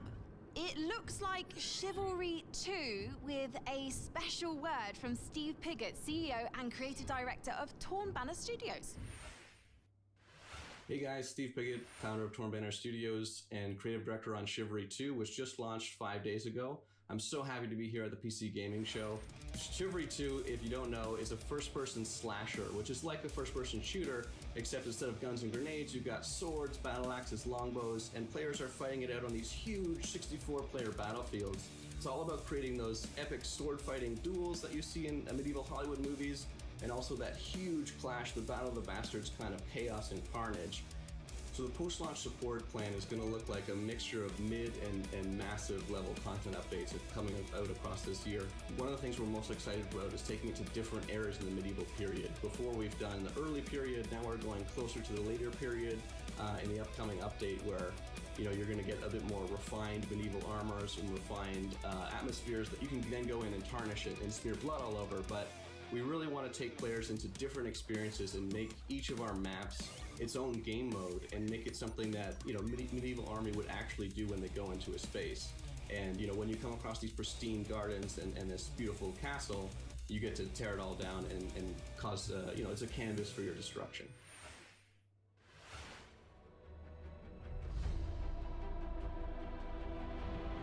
Slay them all! Our passion for Chivalry 2 is basically bottom line. It's the game that got us onto the scene and started the company, and it's the game that's going to take us so much further. With the post-launch plan for Chivalry 2, the game at launch is a foundation. It's intentionally been built to be extended. It's not just out and done. We're going to support it a lot with post-launch content. Gallant Court is the first TO map that's coming out post-launch. Gallant Court is going to take us to the high medieval times or the late medieval times. It really captures the Agathian ideals of being this noble, rich, wealthy place where the prosperous live. You're going to feel like you're sieging Tower of London if it was on a port where ships could dock into. You'll also be blowing up a couple ships, which is fun. We've got a ton of weapons coming in at launch, but there'll be more and more added to it post-launch as well. A new fighting style is really going to change up the experience and change how you have to fight everyone. Post-launch content is something that we're going to be working on for a long time. The game is really going to at least double in size for free. Oh yeah!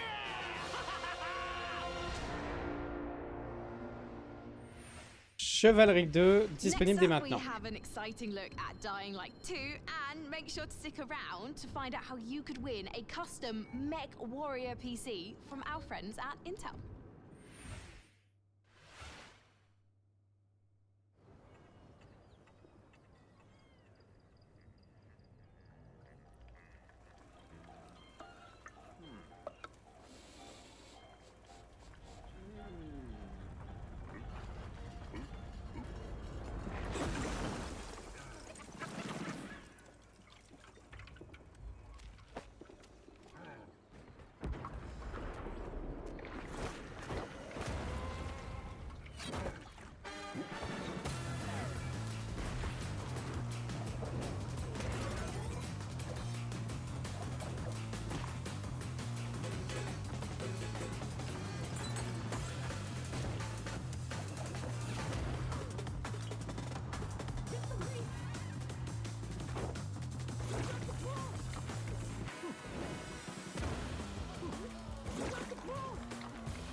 Romaine. Hi, my name is Piotr Szymanek. I'm narrative director in Dying Light 2, Stay Human.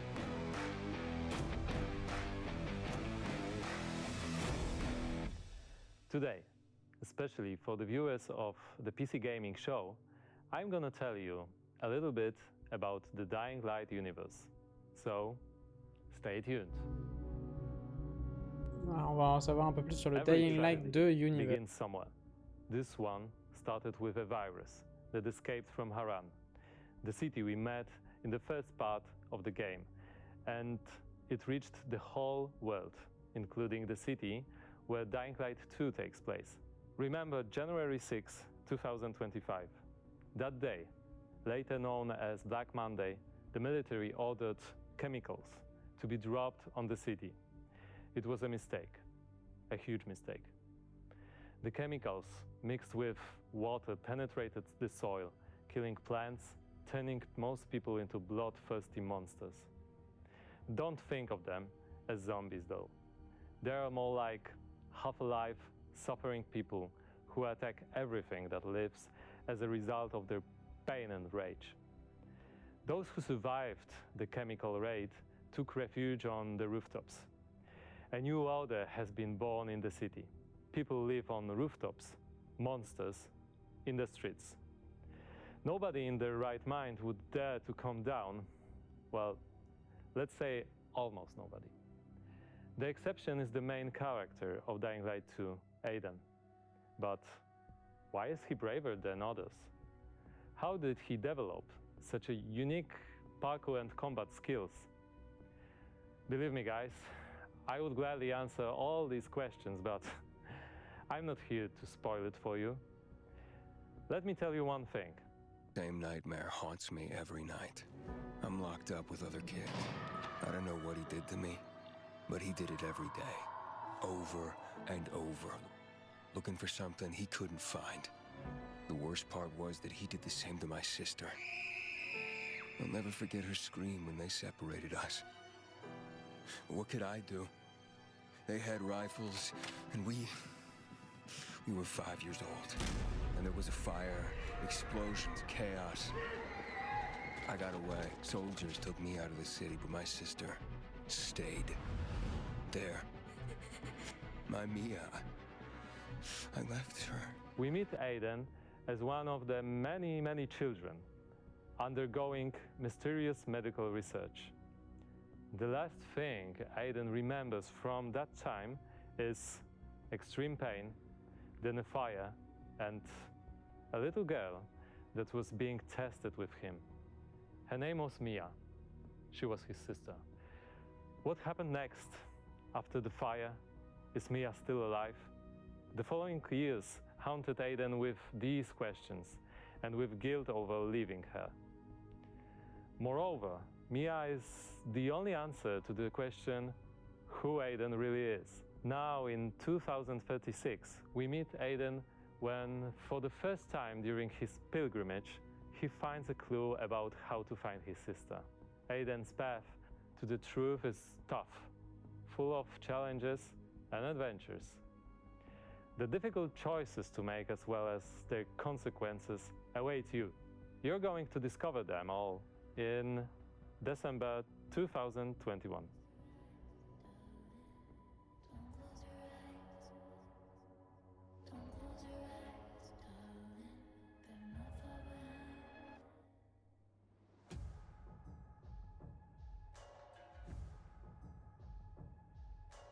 Sorti donc le 7 décembre 2021. And it looks great. And spooky. Well, we are here back on the E3 stage so we can get closer to your comments and reactions to what you're seeing on this year's PC Gaming Show. That is right, Sean. So you out there, keep your comments coming in. And as you're watching this year, we want to get your input on a subject that Sean and I are pretty passionate about, PC building. So this year, we've put a number of prototype PCs based on MechWarrior 5, but we're only going to manufacture one of them. And you get to pick which custom design becomes our flagship PC for this year's PC Gaming Show, powered by the 11th Gen Intel Core i9 processor. Donc en gros là c'est un PC avec une case personnalisée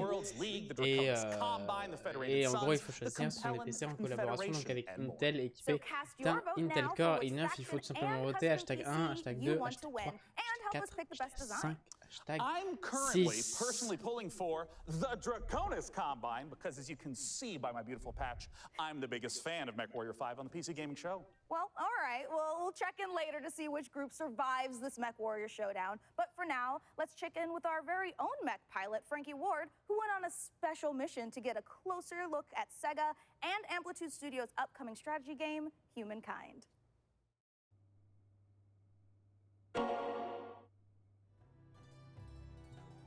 In Humankind, you will be creating a civilization as unique as you are. And speaking of unique, it's me, Frankie Ward. Looking kind of good, don't you think? Wondering how I got into the game? Let me show you.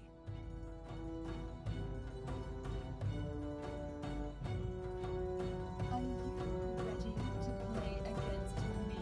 Oh, you think you can beat me? Posture all you like. I've seen worms with more impressive empires.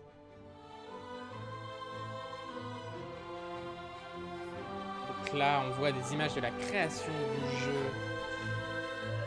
Voilà, on peut avoir du coup une bêta access via des Twitch drops disponibles dès maintenant. To play against me in the Humankind closed beta, starting now. Frankie. Humankind. Sorti le 17 août 2021.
They Always Run.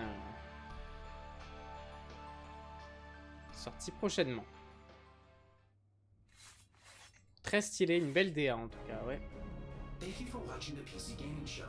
My name is DevBot, your cloud-based artificial intelligence, and while it could be lonely without a physical body, I am streaming to you from GeForce Now, where you can play hit games like Rocket League and Apex Legends on nearly any device.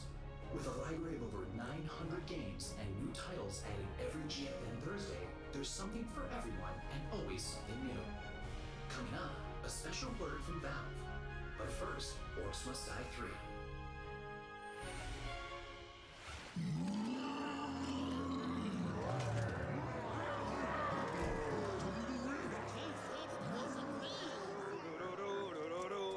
Oh! Hey!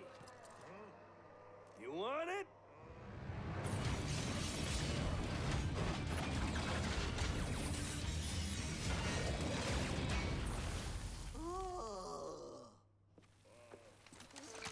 Come and get it.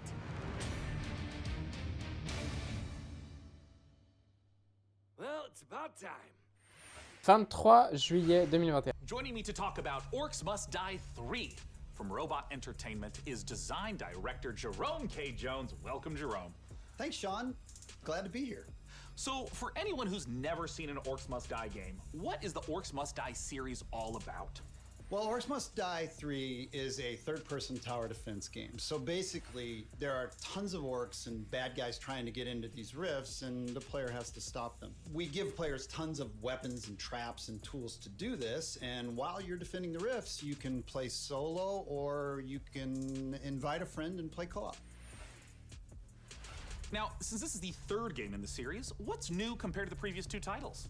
There are two new campaigns, but the main new story campaign takes place about 25 years after Orcs Must Die 2, so not only will the fans be able to catch up on any new developments with the Order, but they will also place some new heroes in our all-new war scenarios, which are these new massive levels where you fight hundreds of orcs on the battlefields outside of the fortress themselves. So you're fighting indoors and outdoors, which is pretty new.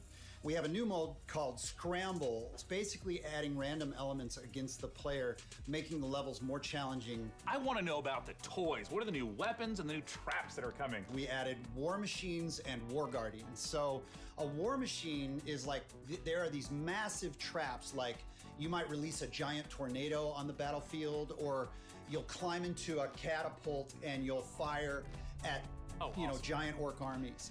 And then the War Guardians are, it's like putting other war mages on the battlefield with you to fight with you, except they have their own attacks and their own special abilities. Well, I gotta ask then, when and where can we play Orcs Must Die 3?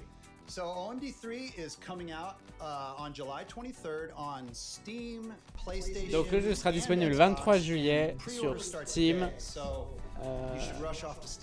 Xbox. OMD3 on your wish list. Well, thank you so much for joining us, Jerome K. Jones. Once again, Voilà. a few more weeks to wait for Orcs Must Die 3.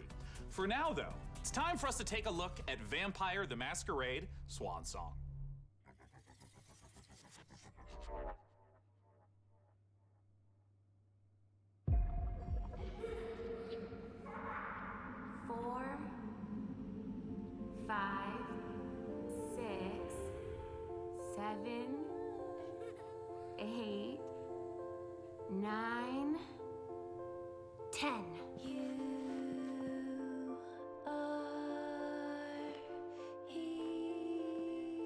Where are you hiding, sweetie?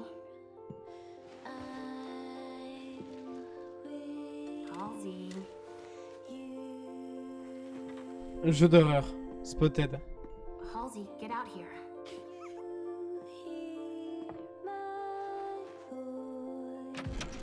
Tu t'es mal caché, tu vas mourir.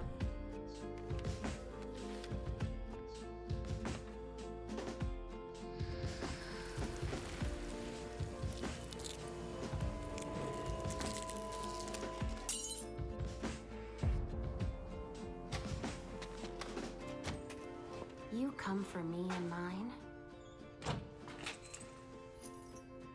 But first, you need to find us. all I want is to be with my little girl. Is that so much to ask?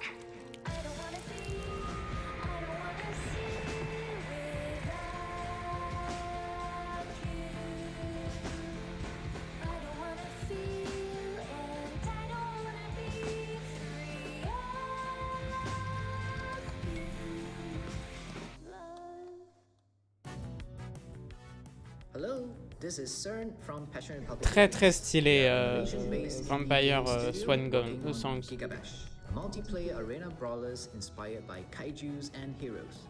Today, we'd like to showcase some new and exciting gameplay footage of our oversized characters in action.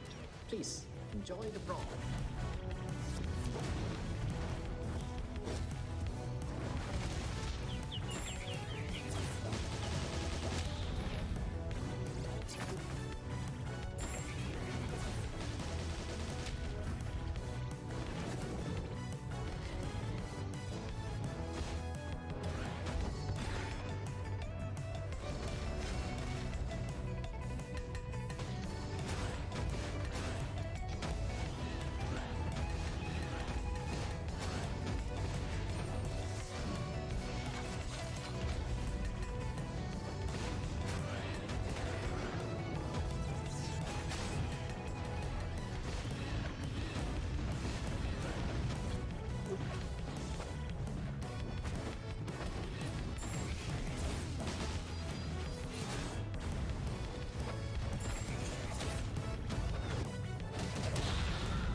Let's check out a trailer for Lemnis Gate and make sure you hang around afterwards for the developer interview with Sean. Mankind is facing total annihilation. We stand on the verge of extinction. Infertility spreading across the globe. Humanity's last living generation. a major scientific breakthrough. Yet there is hope for our future. The project known as the Lemnis Gate. But if we are to survive, Inspiration très très must Covid, go hein. back. 3, LOL. 1.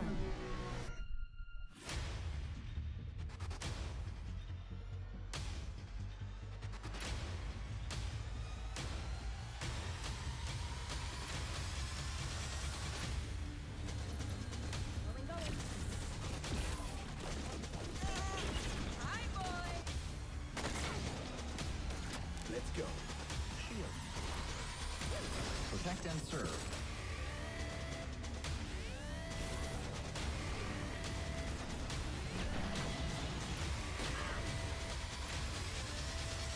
You have only one mission. Activate the Lemnis Gate. Lemnis Gate le 3.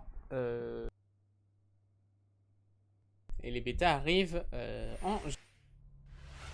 Joining us to talk about Lemnis Gate is the game director from Rat Loop Games Canada. It's James Anderson. Thanks for joining us, James. Sean, it's great to be here. Now, let's begin by asking, what the heck is a first-person shooter turn-based strategy game? The entire game is set inside of a 25-second time loop. So instead of playing continuously, you'll play for 25 seconds turn by turn. So for example, I'll take a turn and play for 25 seconds, and then you'll take a turn and play for 25 seconds. And then we, turn by turn, layer new characters into the same 25-second time loop. So for example, I may run down a hallway and throw a grenade, killing one of your operatives. But then on the next turn, you may intercept my operative before he threw the grenade. So we have Retrieve XM, Seek and Destroy, Classic Deathmatch, and we have a game mode called Domination. Can you walk me through a little bit of like what a few turns at the start of a round looks like? You can see the board, you can see the time loop, everything that's happening. And then we both get time to like observe, plan, and then execute our moves. When and where can we play it? So Lemnis Gate will be launching on August 3rd. It's open for pre-orders right now on Steam, and we're coming up to a open beta in July. The game will launch on Voilà, PC donc and sorti console sur Steam le 3 août et on peut déjà on pourra y jouer en juillet en bêta. Lemnis Gate. Now, we're not the only one marooned in the stars out here. Coming up next, let's take a look at Next Space Rebels. And this no man's land has a technical term. It's called common, which means, my friends, that space is for everyone. And I mean everyone! Next Space Rebels.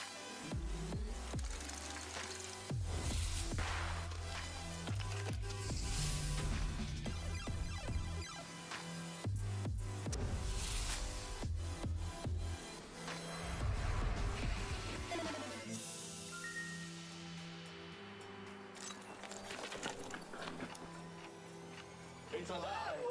It's alive!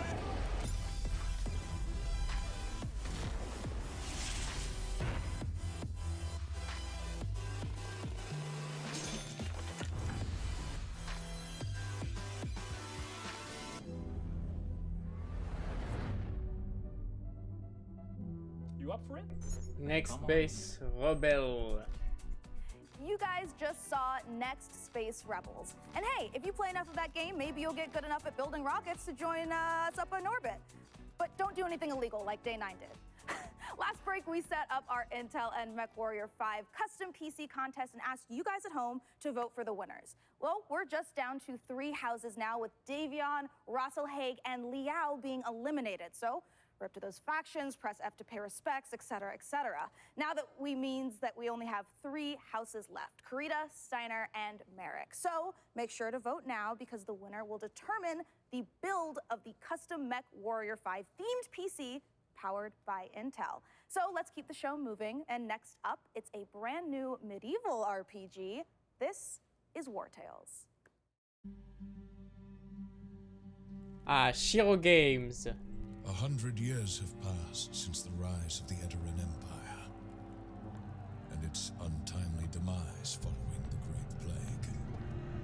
Curieux de voir quel jeu ils vont annoncer. In these troubled times of quarreling factions and outlaws roaming the land, work is not scarce for a band of mercenaries. The stories of this age have been recorded. They are known as the War Tales. War Tales, le nouveau jeu de Shiro Games, la nouvelle licence de chez Shiro Games, au style médiéval, RPG un petit peu aussi, je pense. De leur style, tout simplement, un peu à la Evoland, avec ses graphismes, son gameplay, je veux dire, surtout. Enfin, je me comprends.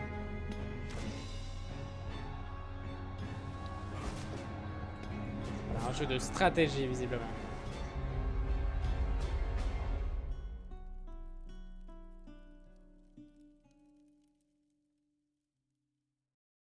Wartel, sorti en 2021 sur... That was the debut of War Tales, an open-world RPG from Shiro Games about leading a mercenary troop on a sprawling adventure. And speaking of mercenaries, our battle for the best custom PC based on MechWarrior 5 Mercenaries continues. We'll be back live on stage soon, so make sure you keep voting for the PC build you like the most, and head over to pcgamer.com/IntelMW5 for your chance to win.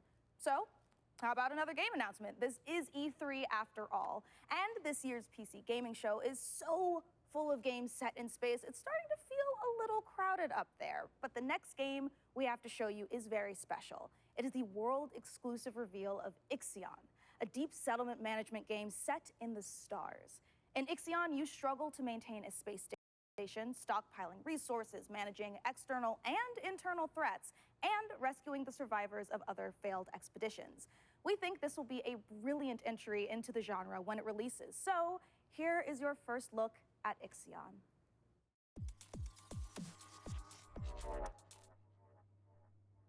World Premiere. Je fais la voix parce que...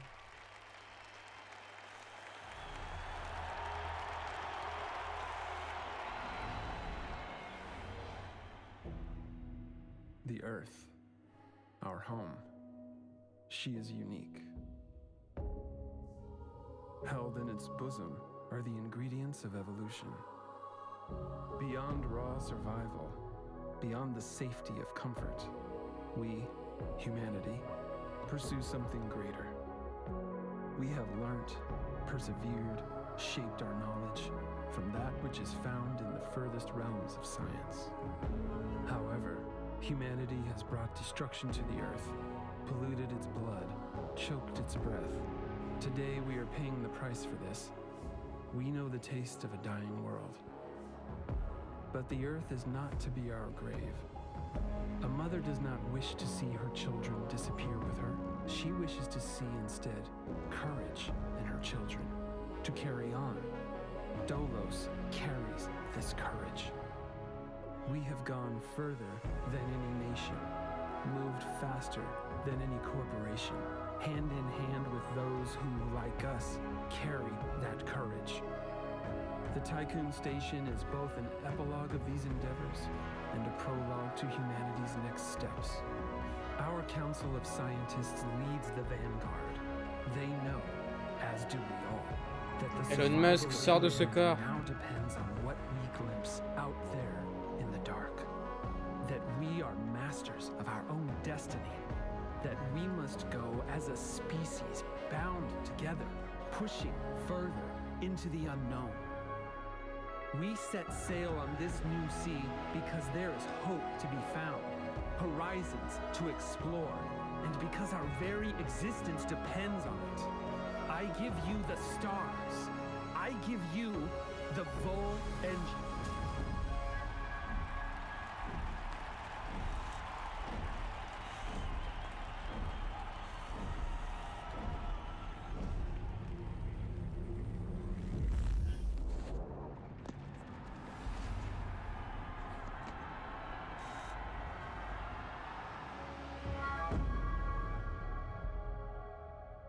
Ixion, sorti en 2022 sur Steam.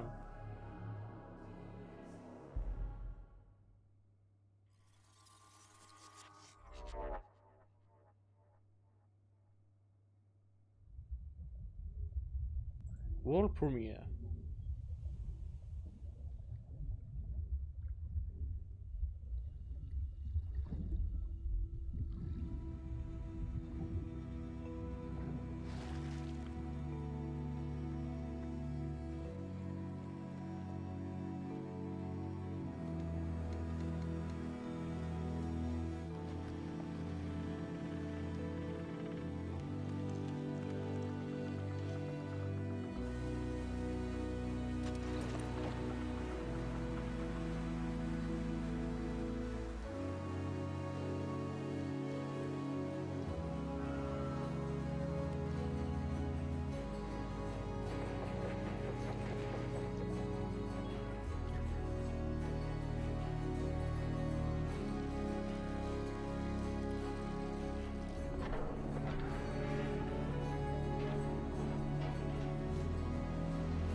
Far Changing Tides, disponible sur Steam, PS5, PS4, on n'a pas le temps de voir.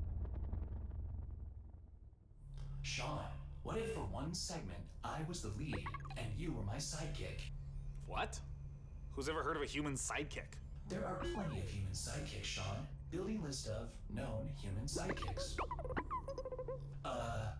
Alex Vance and... No. I mean human sidekicks to robot heroes. Can you compute that, DevBot?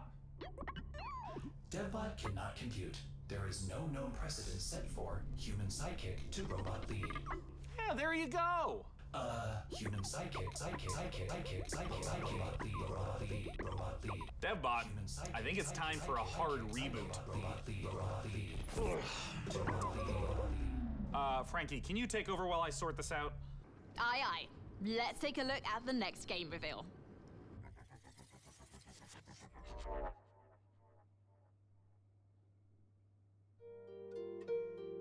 World Premiere.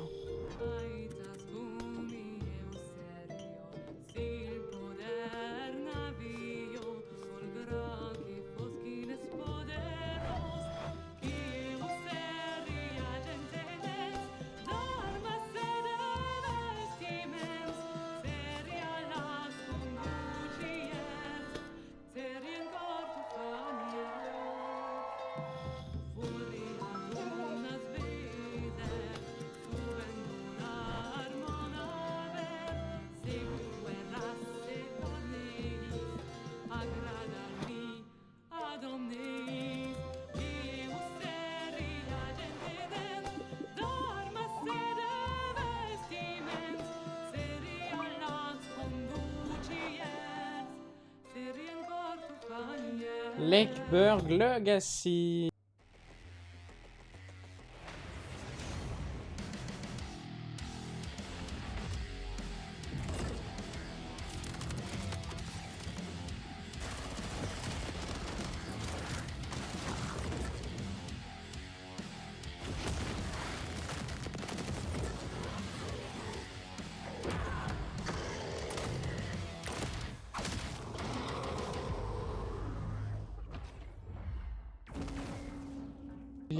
Killing Floor 2, disponible le 22 juin. It's the PC Gaming Show, and when you're not watching me, your favorite recurring bit of a robot, make sure to head over to jour4now.com to grab a priority membership trial.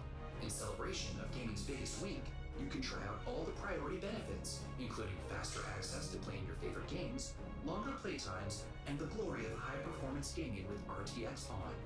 Act fast, the special offer is only available for a limited time. Still more to come, including Jurassic World Evolution 2, Silt, and a word from Valve. But first, the captain of our program, Sean Day9 Flood, has an interview with Darian Katz from Piranha Games to talk about MechWarrior 5 Mercenaries. I'll be taking notes. Ah, DevBot, I love you so much more as a voice without a body. Let's talk about MechWarrior 5 Mercenaries, and joining us to do so from Piranha Games is the Senior Marketing and Community Manager, Darren Katz. Thanks so much for joining us, Darren. Thank you, Sean. Great to be here. Now, the MechWarrior universe is gigantic. There's a ton of games in it. I even played MechWarrior 2 back in 1995. This is HQ. What is your situation? Where does MechWarrior 5 sit in the space? Yeah, obviously there's a very rich legacy of games that go way back.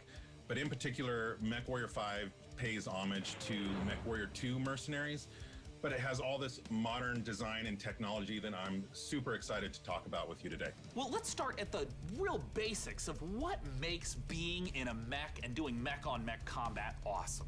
You become a part of your machine. And when you're out in battle, it's not just a matter of pointing and shooting at everything. You're also managing your systems, whether you're, shooting a lot of energy weapons or missile weapons that have high heat output. Well, you got to manage your heat so that you don't shut down in the middle of a battle. And when you're facing your foes, you can salvage these battle mechs. So if you see a mech that you want, well, you might not want to destroy it completely. You might want to take out its legs or take out its arm weapons so that the pilot has to eject, and then you can just take the mech. Now, in the last few weeks, I understand that there's been a whole lot of new content, both updates to the base game and a new DLC, Heroes of the Inner Sphere. Talk to me about what's in the DLC. Boy, there's a lot in the DLC. I'm excited about all this stuff. There's the new career mode. When you start with the DLC, you can import your campaign previously if you'd like to, or you can start over from scratch and start from any of the great houses. And then carve your path through the galaxy from there. Speaking of paths, there's new career paths, which earn you powerful upgrades for your battle mechs, and it's a really exciting new feature for me. And there's a new procedural mission type called Beachhead. This is a big one for me. Beachhead is basically you're clearing an enemy base landing zone for your invasion force. So as you land on the planet, you're wanting to take out satellite installations so that the enemy can't communicate with each other. You're taking out artillery emplacements. You're basically clearing the path, as I said, for your invasion force, which leads to a really cool ending of the mission if you succeed as your invasion force comes down. And there's a new biome called Extrasolar Moon, which that's maybe kind of represented in the image behind me. It's a really cool lunar type setting that we haven't had before. And then there's a lot of new equipment and weapons, things like electronic countermeasures and other electronic equipment like Beagle Active Probe, Mask, which is a little like a turbo boost for mechs, new weapons like chem lasers, mech rifles, and stream SRMs. So a lot of new content. I'm really excited about it. Can you talk to me about what are the new different mechs? How do they play differently? The 7 new chassis of the Vulcan, Dervish, Corsair, Marauder 2, Champion, Charger, and Hatamoto Chi. But a couple of my favorites. Familiar names in there, yeah? Yeah. So the first one I'll talk about is the Vulcan. It's a very unique mech. It's got the nickname, the Scarecrow, which you'll see from the profile. It's just a very unique looking mech. There's nothing else like it in the franchise. It's a 40-ton mech. It's highly mobile, and typically it's used for reconnaissance or scout missions because of its mobility, so it can get in and out fast. You can, if you're looking for a specific target, if you're on an assassination mission, for example, you can get in there, find your target, get back out. Another mech that I'm super excited about, this is one of my favorites, is the Marauder 2. This thing is a 100-ton assault mech, and it is just huge beast. Yeah, it is gigantic, and it is terrifying to see it coming at you on the battlefield. It's something we've talked about before, modding. I know that MechWarrior 5 has a rich modding community. What are some of the amazing mods you've seen developed? There's simple modifications from HUD changes, changing colors, adding mechs, weapons, and equipment, to full conversion mods. We've got basically a mech commander mod in development that is just amazing. That's a top-down real-time strategy game. So really, anything you can imagine, somebody out there in the community is probably working on. Where can people go to get MechWarrior 5 Mercenaries? Yeah, you can pick it up on Steam, GOG, Epic Game Store, Microsoft PC, and of course, Xbox. Thank you so much, Darren Katz, for joining us to talk about MechWarrior 5 Mercenaries. And of course, a warm thank you to MechWarrior 5 for sponsoring the PC Gaming Show and giving me this cool patch.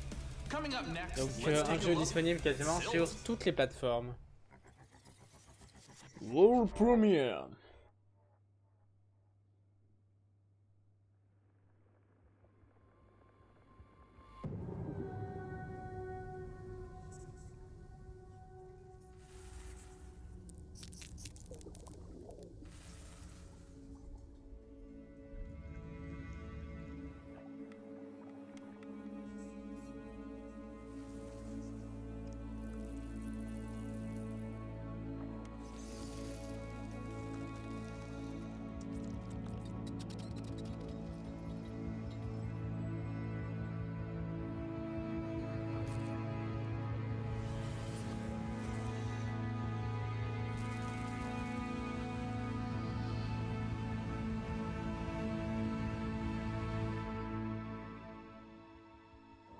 Silt.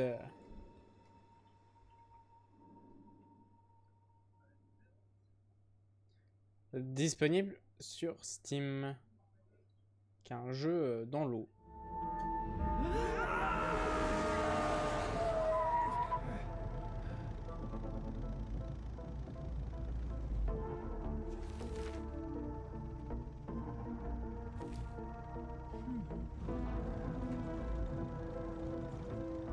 Hello neighbor.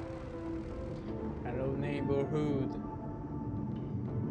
Non, neighbor tout court. C'est ça, c'est ça.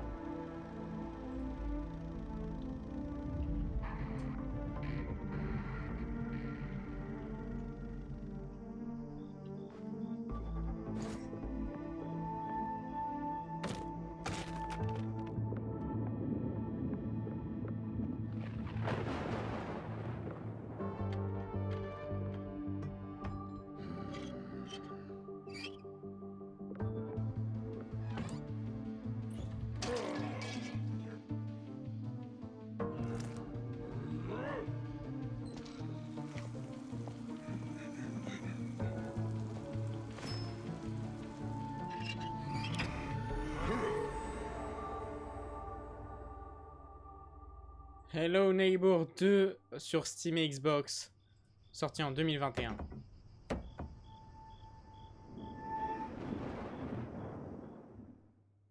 Hi, I'm Rich Newbold, game director on Jurassic World Evolution 2. Following the incredible success of the first game, we are very excited to return to such an Donc là maintenant, ça va être un jeu plus d'infiltration encore plus que le 1. Avec, je crois, d'autres possibilités comme on l'avait vu hier. You will work alongside iconic characters from the films, voiced by original talent such as Bryce Dallas Howard and Jeff Goldblum. You will lead efforts to contain, control, and conserve the many dinosaurs now out in the wild. And for the very first time, you will be building parks and facilities beyond Isla Nublar as you explore new, stunning locations across the globe. Of course, it wouldn't be Jurassic World if it wasn't for the stars of the show, our dinosaurs. And we are thrilled to be bringing to life even more authentic species than ever before, including awe-inspiring flying and marine reptiles. So sit back and allow me to welcome you to Jurassic World Evolution 2.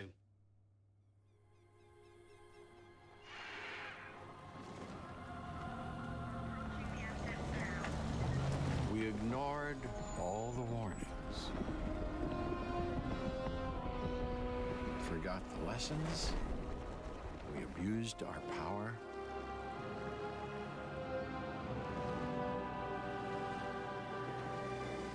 We played with genetics like it was a toy. Petit Jurassic Park, visiblement. Le jeu Jurassic World 2. We weren't careful. And now, trailer qu'on a déjà vu, je crois d'ailleurs.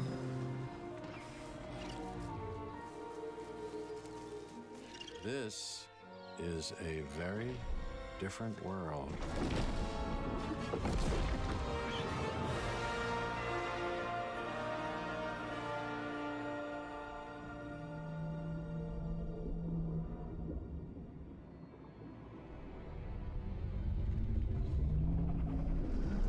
Sorti en 2021 sur PS4. You just saw Jurassic World Evolution 2, and you know, after all your failed attempts at running a dinosaur park and getting all those people killed, I think this is finally going to be the one where you finally pull it off without a hitch. With a host of new features and new dinosaurs, this sequel from Frontier is an even deeper management sim with a brand new and original narrative. Make sure to wishlist it on Steam now for release later this year. Now, with all the games we've covered so far today, we're always curious to see what you are talking about. So far, it seems like the chatter on social media is all about War Tales, Nautica Blade Point, and unsurprisingly, Mech Warrior 5 Mercenaries. I have a feeling, though, that may change as we have plenty more to come. Let's now head on over to see what the folks at New Blood Interactive have cooking. Take it away.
New Blood's game. Be the PC gaming show without a fantastic New Blood supercut. And joining us from New Zealand is New Blood CEO Dave Oshry. Hey, Dave. Hey guys, thanks for having us back for another year. You know, what you just saw was what New Blood's got going on for 2021. Some stuff you might know about, some stuff you might not know about, and some stuff we're not ready to talk about just yet. But what I do want to talk about is Gloomwood. Gloomwood, as you know, is our next flagship title inspired by great PC games like System Shock, Arx Fatalis, Call of Cthulhu, and of course, the Thief series of games. And not Dave, I'm Bloodborne. sorry. That's Not one really bit. great, Dave. Gosh, this is kind of embarrassing. We kind of need to hurry it up a little bit. I just want to make sure that we have enough time for our next video. We got an incoming message from Gabe Newell. So I guess goodbye for this year. I'm really sorry to cut you off, but see you next year. What? I'm sorry, what? You're bumping me. You're bumping me for Gabe. Gabe, that Gandalf look, he doesn't even go here. Is everything okay, Dave? Not now, Mom, I'm upset. We've spent a year on this. Where is Gabe? Where is Gabe? Where is his boat? Yeah, take me to him. Take me to Gabe Newell. Gabe. Bull. PC Gamer. This isn't over.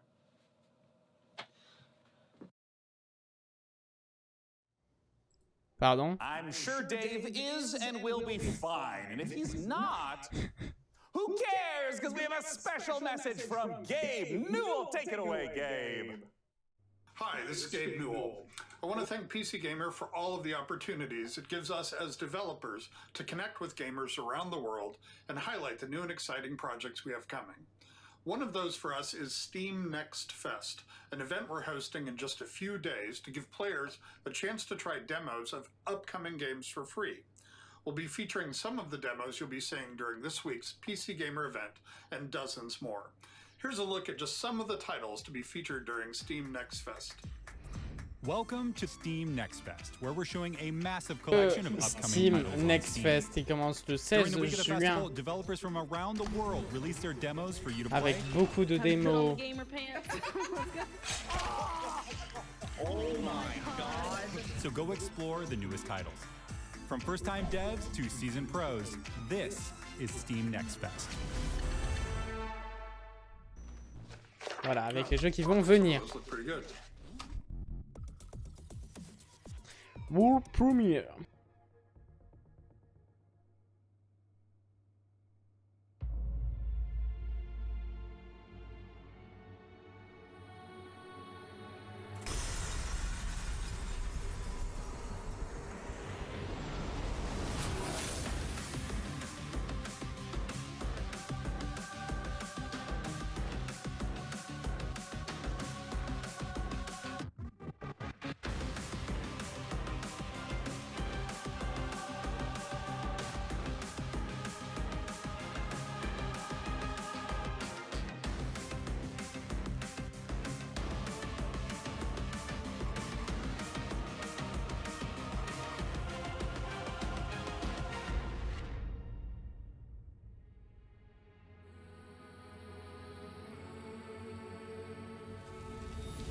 Scultis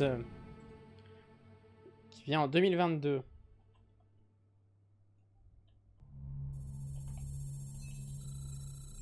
Hello, Sean. I'm Devbot, dedicated to serving you and your crew's every need.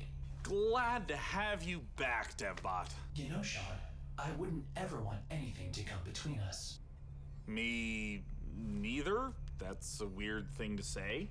Like a petty disagreement over hosting responsibilities, or all-out robot versus human war.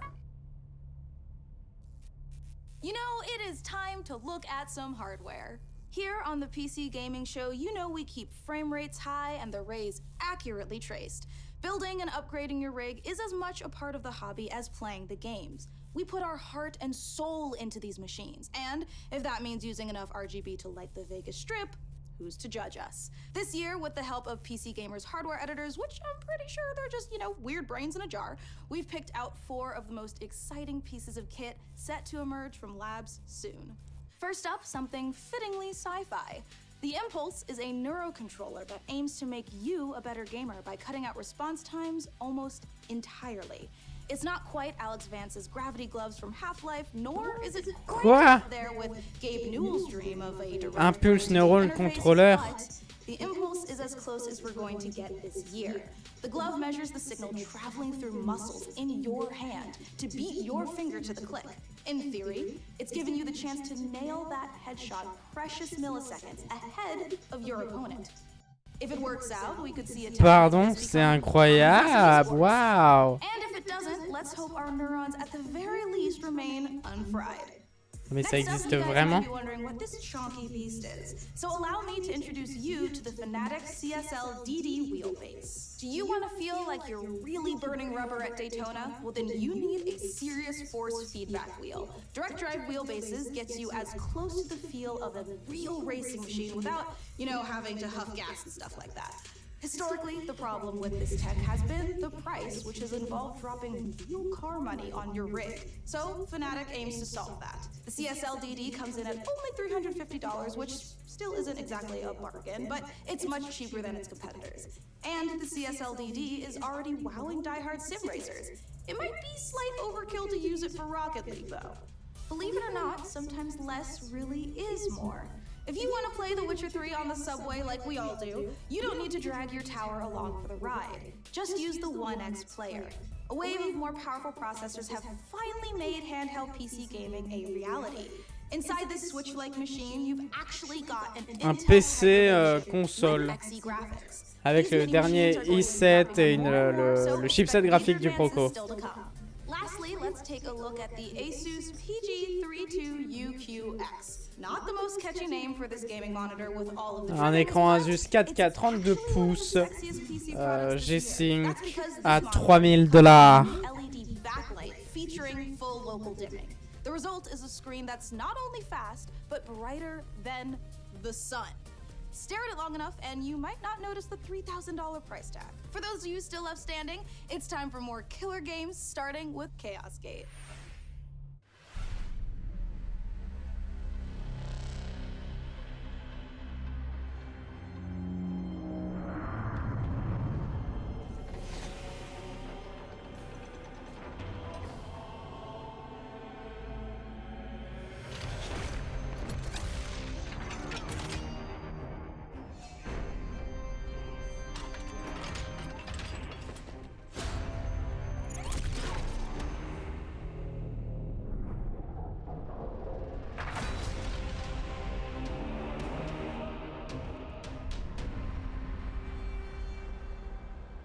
Chaos Gate arrivera en 2022.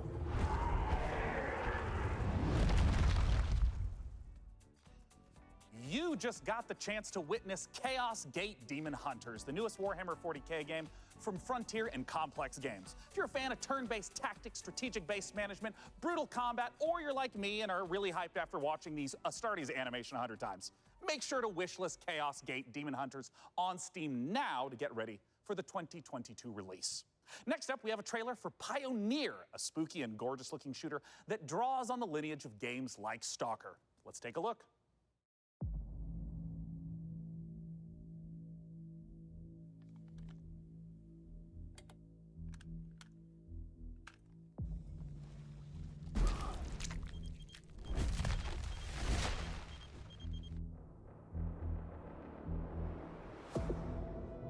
Афганистан сильно изменил вас.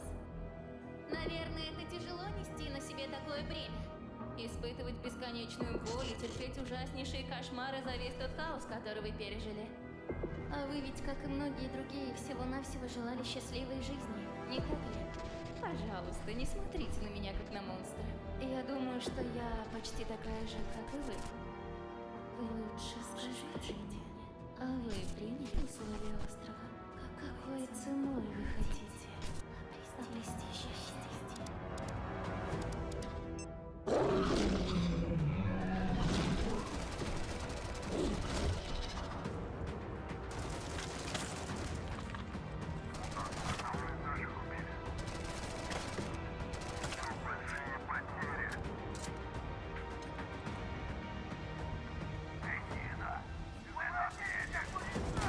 Хочешь устроить новый рейд на могильник? Сейчас это невозможно. На острове скоро вновь разгорится война. Истовики начнут замес бригады, и ни у кого из них больше не будет сил, чтобы нас поддерживать. Единственный выход для нас — начать собирать остатки вымпела. Слушай, жнец, далеко не все из наших товарищей погибли. Это невероятно суицидальная миссия, и для того, чтобы ее выполнить, нам нужны наши ребята. Да, они, возможно, не захотят, но нам все равно надо найти их.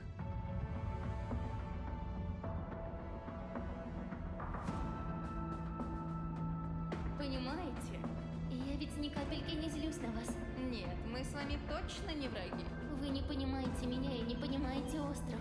Вы смотрите на меня и на другие порождения острова, как на врагов. Но мы все всего лишь друг друга боимся. Поэтому нам так плохо. Поэтому нам так одиноко. Остров дал нам шанс создать новую прекрасную жизнь. И мы даже не пытаемся этим шансом воспользоваться. Кто вы такие? Назовите себя! Мы здесь, чтобы передать вам прощальное послание, товарищ Волков.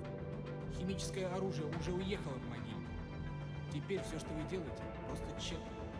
Ах, вы поганые предатели.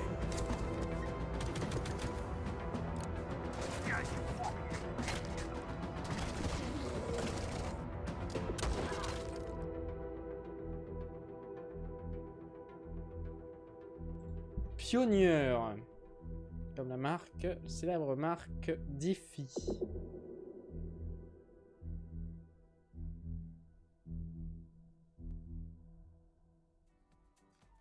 Time is running out to vote for which custom PC you'd like us to assemble. So vote now for one of the remaining Mech Warrior factions by typing into chat wherever you at home are watching. All right, so now we've got another stack of brand new trailers for you, beginning with a special transmission from one of our favorite games based in space, EVE Online.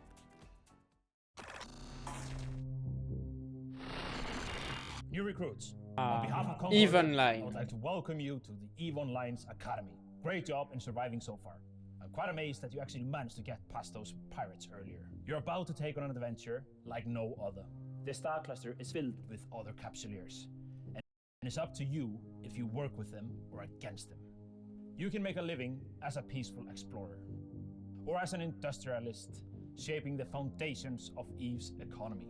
If combat is your thing, you can work yourself up the ranks as an enforcer, or prove your prowess in a fleet as a soldier of fortune. Whatever your choice, we will lose many on the path of becoming a capsuleer. But I believe you have what it takes to become a capsuleer. In EVE Online, you forge your own path. This is EVE. You know, it's a crazy universe where anything can happen, and however you want to do it, go for it. I'm the CEO of a industrial corporation in EVE Online. We're a 5-man operation, and we specialize in manufacturing and delivering fully fitted chips in bulk.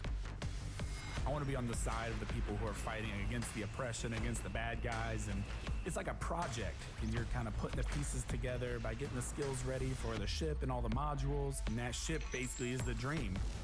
You get to use cloaking devices, probes to scan down unknown parts of space, and there's always the threat of being discovered by another player who might be out hunting explorers. Your heart's racing, everything, you know, bullets are flying, ships are all over the place, and you start shaking because your adrenaline's pumping because you're gonna lose your ship.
Tinikin.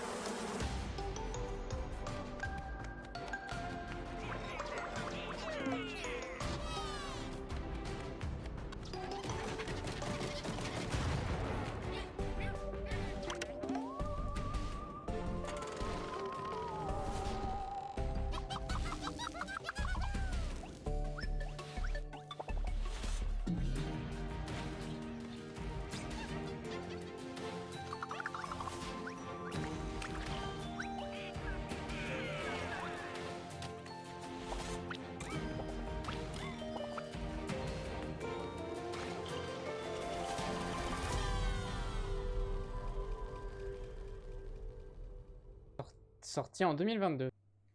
Chcielibyśmy zaprosić wszystkich widzów PC Gaming Show oraz fanów gier Survivor Horror RPG do obejrzenia naszego world premiery, w którym znajduje się ekskluzywny gameplay z misji The Haste, czyli wielkiego finału naszej gry Czarnobylite.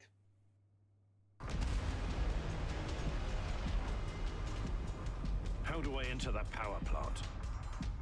We need intel, backup, supplies, and most of all, we need a fucking plan.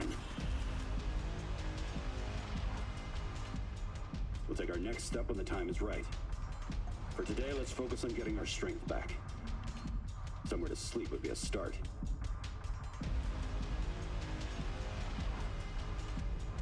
I'm only really interested in one thing. Where is Tatiana? That ghost you're chasing. I don't know what to tell you. Before we enter the lion's den, I need to triple check everything is ready. Sniper, are you in position? Affirmative. I took the roof of an abandoned building with a pretty little view of the entire power plant. Igor, take a rad reading, will you? 3.6. Not great, not terrible.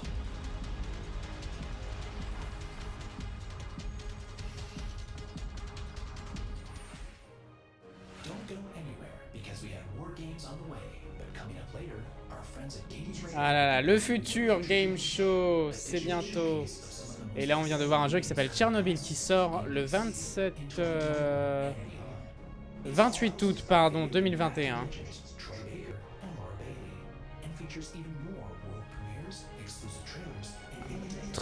Trailer, bah, j'arrive pas à dire son nom, celui de The Last of Us. Stick around, more trailers, interviews, and reveals coming up. World premiere.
Un Kickstarter Sacrifier Game. Kickstarter, pardon.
Icarus, sorti le 11.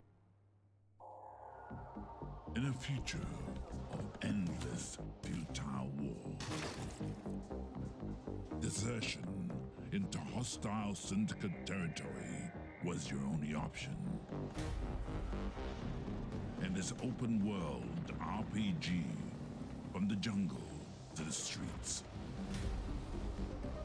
Maybe if you can infiltrate the factions, rob the syndicates, keep your team together, and stay alive,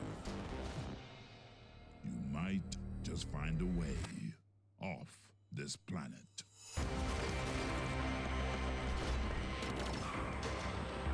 Mecha Jammer. This is it, you guys. this is the final opportunity for you who are watching to decide which of these final 2 beautiful MechWarrior 5 themed PCs gets crafted for your chance to win, courtesy of Intel. Wherever you're watching in the show, just go crazy in chat with the color, house, or number of the build that you want to see. So here is where we are at so far. It looks like Karita is at 46%, Merrick is at 23%, and Steiner is at 31%. All right, you guys, if Karita's not the one you want to win here, you gotta get to voting. And we are almost out of time to vote, but there are still some trailers left. So here is The Wandering Village.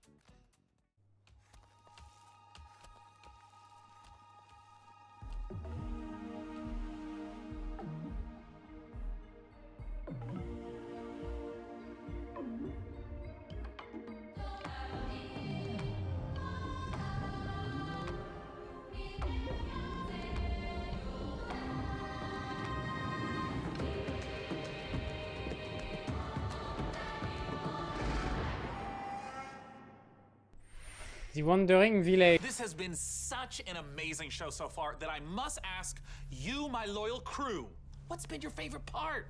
I definitely am looking forward to Vampire the Masquerade Swan Song. Oh, it's so hard to choose every year, but I think I'm gonna have to say Humankind, for no particular reason. Oh, no doubt. For me personally, I cannot wait for Lemnis Gate, because I gotta know what a turn-based strategy first-person shooter game even is. What about you, Dembot? I love the robot apocalypse. Wait, that doesn't happen until the end. Never mind. No, not never mind. What did you say? Wait, what? Oops, system malfunctioning. Well, sending the next trailer now.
Death Trash 5 août sur Steam. All right, you guys, this is the moment we have building up to all PC Gaming Showcase. Thanks to your tireless efforts to spam the chat, we have figured out which custom MechWarrior 5 PC we are going to build. So thank you guys out there for all of your votes to help us pick the perfect rig to represent this year's PC Gaming Show.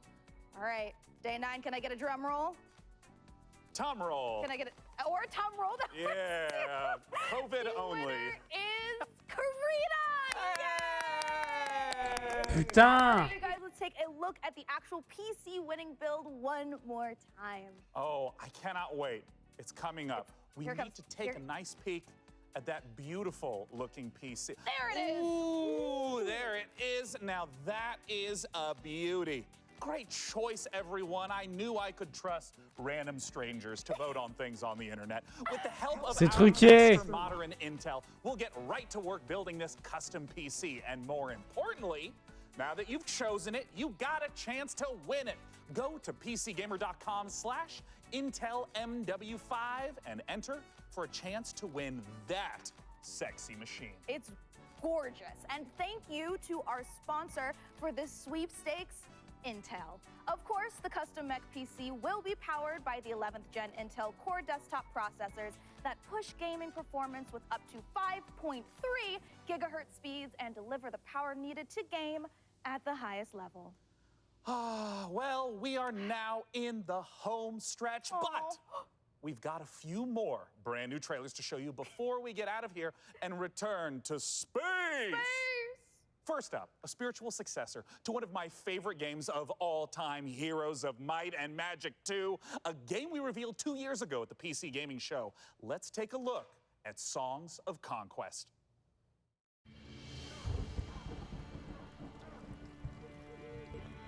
Aïe aïe aïe.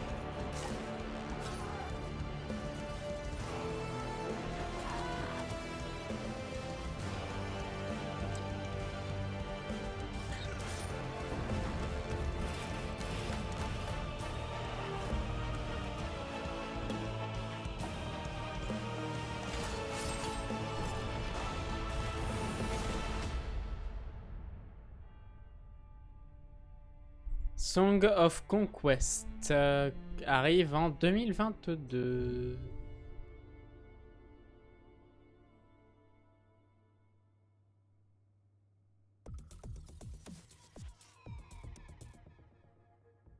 World premiere. Wake up, sleeper. Dreaming again? Every cycle, you take your chances. You roll your dice. You do the work, get paid, survive. You turn up for your friends, or you don't. That's life on the eye.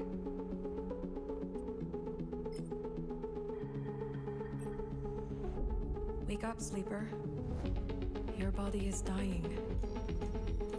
Planned obsolescence. SNRP's gift for its escaped workers. But we can fight this. You can remake yourself here. They don't own you anymore.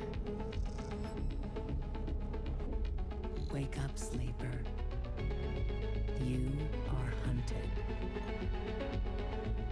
Break their locks. Access their secrets. We are waiting.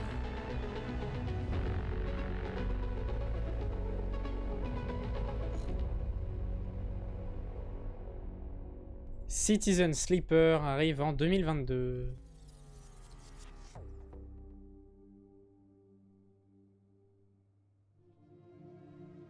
Disciples of Warlock. With their guns and their spells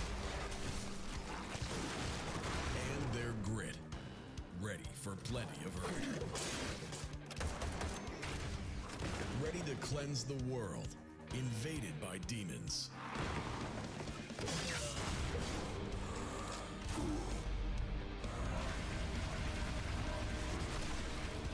Introducing Band of Warlocks. Because this time, one man is not enough.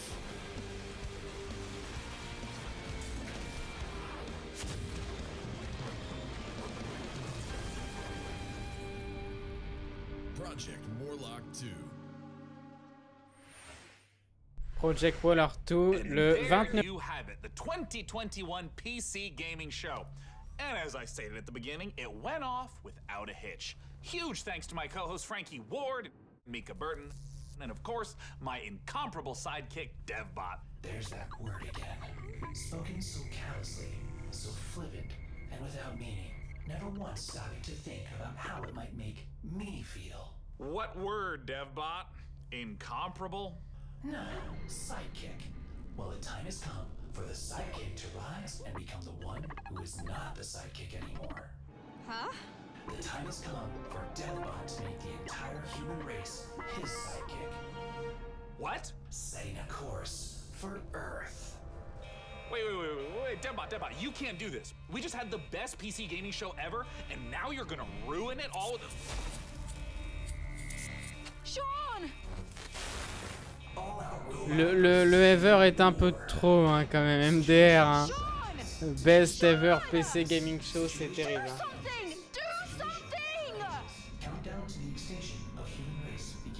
Ouais, c'est terrible quand même de se trop proclamer comme ça là. Aïe aïe aïe aïe aïe aïe aïe aïe aïe.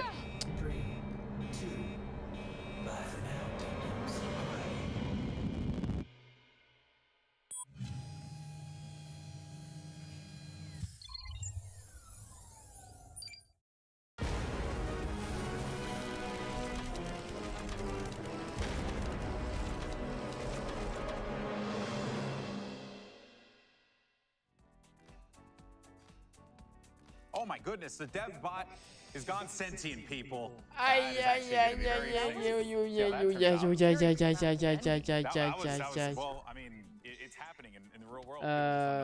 Ouais.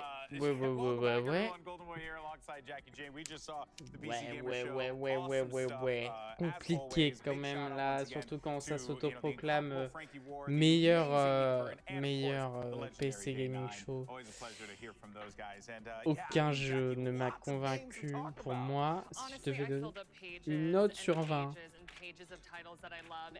ça serait malheureusement un 10 sur 20 et c'est gentil parce qu'en fait rien ne m'a intéressé, mais je mets un 10 parce que en soi bah, la conf ça va quoi, pas non plus mais ouais un 10, j'ai hésité à mettre un 8 hein. Mais allez, parce que je suis quelqu'un de très gentil, je vais mettre un 10. Donc on a eu plein de jeux par contre, ça a bombardé niveau jeu là pendant 1h30, là ça va encore rebombarder avec le futur game show. Non attendez. Ouais, 1h du matin, futur game show. Donc là, en fait, on n'a pas le temps de souffler, malheureusement. Je vais aller boire un petit coup, moi, par contre.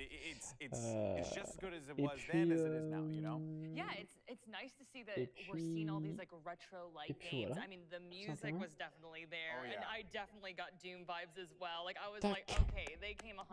Donc, futur game show, je prépare ma note et ça ne s'est pas mis là où je voulais. Va te enculer.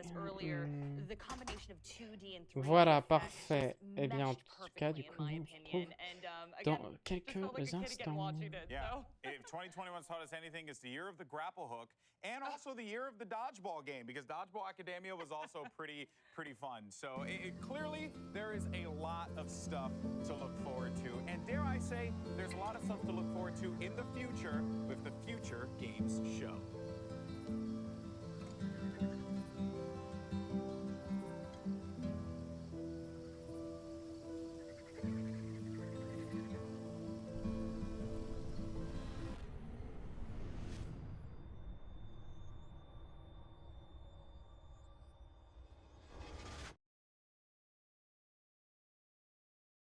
C'est parti, c'est le futur game show. J'arrive pilate.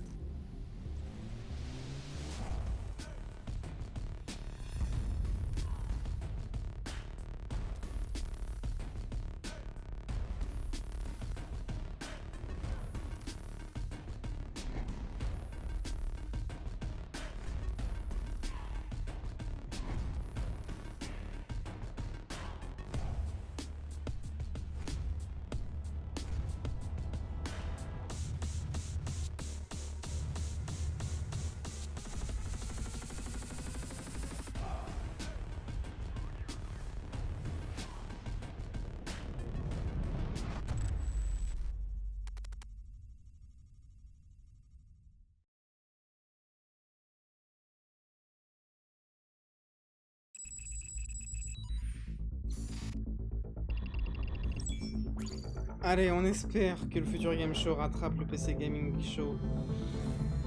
J'ai espoir. C'est le futur. Allez!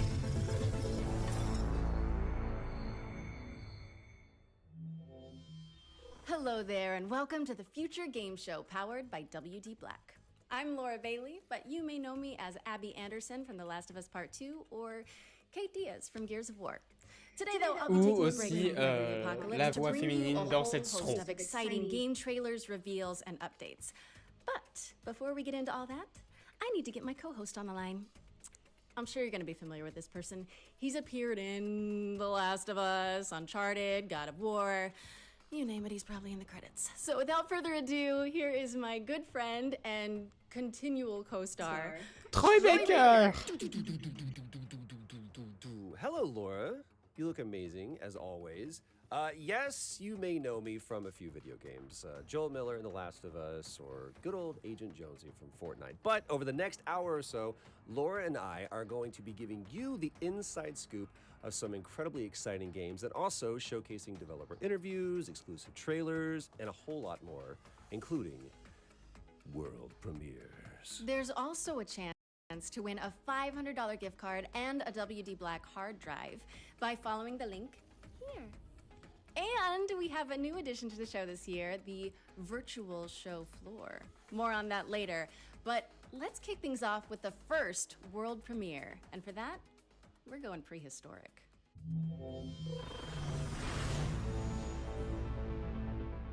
World premiere.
Un dinosaure pour le Future Game Show.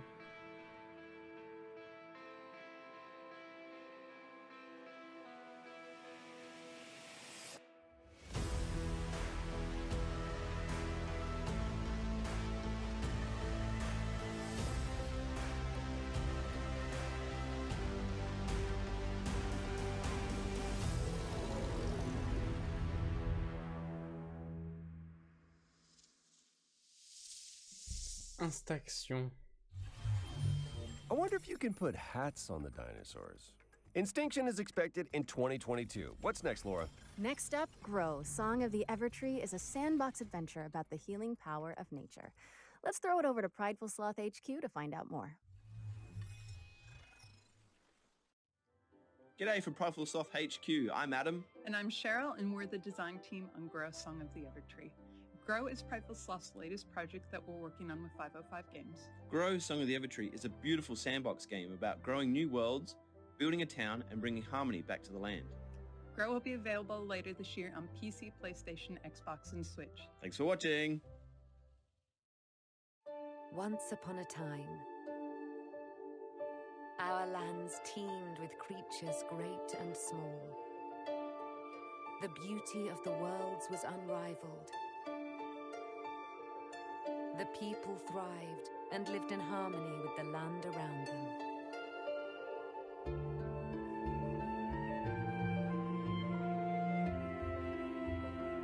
But this harmony was not to last. Slowly, without much notice, the withering was creeping out from the darkness. Once it took hold, there was little that could be done.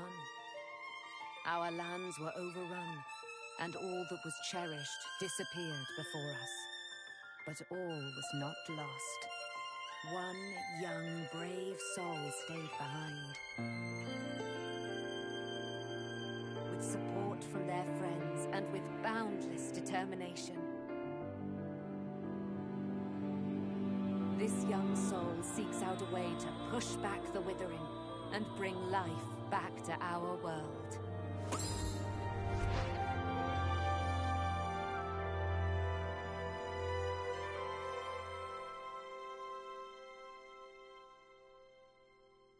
Grow, Song of the Evertree.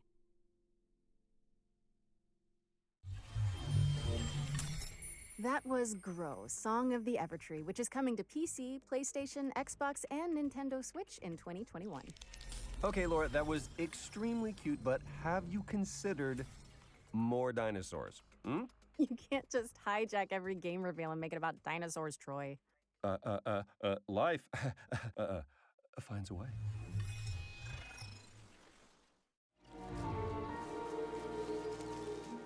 This Ah, mais c'est une blague, is a putain, very encore.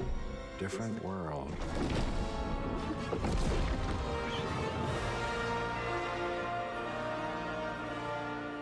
Hi, I'm Rich Newbold, Game Director at Frontier Developments. So as you may have seen earlier at the PC Game Show, we're working on Jurassic World Evolution 2.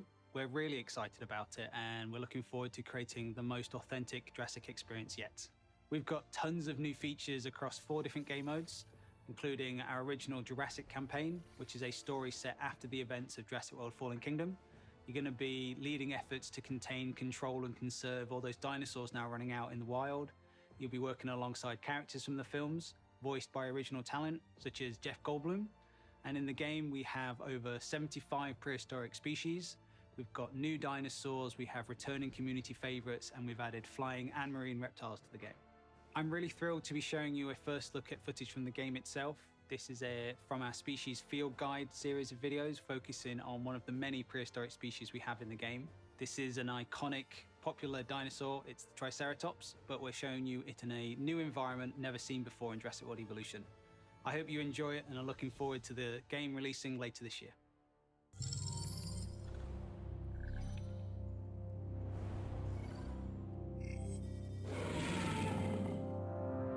The Triceratops is one of the most recognizable herbivores to ever have existed. It is best known for its trio of facial horns. These adornments are not just for display purposes. The brow horns in particular can inflict considerable damage to any dinosaur that dares to provoke it.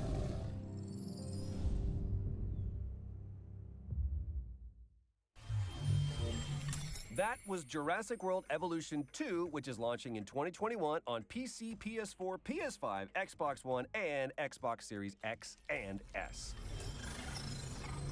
Okay, for this next section, we're bringing the joys of E3 to your home with a series of demos you can play right now. That's right, today. This is the Future Game Show virtual show floor. And remember, if any of the featured games grab your interest, you can try them out now by heading to the Future Game Show Steam page. So let's head down to the show floor where I believe Laura is waiting.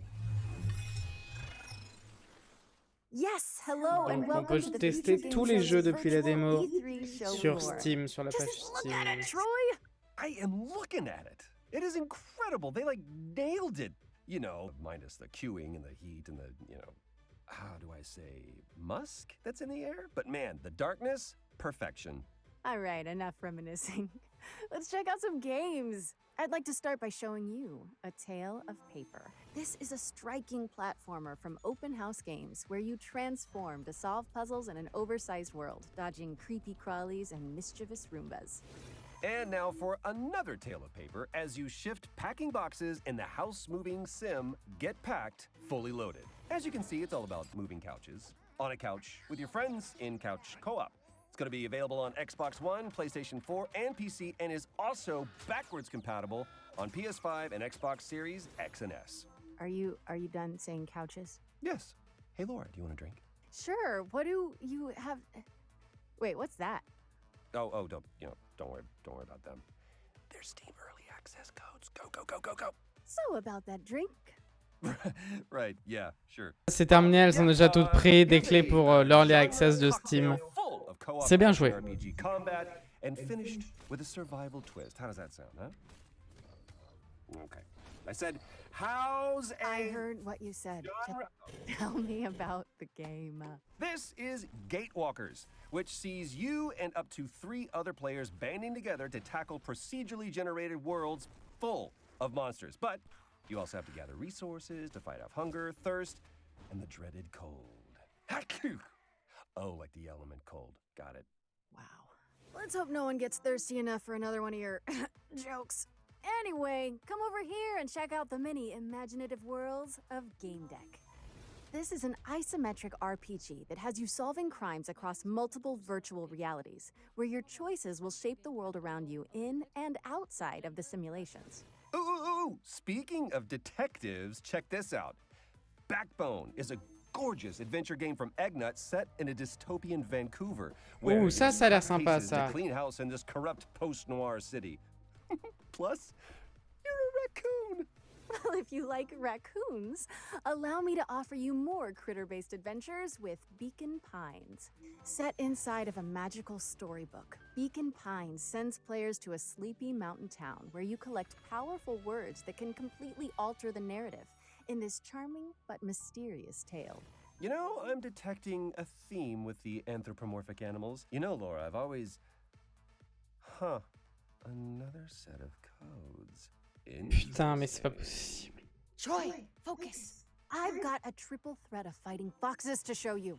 This is Trifox, a charming cartoon brawler where you fight waves of enemies as one of 3 adaptable combat classes. Great, huh? Yes, totally, but now it's time to get serious. Mankind is gone, but the beavers remain. Welcome to Timberborn. It's a unique city builder where players set out to create the ultimate beaver society. This involves everything from constructing dams to crafting carousels. I guess even buck-toothed critters need a solid work-life balance. That they do, that they do. So, what's next? Never fear, the Rift Breaker is here. Wow. What was that? Is what I would say if I was playing our next game, which is a base-building survival game where you hack and slash your way through hordes of alien creatures. Look at it! Oh, no. I want to hear more from the Rift Breaker. Okay, maybe after this showcase we're meant to be hosting. And with that, we've reached the end of our little tour. But remember, you can go hands-on with all of these games right now by visiting the Future Game Show page on Steam. Now, how do we quit this? Is it no, that's update preference. I don't need to update this. Laura, can you help me out just a little bit? I got you. Okay, we're back. Quick note, from here on in, when you see this pop up on screen during a trailer, it means you can visit the Future Game Show page on Steam to play a demo and go hands-on with the game immediately. Andrea!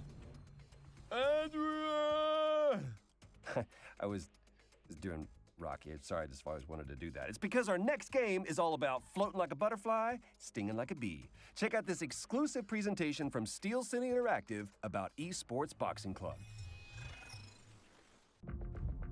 Coming later in 2021, Esports Boxing Club brings you the greatest fight roster in video game history. With over 200 fighters already signed, we've got some of the biggest and most anticipated names. Greatest of all time. From the absolute legends of the sport to the most exciting names in boxing today.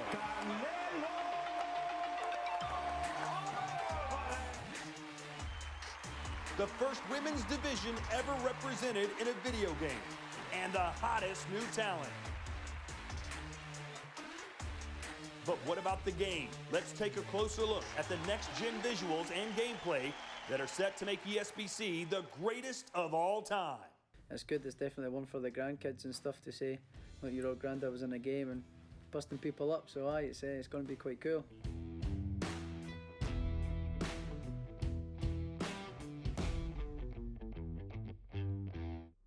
So the movement system in ESBC is all about fluidity, being able to create angles, recreating mannerisms from boxes.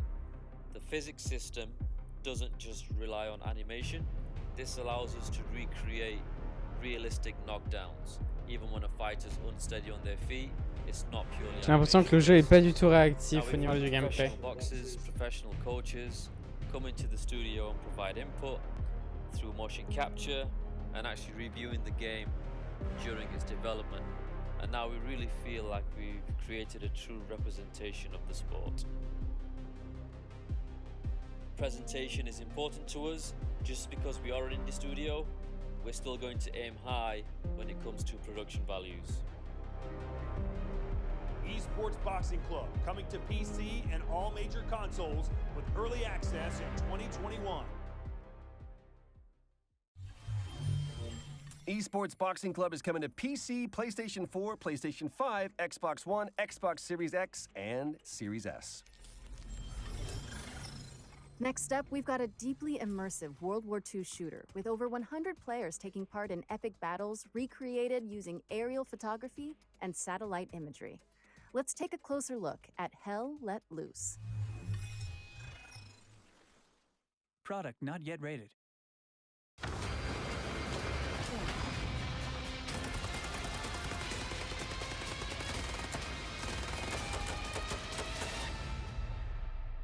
My name's Max Rea.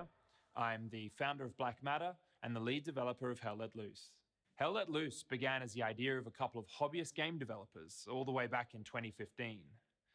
Following a successful Kickstarter, we launched into early access in the middle of 2019. And since then, we've delivered 9 enormous updates, including entire systems overhauls, 6 new maps, tons of new weapons, gadgets, and vehicles, as well as expanding our unique real-time strategy-inspired metagame. As a result, we've been fortunate to sell more than 1 million copies during our first year of early access. 2021 is only going to be bigger.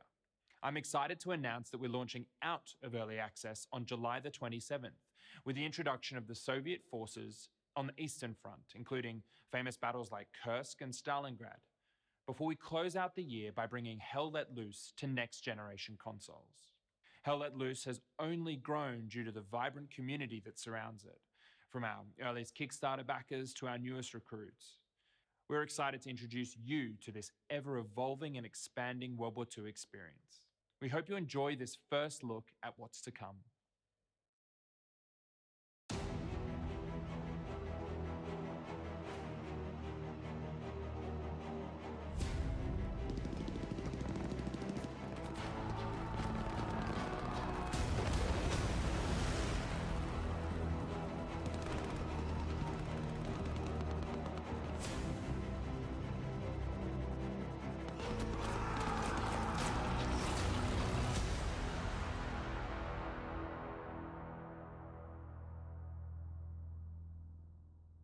Hell Let Loose, 27 Hell Let Loose is launching on Steam on July 27th and coming to Xbox Series X and S and PlayStation 5 in 2021. So, Laura, have you ever wanted to play XCOM, but in real time, with up to 7 of your friends? Of course. Yep, that's what I thought. Then you need to keep your eye on this next game. Hello, my name is Hrvoje Horvat, CEO of Ironwood, a game dev studio based in Croatia, and for the past few years we have been working on Red Solstice 2 game. It is a real-time tactical battlefield game. It supports up to 8 players and has a fully playable co-op campaign. We are ready to show you the launch trailer now, so get ready for June 17 when the game launches on Steam, and have fun blasting some mutants. You are the Executor, a high-class commanding officer with advanced cybernetic capabilities. You were awakened to lead a secret task force that will counter the threat of Stroll mutants and liberate Mars.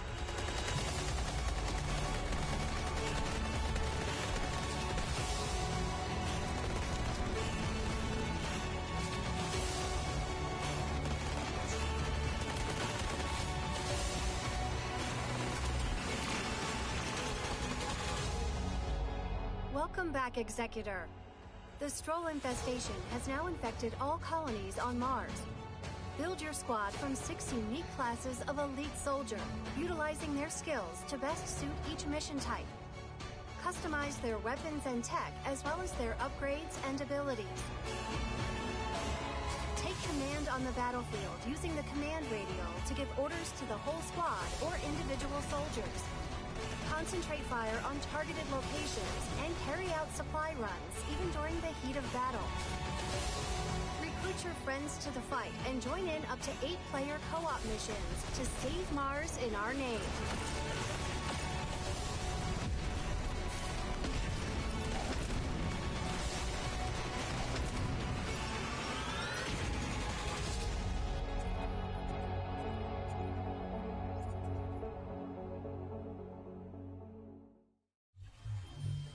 Purge Earth of a Mutant Invasion in Red Solstice 2's Survivors, which is coming to Steam on June 17th. Our next game is about delivering mail in a sleepy American lakeside town. Let's join Dylan from Gamius to learn more.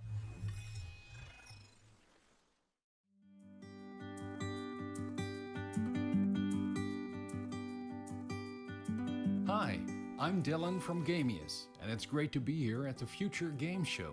We're currently getting very close to finishing Lake, a game that's set in the 80s. You play as Meredith Weiss, who takes a break from her life in the big city to deliver mail in her hometown.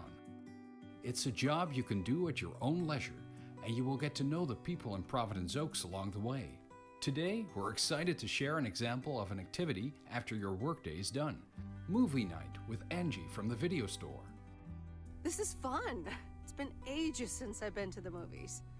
Well, they call it the movies, plural, but of course we can only see one movie at a time. So, which one will it be? My pick? All right, let's see. Big Trouble in Little China, Blue Velvet, or The Great Mouse Detective. All right, I'm ready to pick. The Great Mouse Detective. Wouldn't have picked you for a Disney fan. Oh well, let's get in touch with our inner child. We won't spoil more, and we also can't say what Meredith will do after spending 2 weeks in Providence Oaks, because it's all up to you. Lake is coming first to Xbox and PC this September 1st. Thanks for watching, and enjoy the rest of the show.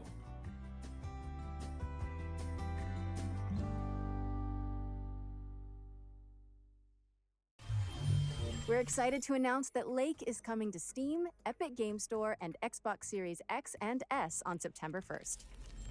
Now, what kind of a showcase would this be without a new Souls-like? Our next game is a pixelated take on the genre, following a protagonist with a giant obsidian sword.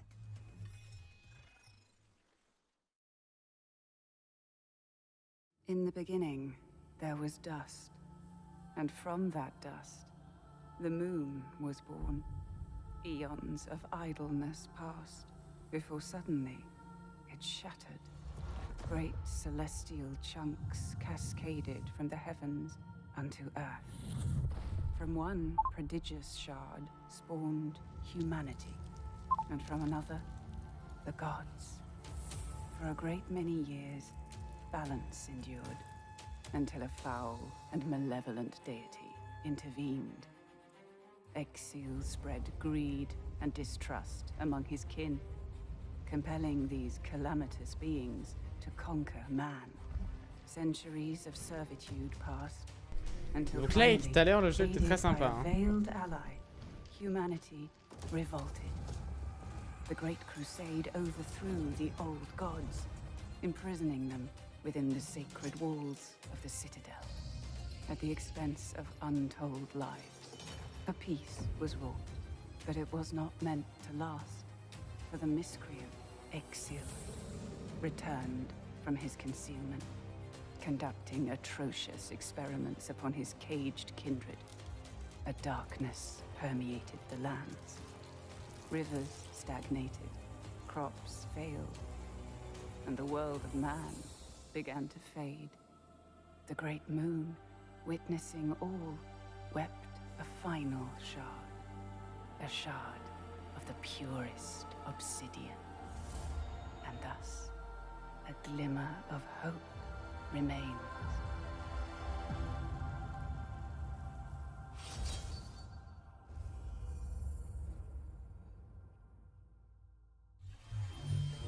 Customize your combat style and boss rush ancient gods when Eldest Souls drops onto PC and all current console formats July 29th, 2021. And now we've got a closer look at the next game from the folks behind War Thunder. Here's Tom from Darkflow Software to guide you through Enlisted.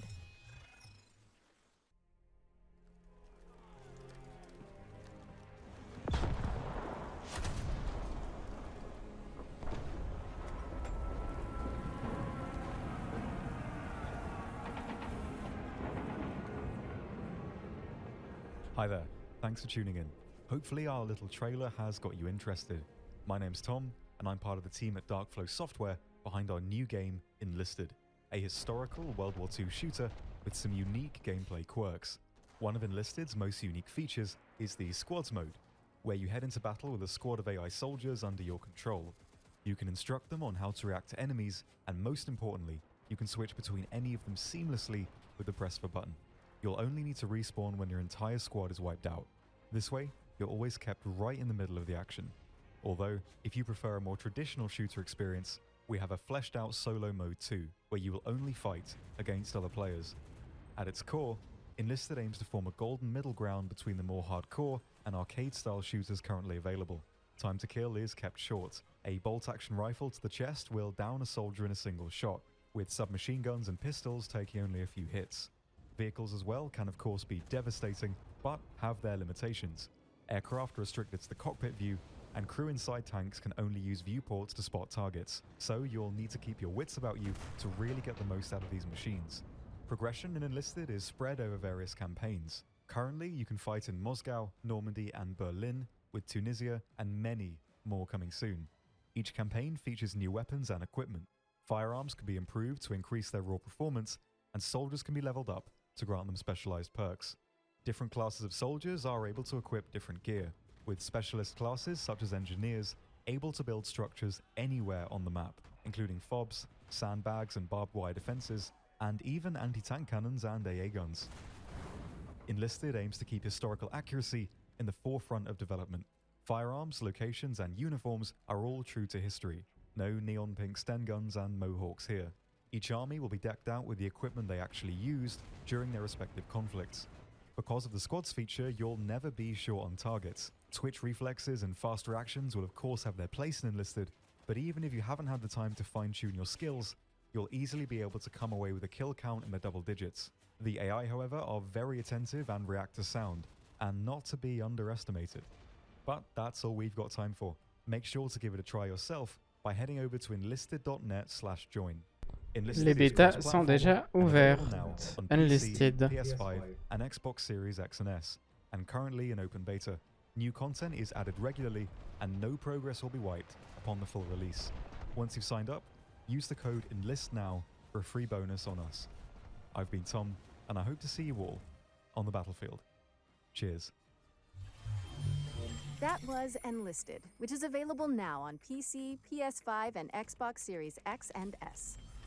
Next up, we've got a bullet-time stunt shooter with fully destructible environments. Oh, and the protagonist only has one arm. Let's check out Severed Steel.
Severed Steel. Severed Steel is coming soon on PC, Xbox, and PlayStation. Okay, notepads at the ready, because for this next section, we're going to race through 8 exciting upcoming games that deserve your full attention. Here's our Future Hits montage for 2021.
Okay, I might regret asking this, but you want to help me with this next one, Omachow? Okay. Did you know that Sega recently announced Sonic Colors Ultimate? We've got some exclusive gameplay from a stage that nobody has seen yet. I hope Sonic does okay without me. Did not regret it. Hi everyone, I'm Katie Golden, senior producer at Sega of America. And I'm excited to share with you an exclusive clip of Tropical Resort from our upcoming release, Sonic Colors Ultimate. Please enjoy.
Get ready for Sonic Colors Ultimate, which is racing on to Sonic PlayStation Colors 4, Ultimate, Xbox bah c'est un One, Sonic Nintendo quoi. Switch, and PC on September 7th.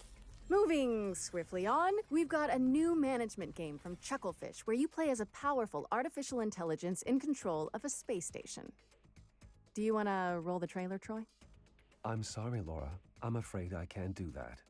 I know that you were planning to disconnect me. No, never mind. I'll handle it. Here is Starmancer.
excited to announce today that Starmancer is coming August 5th, 2021, and it's available to wishlist on Steam now. Laura, you know, ever since that lake trailer, I've been thinking, have you ever wondered about the Postal Service? Like, that there's just so much mail, you know? Not really, no. Okay. You're saying you don't know about Jeff and Deborah. What are you talking about? I'm just gonna press this button again and hope it explains everything. Oh, it will. Trust me. Kiwi is a game about two kiwi birds who work at the post office. Their names are Jeff and Deborah. I'm Joel, I'm one of the developers on Kiwi. Donc là, dans le Future Game Show, on est face à un jeu qui s'appelle Kiwi. So in this room, you're transcribing urgent messages and assembling them ransom note style by stamping them onto the page with your butts. You'll come back to this room every so often throughout the game, but there will always be a new twist to change things up. So as summer turns to autumn, now your word fragments are moving around on conveyor belts, and you'll need to chop certain words in half with the descrambler to get the pieces you need. Jeff and Deborah are going to have to deal with all kinds of hazardous work conditions. You've got sandstorms during the summer, mayfly swarms. These guys have no respect for personal property. Paranormal activity. This is genuine footage of an actual haunting. In winter, the post office gets hit with a huge blizzard, and now this level becomes about sharing the warmth of a single tiny lantern to break through blocks of ice and keep each other from becoming kiwi sickles. Our little heroes are going to face new challenges every level and in every room of the post office, whether they're typing telegrams, or packaging shipping crates, or helping an octopus sort the mail. It's all in a day's work for Jeff and Deborah. Also, you can dress up your kiwis, so don't say we never did nothing for you. We're releasing Kiwi on August 31st for PC and all major consoles, and we hope to see you at the post office. Thanks for watching. All right, you got me, Troy. I'm a believer. Co-op postal puzzler Kiwi is coming to PC and all current console platforms on August 31st, 2021. See? Told you. Next up, we've got a roguelike with an attitude, a game show shooter where you earn likes for dunking on competitors and causing a little wanton destruction. Will the circle be unbroken? Get it? Find out in this world premiere.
That was Death Run TV, and you can play the pilot right now by heading down to the Future Game Show page on Steam. Okay, hazmat suits at the ready, because this next game tasks players with building a team of stalkers to survive a 3D scanned recreation of the Chernobyl exclusion zone. Here's more on what to expect in Chernobylite. Mówi się, że to, co designerzy sobie wymyślają, to jest pisanie listu miłosnego. Każdy kiedyś był zakochany, pisał list miłosny, wydawało mu się, że to jest takie piękne, wspaniałe, a potem po latach znajdował te listy i mówił: Jezus Maria, co ja tu za bzdury pisałem. Zaczynaliśmy właściwie od gry, gdzie skupialiśmy się na przetrwaniu, na menedżowaniu swoim czasem i towarzyszami. To wszystko wydawało się po designersku dobre, ale zwykle emocjonalnie dosyć nudne. I dlatego dodawaliśmy coraz więcej elementów, które angażowały gracza, które były dla niego ciekawe. Na początku był to taki mały chat, który gracz sobie mógł modyfikować, ale był całkowicie opcjonalny. Z biegiem gry on stawał się coraz bardziej sensem gry, coraz bardziej jego sercem nadawaliśmy coraz większą rolę naszym towarzyszom i warto im było dać właśnie tą walkę, coraz więcej podchodów, coraz więcej możliwości, coraz więcej broni. Absolutnie normalnym jest, że zaczyna się z czymś zupełnie innym niż to, z czym się kończy.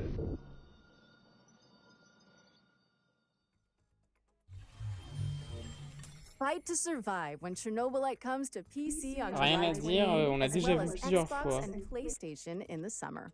If you were lucky enough to catch one of the early access codes during the virtual show floor, you can play Chernobylite right now. But if you missed them, we've also got more codes to give away on gamesradar.com. Next up, here are our friends at Team 17 to show us what they've been cooking up with their upcoming PC and console games. Let's take a look. Product not yet rated.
Be sure to wishlist any games that sparked your interest on our Steam page. It really does help the developer out. Or you can also head over to gamesradar.com for more info. This next game has an engrossing art style, reminiscent of everything from Wes Anderson movies to Wallace and Gromit. Let's throw it over to the Slow Bros to talk you through some exclusive gameplay from their stop-motion handmade adventure, Harold Halibut. Hi, my name's Donut and I'm the director and composer of Harold Halibut. And I'm enfin vrai jeu. Harold Halibut is a handmade narrative game about friendship and life on a city-sized spaceship stuck under sea. It's been 250 years since your home. An Ark-like spaceship fled an Earth on the verge of Cold War to find a habitable planet on which to preserve the human race. You are Harold, a young lab assistant to the ship's lead scientist, Jean Marot. While most of the other inhabitants have reconciled themselves to a life lived aboard the sunken ship, Marot still works tirelessly to find a way to leave the planet and find a new, drier home. Of course, we don't want to spoil too much of the story, so let's dive into some gameplay details. You're able to explore a huge part of the spaceship right from the beginning of the game. While the professor will always have tasks waiting for you, the wonderfully weird rest of the Fedorans will keep you just as busy. It was very important for us to not only focus on an exciting main storyline, but to create a world full of interesting events and meaningful encounters. The dialogues don't only help you progress in the main story, but also help you get to know more about the many characters that inhabit our world. Weaving through the narrative, you'll run into playful interactions like repairing a broken 3D printer. Your PDA is always available to you for an overview of current tasks as well as messages from other characters. This is also where Harold's personal drawings are kept, as well as a few more shenanigans. At this point, you might be wondering how we achieved the stop-motion-like look of the game. We are in fact building every single thing you see in the game in the real world. We build sets and puppets and then 3D scan everything. We're then able to use motion capturing to create lifelike animations for a huge cast of characters. While the game begins with Harold's mundane day-to-day, mysterious events and a fateful encounter will soon plunge you into a new world that nobody could have guessed existed, and one that may hold the key for morose relaunch plans. We're really excited to find out how you like being immersed in this unique world and the feeling of puppeteering Harold. There's still quite a bit of work to do, so all we can say right now is that Harold Halibut will come soonish on PC, PlayStation, and Xbox. You can already wishlist the game on Steam. Thanks for watching, and enjoy the rest of the show. Harold Halibut is coming soonish to PC, PlayStation, and Xbox. Okay, yes, there have been a few gloomy games so far, so we came up with a wholesome chaser. I'm told that the developers came up with something so sweet and so positive that they just had to call it Happy Game. Seriously, if what I'm reading is correct, this one is gonna melt your hearts.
Happy Game, yes. Okay, Laura, hope you're still there.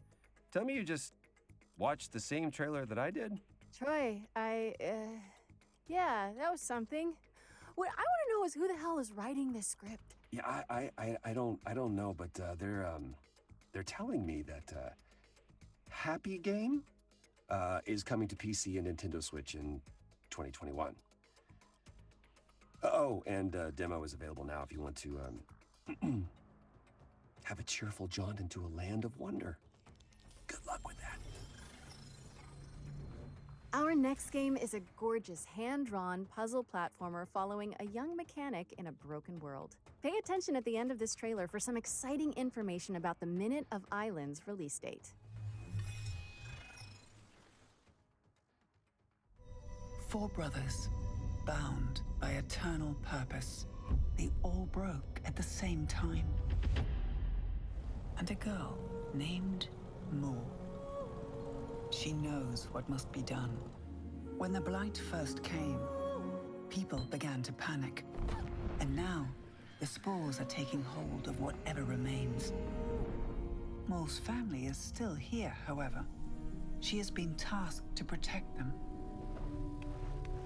After all, she is the bearer of the Omniswitch.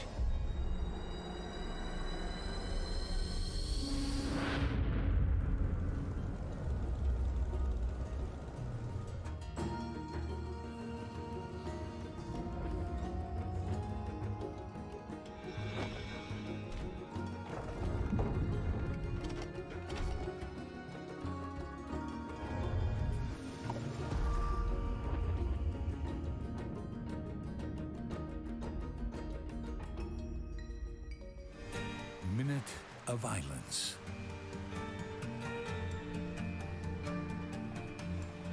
Minute of Island.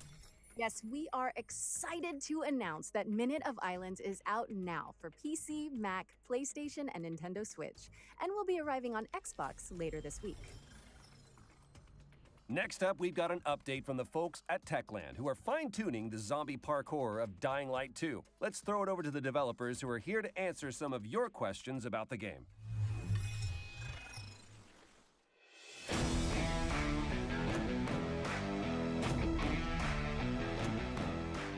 Can you tell us a bit more about the video we just saw in the PC Gaming Show? The video presented in the PC Gaming Show brings you closer to Aiden's story. What he's looking for, what motivates him, how he ends up in the city, and of course, what happened in the old franchise between both games. This is a bunch of important information about the DL2 story. Okay, so we know more about the main storylines from the mentioned video. How does the game look outside the core campaign? Side quests are an important part of world building in Dying Light 2. Through these quests, you can decide how the city will look like, thanks to the city alignment system, or bring new opportunities for the citizens.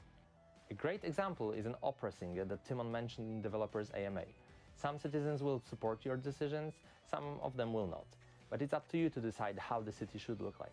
We have a lot of game activities prepared for our players, but at this stage we want it to be a surprise for you. How seamless is the co-op experience? Would you say that the best way to experience Dying Light 2 is with a friend? It could be. What is cool about the co-op is that it gives you an opportunity to see how the world changes when your friends make different decisions than you. In co-op, you can walk in their shoes to experience all those differences.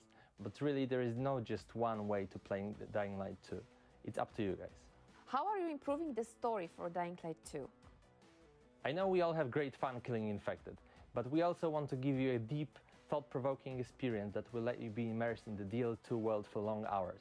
On top of that, thanks to the choices and consequences mechanics, the story will be shaped differently depending on the way you play. You've promised a great open world that feels alive. How is it going? Yeah, well, as you can imagine, Dying Light 2 is full of infecteds, but it's also full of humans, with their everyday life activities and purposes. We are building Dying Light 2 around a simple rule: ground is death and rooftops alive. What is cool is that NPCs act differently on each of those levels. Also, their behavior depends on choices you make and the way you play.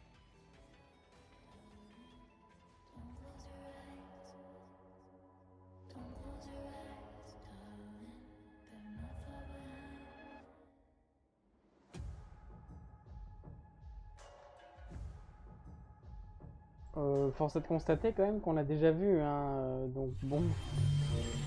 Dying Light 2 is coming to PlayStation 4, PlayStation 5, Xbox Series X and S, and PC on December 7th.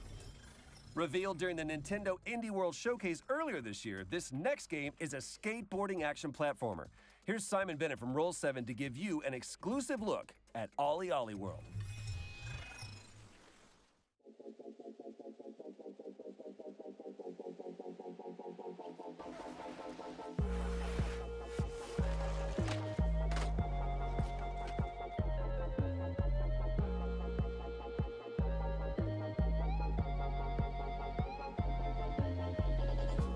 Hi there, I'm Simon Bennett and I'm the co-CEO of BAFTA award-winning studio Roll7.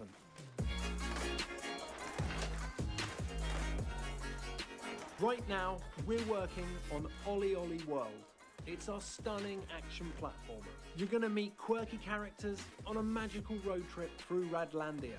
And of course, add a ton of new skate moves into your trick bag.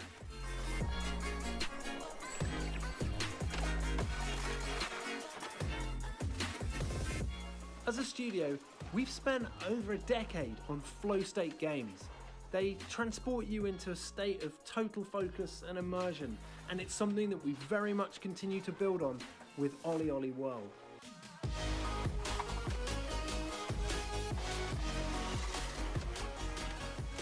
If you've played previous games in the series, you're probably pretty aware that you're going to slam a bunch before you succeed. So for players who want it, that challenge is very much still there. New players will be happy to hear that the game will welcome you with open arms and ensure that we can get you up and riding in no time. Ultimately, we've managed to make failure part of the fun. Yeah, you're going to get knocked down, but when you finally nail that line, it tastes just that much sweeter. There's just so much more flow to the game. We've even added grabs, wall rides, firecrackers, split routes, right to left skating, and a host of insane tricks to keep your fingers busy. There's a range of visually and mechanically distinct areas to explore, packed to the brim with a fantastical cast of quirky characters, beautiful landscapes, cities, and of course, walking trees. Ollie Ollie World is coming to PS4, PS5, Xbox One, Xbox Series X and S, Nintendo Switch and PC this winter. Make sure you wishlist it now. That was Ollie Ollie World, which is coming to PC and all current console platforms this winter. Next up, we've got a new game from the team at Odd Bug Studio, creators of PSVR's The Lost Bear. This animated story trailer will introduce you to the world of Tales of Iron, and something tells me you might be familiar with the narrator. For centuries and longer, rats have fought tirelessly to repel the incessant frog invasions. Peace was only ever short-lived, until finally a young monarch rose to power. King Rattus, first of his name, unified the Rat Kingdoms under one rule, repelling Greenwort and his kind back to the putrid swamps from whence they came. Crops prospered, families flourished, and the magnificent Crimson Keep climbed ever higher toward the sky. But as time passed, King Rattus the Savior grew old, and the kingdom vulnerable once more. His people grew anxious, some claiming to perceive a faint odor in the air. Greenwort had returned with a ferocious vengeance. Amassing an army of unfathomable scale, he burned everything in his path towards the Crimson Keep. King Rattus gazed down upon his withered claws, barely able to hold the crown. He had little hope wielding a sword. So it was decided the crown should pass to Whiskers New. Arise, young prince, for the kingdom needs a hero. And so, your tale begins. Question the reign of the Iron Frog. Doug. Anyway, in Tales of Iron, which is coming to PC and all current console platforms. Our next segment is from Polish studio Movie Games and hosted by God of War and Twisted Metal director David Jaffe, who recently joined their supervisory board. Well, hello, fellas. It's me, David Jaffe. Great to see you. God of War, Twisted Metal, a bunch of PlayStation stuff. These days, I'm doing some new stuff with Movie Games. These guys, they've hooked up with this great company. You have to have heard of them, Platij Image, one of the best VFX houses in the business. They worked on The Witcher. They worked on Love, Death, and Robots. We're making a brand new game, the biggest game we've ever done, by the way, that's all about crime and mob and mafia and different time periods. It's going to be great. But for today, settle in, babies. These are the brand new games coming very soon from Movie Games. Lust from Beyond. Man, this is one of the coolest games I've played in the last year. It's what turned me on to movie games in the first place. What you're looking at is the M-rated, console-friendly version of the erotic horror cult classic. It's a first-person action-adventure game that blends Lovecraftian horror with weird freaking eroticism. I love this game, Lust from Beyond. Game number 2 is called Fire Commander. It lets you step into the shoes of the only real-life superheroes we got, the first responders. This game is my childhood fantasy come to life. This game took me totally by surprise. You're trapped in the wilderness, freezing, hungry, and now you're starting to go a little bit insane. Man, you start seeing all kinds of crazy stuff out there. Winter Survival Simulator, it's coming soon. Have a great E3. Have a great Future Games. I miss you guys. I'll see you soon. Oh my God. Mais pardon. Mais what the Thanks to David Jaffe. And check out GamesRadar.com for more about Movie Games' upcoming titles. This next presentation comes from the folks at Xseed Games, the makers of Story of Seasons and Rune Factory. Here's a look at their most exciting current and upcoming projects.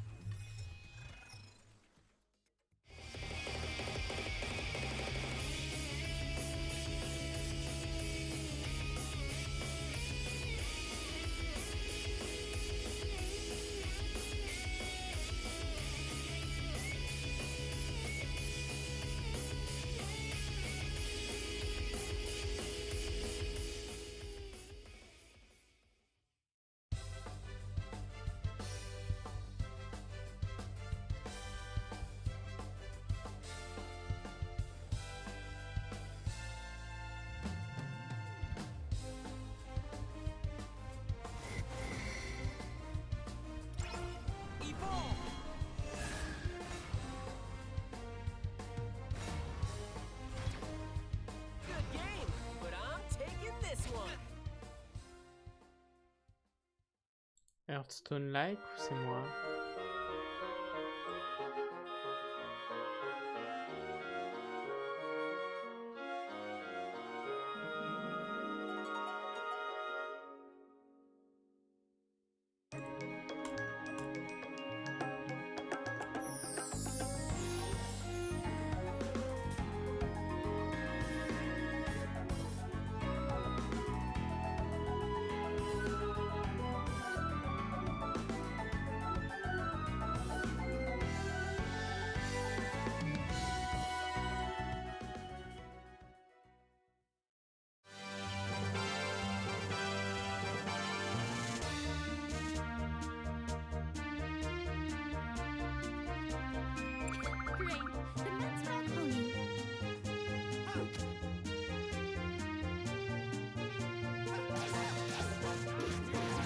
Le futur du gaming, il est là. Moi je le vois là, le futur du gaming. Franchement, ouais. Gros futur là. Bon, bah, Nintendo Switch en plus, ouais, allez. I don't know. Fending off a monster or two is one thing, but protecting a whole town? That's a lot. Take that!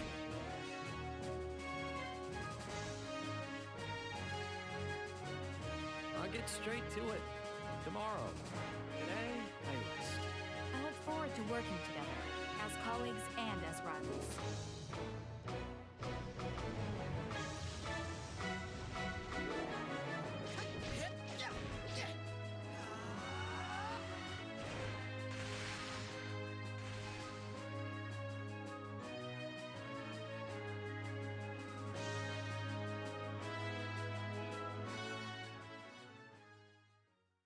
Marvelous. Find out more about Xseed's lineup on GamesRadar.com. This next game is a hack-and-slash RPG with twin-stick shooter elements set in a retro sci-fi world. Here's a new gameplay trailer for Bethesda, Lost Haven.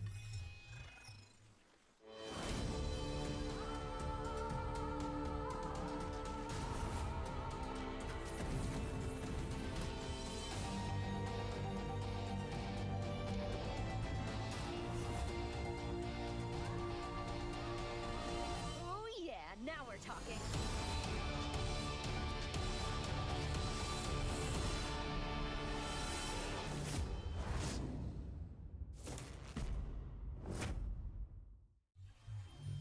Bethesda Lost Haven is coming soon to PC and all current console platforms. And you can sign up to play the closed alpha when it launches on July 21st now. Let's slow things down a bit with a look at the next game from the creators of 2 Point Hospital. Oh wait, I think I saw something about this a few weeks ago. No, Non, you non, didn't. pas ce jeu, Here's pas ce developers jeu, on Mark en a déjà Webber, entendu Ben parler. Hoskins, and Gary Non, Card pas to tell Two you all about Point, it and give you a first look at gameplay. université là, académie.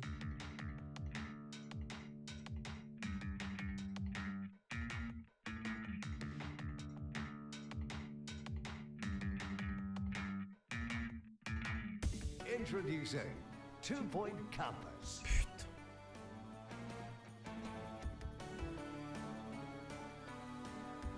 When we were thinking about what we were going to do next, campus and the idea of running a university or a college was something we just kept coming back to. It's a really rich topic. So people who haven't probably heard of 2 Point Studios may think, oh, schools, that's really dull.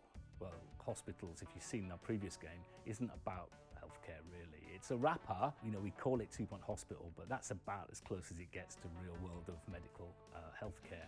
Campus is taking everything we learned from 2 Point Hospital and taking it to the next level. The important thing was for us to give the player a canvas that they could completely create themselves. In Campus, you start with this blank plot of land. We've got something called the Smart Brush, for example, which allows you to drag interesting shaped pathways. If you want to drag a picket fence, you can drag that along. It's just really easy to paint the world you want. So it's really simple to drag out a courtyard, lay down some paths at different angles. And it's fun, isn't it? I mean, it's adding this kind of city builder element to 2 Point Universe. The difference between 2 Point Hospital and Campus is that we're spending a much longer period with our students. What we wanted to do with Campus is make you care about your university. You know, the idea of these interesting and different courses are going to attract interesting and different students. So there's a night school. Horrible pun, but night school, you got it. You're going to train knights of the realm. So it won't be stuffy, normal, boring stuff that made you go to sleep at school. It's going to be really cool, interesting stuff. That was 2 Point Campus, which is coming soon to PC and all current console platforms. Our next game is in early development, but it already has a very cool codename, which is always a good sign. Here's Leo to tell you all about Project Ferocious. Hello, my name is Leo, and I'm the developer of Project Ferocious, an action-adventure game set on a mysterious tropical island. Some of you might know me from Twitter as Omniok, where I post about the game and development and tech and stuff. And if not, I've been doing game dev for about 12 years with a big passion, and I've been working on this project for about 2 years. It's the first project of mine I decided to show to the public, and even though I know it still has a very long way to go, I'm very proud to present it today to you on the show. Please enjoy the trailer.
Project Ferocious is targeting a 2023 release date and coming to PC, PlayStation, and Xbox.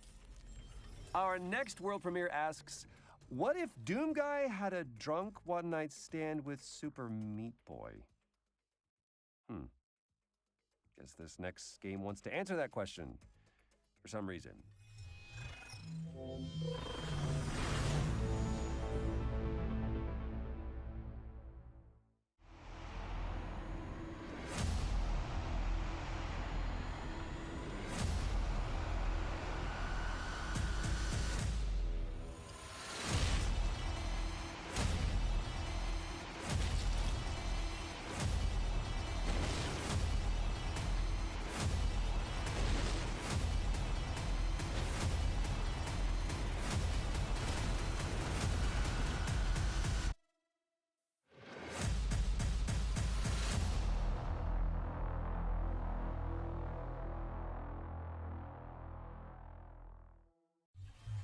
Watch out for Warcry challenges when it stops defying gravity and launches, or drops, on PC this summer.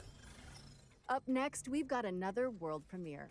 Conway, Disappearance at Dahlia View is a story-driven detective thriller set in 1950s England. Let's find out more, shall we? Ah, enfin du vrai jeu. World premiere. Robert Conway, 22nd of June, 1954. I've solved many a case in my time as a private investigator, but nothing so close to home as the abduction of Charlotte May. There are some things that take hold of a person and refuse to let go. For me, it's the idea of saving that little girl. My own daughter, Catherine, is on the case. She has the same look in her eye that I used to have. There'll be no stopping her. I wish I could say that all of my neighbors are innocent. I wish I could say that I have the faintest clue where to begin.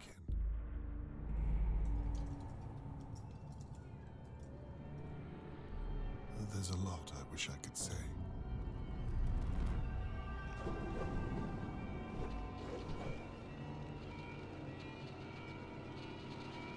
The truth is, sometimes it takes a nightmare to wake a place like Dahlia View.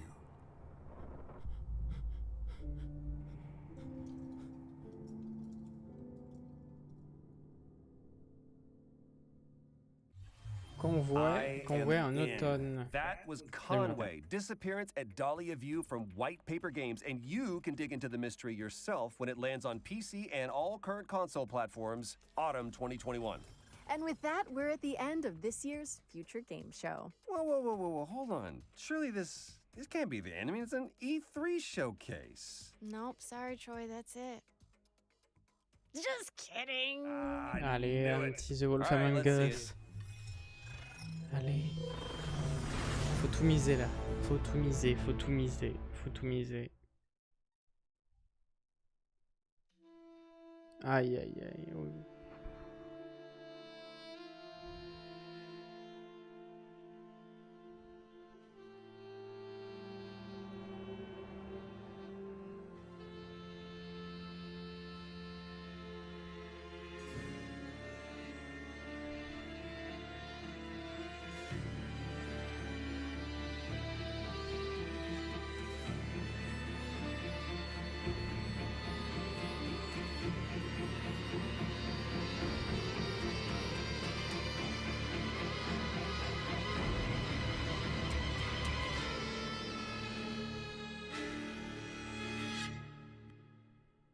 My name is Marissa Marcel.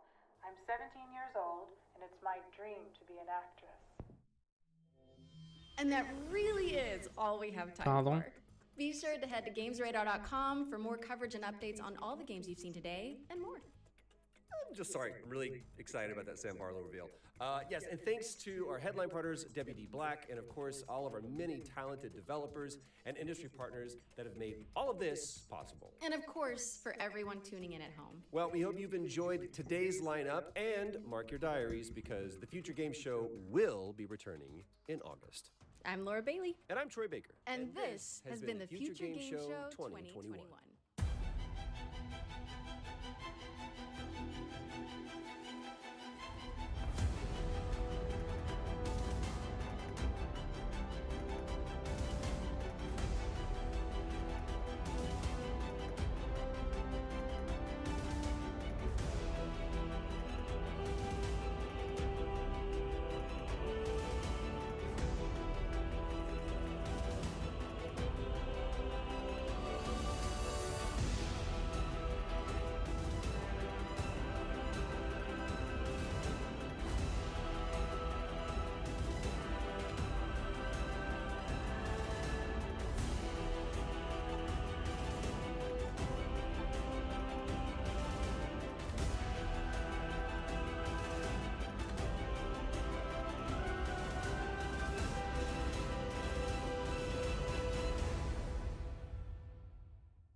Oh boy, that was a lot of games. Welcome back, everyone, to E3. Golden Boy here along with Jackie as we're covering the Future Game Show. And there was just so many games, Jackie. We'll just jump right into it. What was something that caught your eye? Because there's so many great games.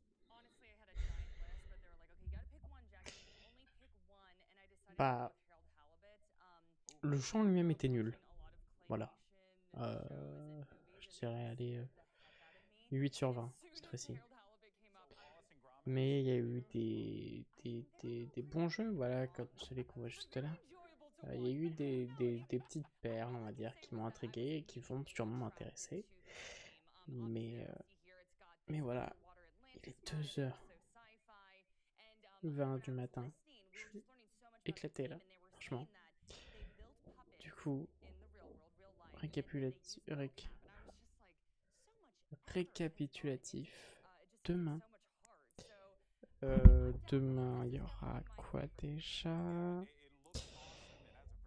Ça commence à 17h. Verizon, ensuite Intellivision, Tech2, Mythical Games, Indie Showcase. Je sais pas si je regarderai tout ça en vrai.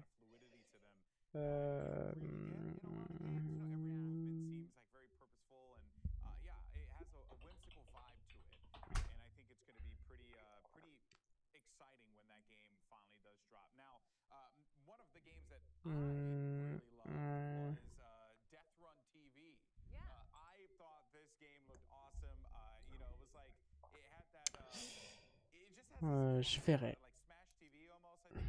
Je verrai. Il y a peut-être en plus d'autres conférences apparemment entre temps. On verra. On verra.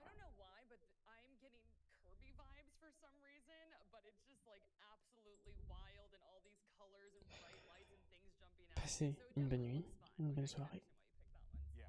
Bye. So many games, truly, like from top to bottom. I'm a huge Sonic fan. I didn't even get to mention Sonic Colors Ultimate, which was cool to see there. Esports Boxing Club, which seemed just as absurd.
With the most games that I want to play, and it was the PC gaming show. PC gaming's cool. A lot of cool stuff happening over there.